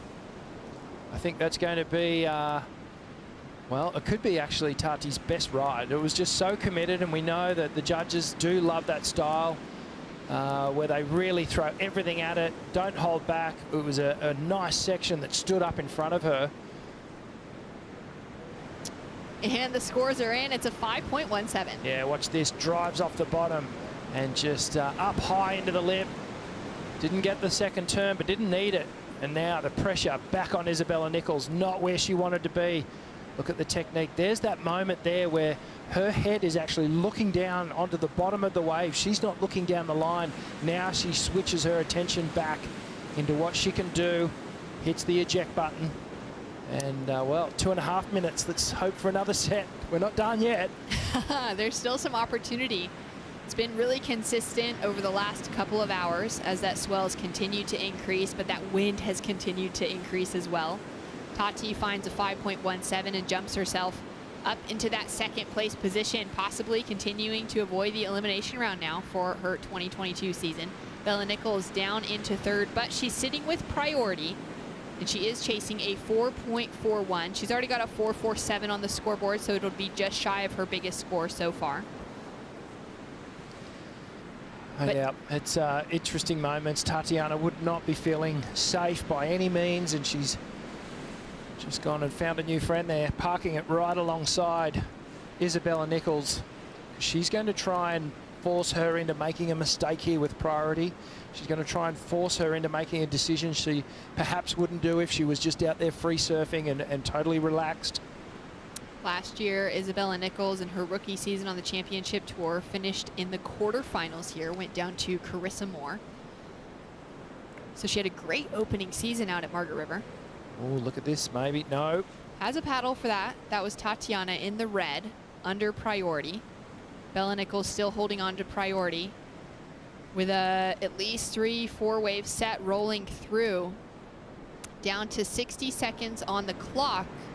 65 seconds, actually. And will these waves give the open face that these surfers need to have an opportunity? Well, they look like they're on the wrong side of the peak at the moment. They need to get out a little bit further as these bigger sets start to rolling in. There's actually a number of takeoff points as the swell increases. The peak moves further and further out. So far, each of our surfers just caught too far inside. Bella with priority, chasing a 4.41 to get the advancing position into the round of 16, and she's got a big wall up in front of her, connects with a lip for a huge turn, throws it up into the sky. That was a challenging section, Ricky. Oh, what a finish. And there was almost a moment where she was out of control, but it was dynamic. There was some drama and theatrics with how she brought it down, and an incredible recovery from Isabella Nichols, and Tati will just be willing this score not to drop. And what a moment. They all get caught on the inside. They took about 4 waves on the head of significant size, significant power. Bella makes it out to backline, just far enough to even scratch into this. She knew she had to throw everything at this. Tricky section, foam all over the top of it. And that's a natural reaction there. That wasn't contrived, that claim. That was a pure reaction to the moment. Just have a look at that. Look right there. She's totally blind. Somehow is able to just land back on a board, and look, the instantaneous reaction to it. The judges just gave her a 7.10 for a single turn on the buzzer. Bella Nichols jumps from the elimination round up into a second place finish. What an incredible performance for the woman in her second year on the championship tour. Takes a few waves on the head, scratches out the back just deep enough to get into that one. Well, sitting at number 12, that is exactly what she needed, and avoids that elimination round. She would be feeling on top of the world right now. I've got chills. My heart is racing. What a way to finish out the women's opening round. Malia Manuel with a beautiful start to her campaign here at Margaret River. A convincing lead with a couple sixes on the board. Stay tuned for the WSL post show. We'll be right back with more action. Ronnie and Bugs should join me in the booth for the call.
position. Either rise or you fall. I'm on a mission, bringing my dreams to fruition. I ain't playing at all. Bring out the body bags, I'm about to kill them, deliver them to the mortician. I gotta do what I gotta do. That's for my fish, back in my face. I gotta do what I gotta do. I pray to God, he never came. I'ma do me, I'ma do me. That's in my blood, I'll never change. That's in my blood, I'll never change. That's in my blood, I'll never change.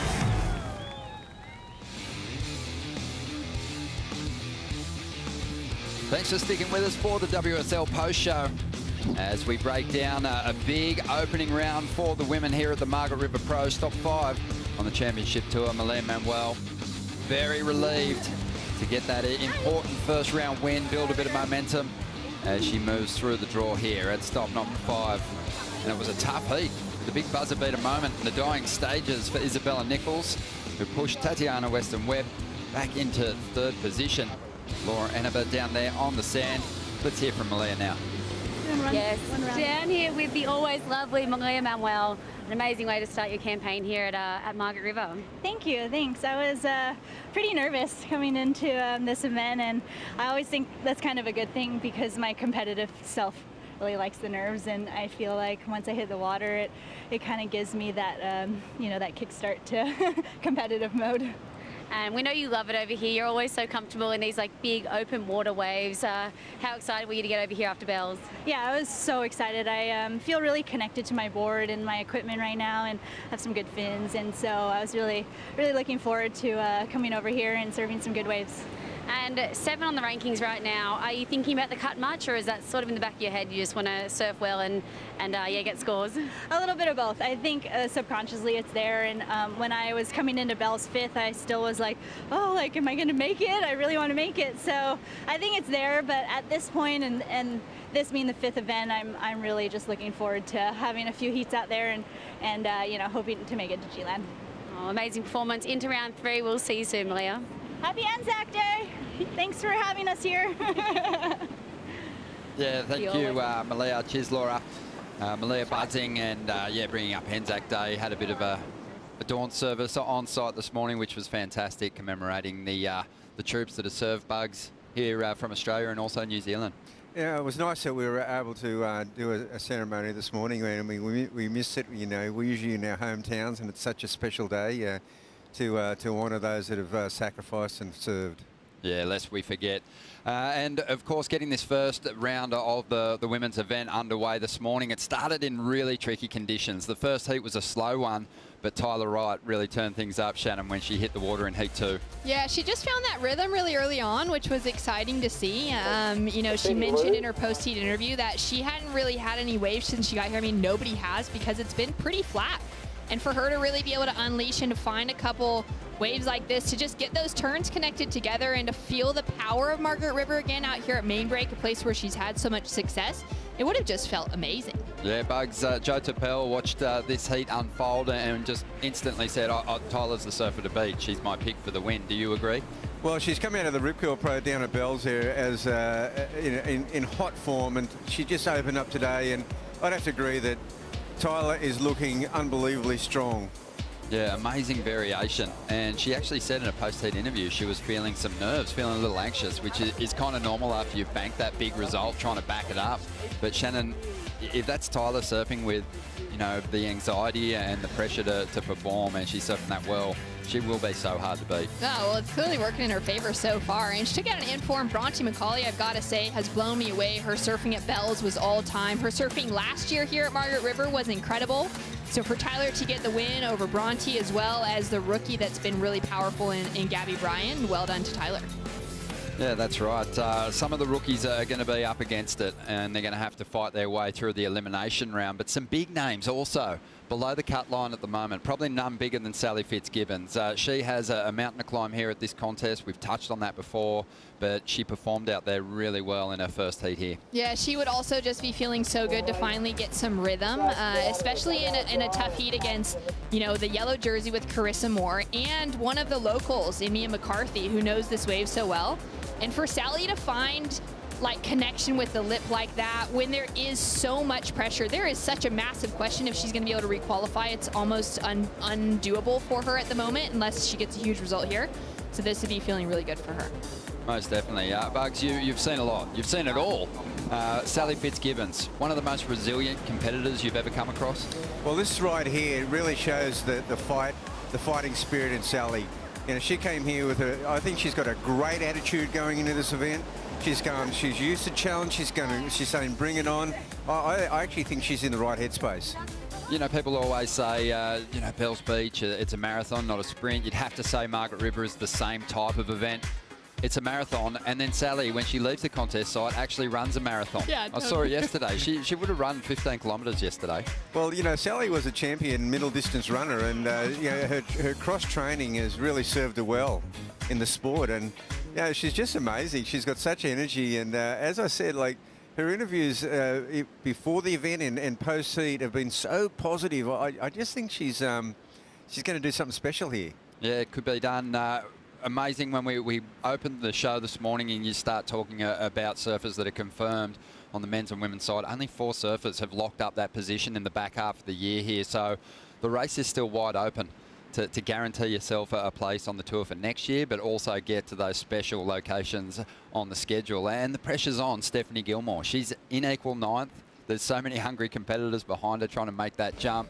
And she managed to survive this first round heat this morning, Shannon. Yeah, this was, again, a really important one, especially coming up against a hungry rookie in Molly Picklum. But for Steph to find that advancing position at least to avoid the elimination round was really crucial for her, again, with so much pressure. But then I loved seeing Molly Picklum find that rhythm and to get a heat against 2 of her heroes, 2 women that she has a lot of similarities in her surfing style with, in Steph and Lakey. Yeah, I thought Molly looked really sharp. She's got so much potential, and I guess that's the thing we've got to keep reminding ourselves with these young rookies. They are so young, and they've got big careers ahead of them still. Oh, Molly was not overwhelmed. She was against 2 superstars of the sport, and she was out there. She was aggressive, she was hungry, and she laid it down on the line. So there are the numbers, and I mean, heats don't get much more difficult if you're in Molly's situation on the leaderboard. Stephanie Gilmour, Lakey Peterson, a former winner here. That's probably the most difficult draw of the day. Oh, totally. It's one of those moments for Molly. Just getting to surf against the 2 of them would be a great thing, but then to actually beat both of them, that was huge. As we dive into the rankings now, and the big focus for us at this event is obviously that cut line and who can make the jump, hold their nerve and maintain composure and perform against those top seeds who are obviously now running on a lot of confidence. Totally. I mean, for today, great to see Sally through, to see Molly through, needing to get above that cut line, but then a lot on the line for Courtney, for Steph, for India, for Malia, not with that solidified qualification for the back half of the year. Yeah, it's going to be an interesting event, Bugs. Obviously, we're tracking the stories of those surfers that want to make it in above the cut line, but it's got to be at the expense of someone. We're going to say goodbye to a good chunk of the field here. Oh, I think you know, round 2 and 3 is going to be, there's going to be a fair bit of anxiety leading into it, and it's going to be, you know, you're going to have to really hold in nerve and be strong and go out there with a really positive affirmation that, you know, you believe in yourself. This is where it comes down to it. Yeah, let's have a look at those matchups for the elimination round now.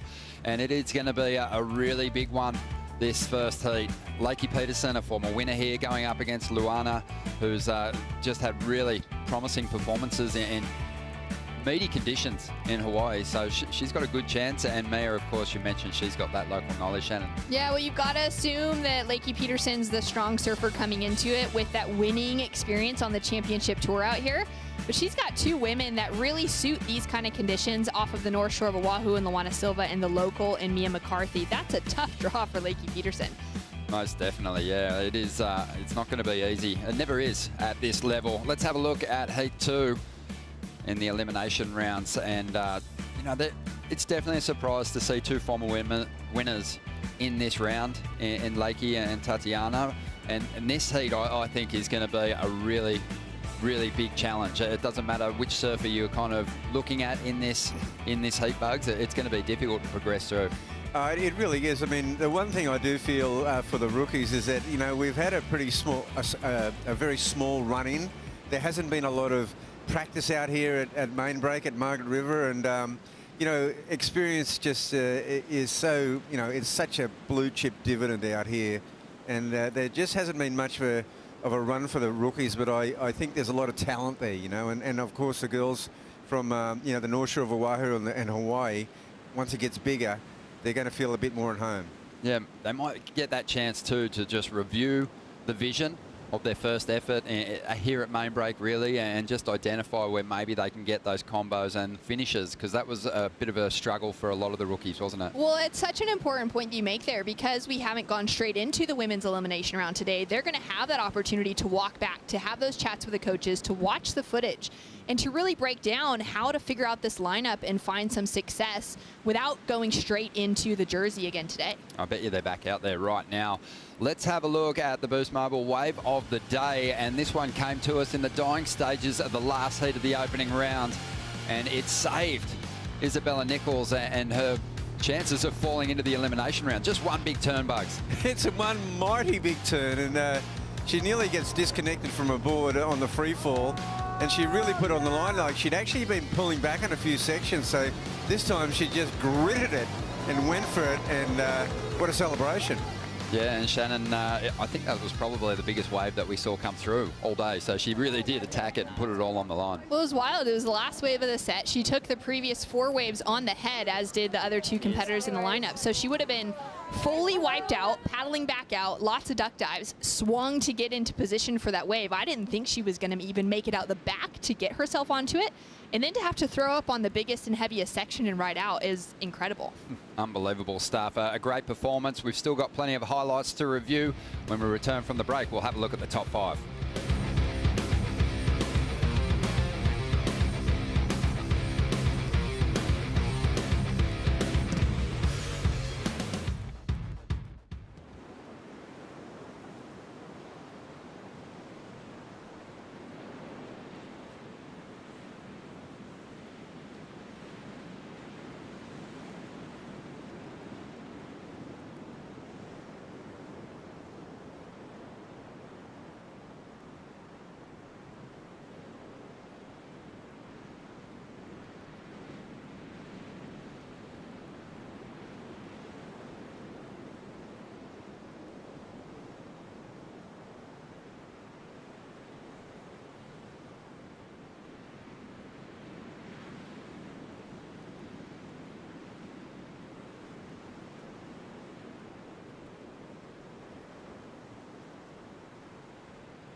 Welcome back. Well, we were lucky enough to get a rare treat at Cape Mentelle the other night, and we had the premiere, in-house premiere of Make or Break the first season. It was an absolute treat, and all the surfers were on hand to enjoy beautiful food, lovely wine, and a preview of what's to come in the first season. Incredible highlights. This Make or Break season will take you behind the scenes and give you a great glimpse at what our competitors go through each season, the trials and tribulations. And we've got to thank the crew at Cape Mentelle for hosting us so well. It was awesome. Welcome back to the Margaret River Pro WSL post show. Margaret River's coast is a renowned surfing destination located within Wadundee country WSL is joining the Nature Conservation Margaret River region, Line in the Sand and Great Southern Reef to work together in healing the beautiful dune landscape here. The ecosystem across the southern half of Australia is so connected. Local restoration efforts have broader impacts than we realise, and the great work that gets done in surrounding areas like dune coastal restoration can have huge benefits to so much more than we think. So cool that these We Are One Ocean and Shiseido are doing at each of the events. It's fantastic to get everyone involved, the surfers included. It's been awesome. They were heavily involved down there at Bells Beach and again here at Margaret River taking part. Let's check it out. We've learned the importance today of really staying on the path that has been created to get down to the beach, because we've planted all in these dunes here native plants that are meant to be here. And we come to all these amazing places around the world, and it feels really good to be working with companies that care about the places we go and try to leave them better than we found them. We Are One Ocean is an initiative led by the WSL to inspire our global surf community to protect and conserve our one ocean. This year we're partnered with Shiseido, and we're working with local organisations in communities around the world where we hold our championship tour events. Margaret River is a renowned surfing destination located within Wadandi country. The WSL is working with Nature Conservation Margaret River region, along with local surfers from Line in the Sand, Great Southern Reef, to heal this beautiful dune landscape. The Great Southern Reef is this huge interconnected kelp forest ecosystem. It's vibrant and colourful and full of life, and it's got creatures here that are found nowhere else in the world. The surfers are literally surfing straight over the top of this ecosystem, but it is super under-acknowledged. So you dig down a little bit? Yeah. We are restoring these dunes because people have trampled over them getting to Gas Bay to surf. We're going to be helping to redefine the access and rehabilitate those areas that have already been degraded and disturbed. Restoration and what we do here on the dunes has much more impact than you realize in the overall health for surf spots and beaches all along Australia. I think surfers should definitely play a big part in things like this, and I do think they should care because we're in the nature constantly, in the ocean. It's Mother Nature, it's all around us. We need them more than they need us, so we got to do our part to protect it. All right, buddy, you're going to do good here. This is a great example with the professional surfers and the young grommets working together to give back and demonstrate that custodianship. Okay, I'm gonna give you this guy. I'll keep digging. Perfect. Yeah, it's so cool to see, you know, the younger generation just already taking part in initiatives like this, and I think that's just key to a beautiful future and a sustainable coastline. It's awesome, and these girls are killing it. We want people to understand that when you care for country, you're protecting places like the Great Southern Reef for generations to come. Help us preserve the future of our sport. To learn more, go to weareoneocean.org. Yeah, fantastic. Our surfers are getting behind that initiative and turning up at each of the venues, lending a hand, but the coolest thing is probably that interaction with the local community who will be those custodians of these areas in the future, Shannon. Yeah, it's such an important point too to just stay on the track. I mean, there's so many great waves in this region. You want to run down at any little spot to take a look over, but just stay on the path and keep nature growing. Yeah, I've taken our focus away from the actual coast and into the lineup. Bugs, tricky day for competition today. It was really challenging, especially through those first couple of heats with that strong wind. Well, you had the wind coming out of Margaret River. It was actually a northeast wind, and it was going straight up the face of the lefts, making it very chattery. You know, the word go that looked like the lefts were working, but then Tyler started getting those rights and it all changed. Yeah, and with that incoming tide, it kind of makes that last section here at main break sort of lay down a little bit. We saw it sort of come to life for a couple of heats there, but it's a promising looking forecast swell-wise, but there will be challenges. As we dive into the Surfline forecast here, Bugs, always a bit of wind to deal with when you're here on this raw and rugged coastline. Well, the roaring 40s come straight across from the bottom of Africa, and look what they bring with it, these mighty swells. And, you know, no continental shelf, it just slams into southwest Australia, and it's looking pretty solid. Yeah, larger kind of stormy conditions coming our way over the next couple of days, Shannon, but also I don't mind it because it's going to bring opportunity for lots of waves to be ridden.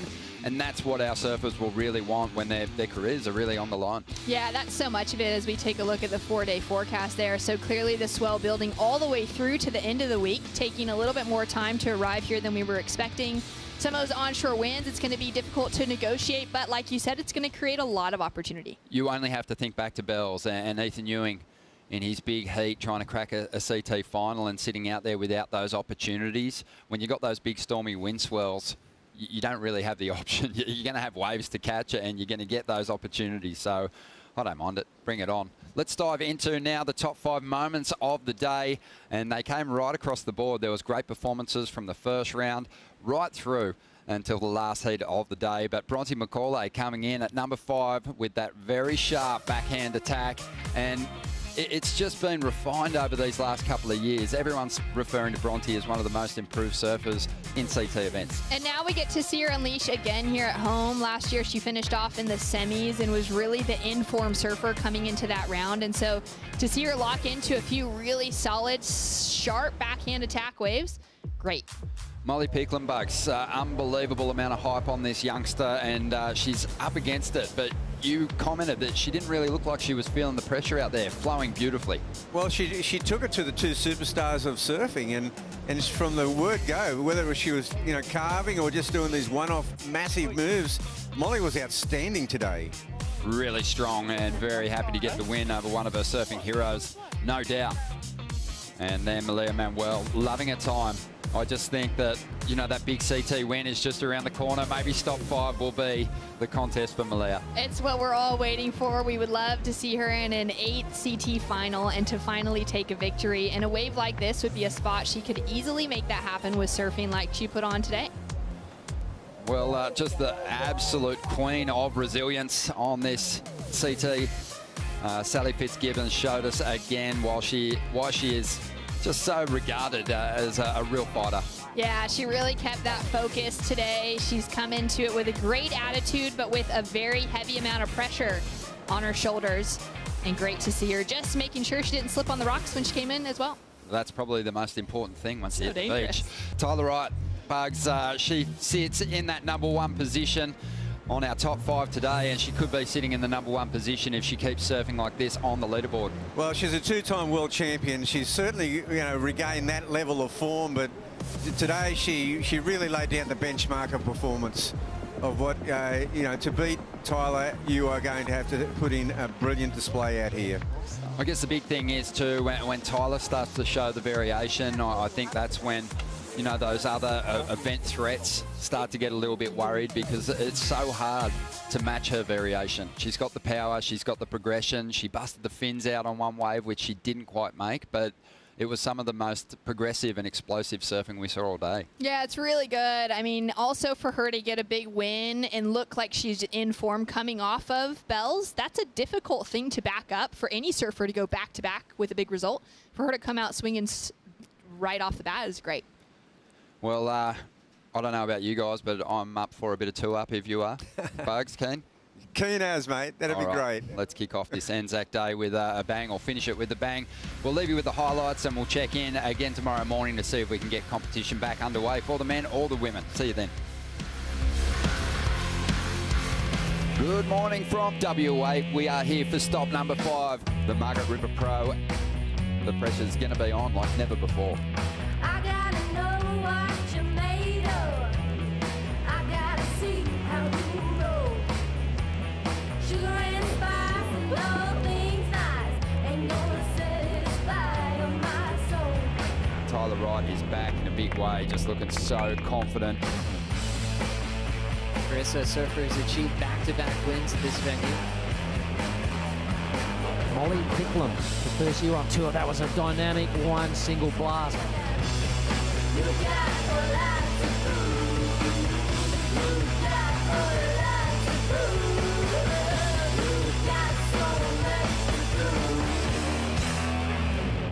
This copyrighted event broadcast is produced by the World Surf League for broadcast around the world and may not be retransmitted, reproduced, rebroadcast, or otherwise distributed or used in any form without the written consent of the World Surf League.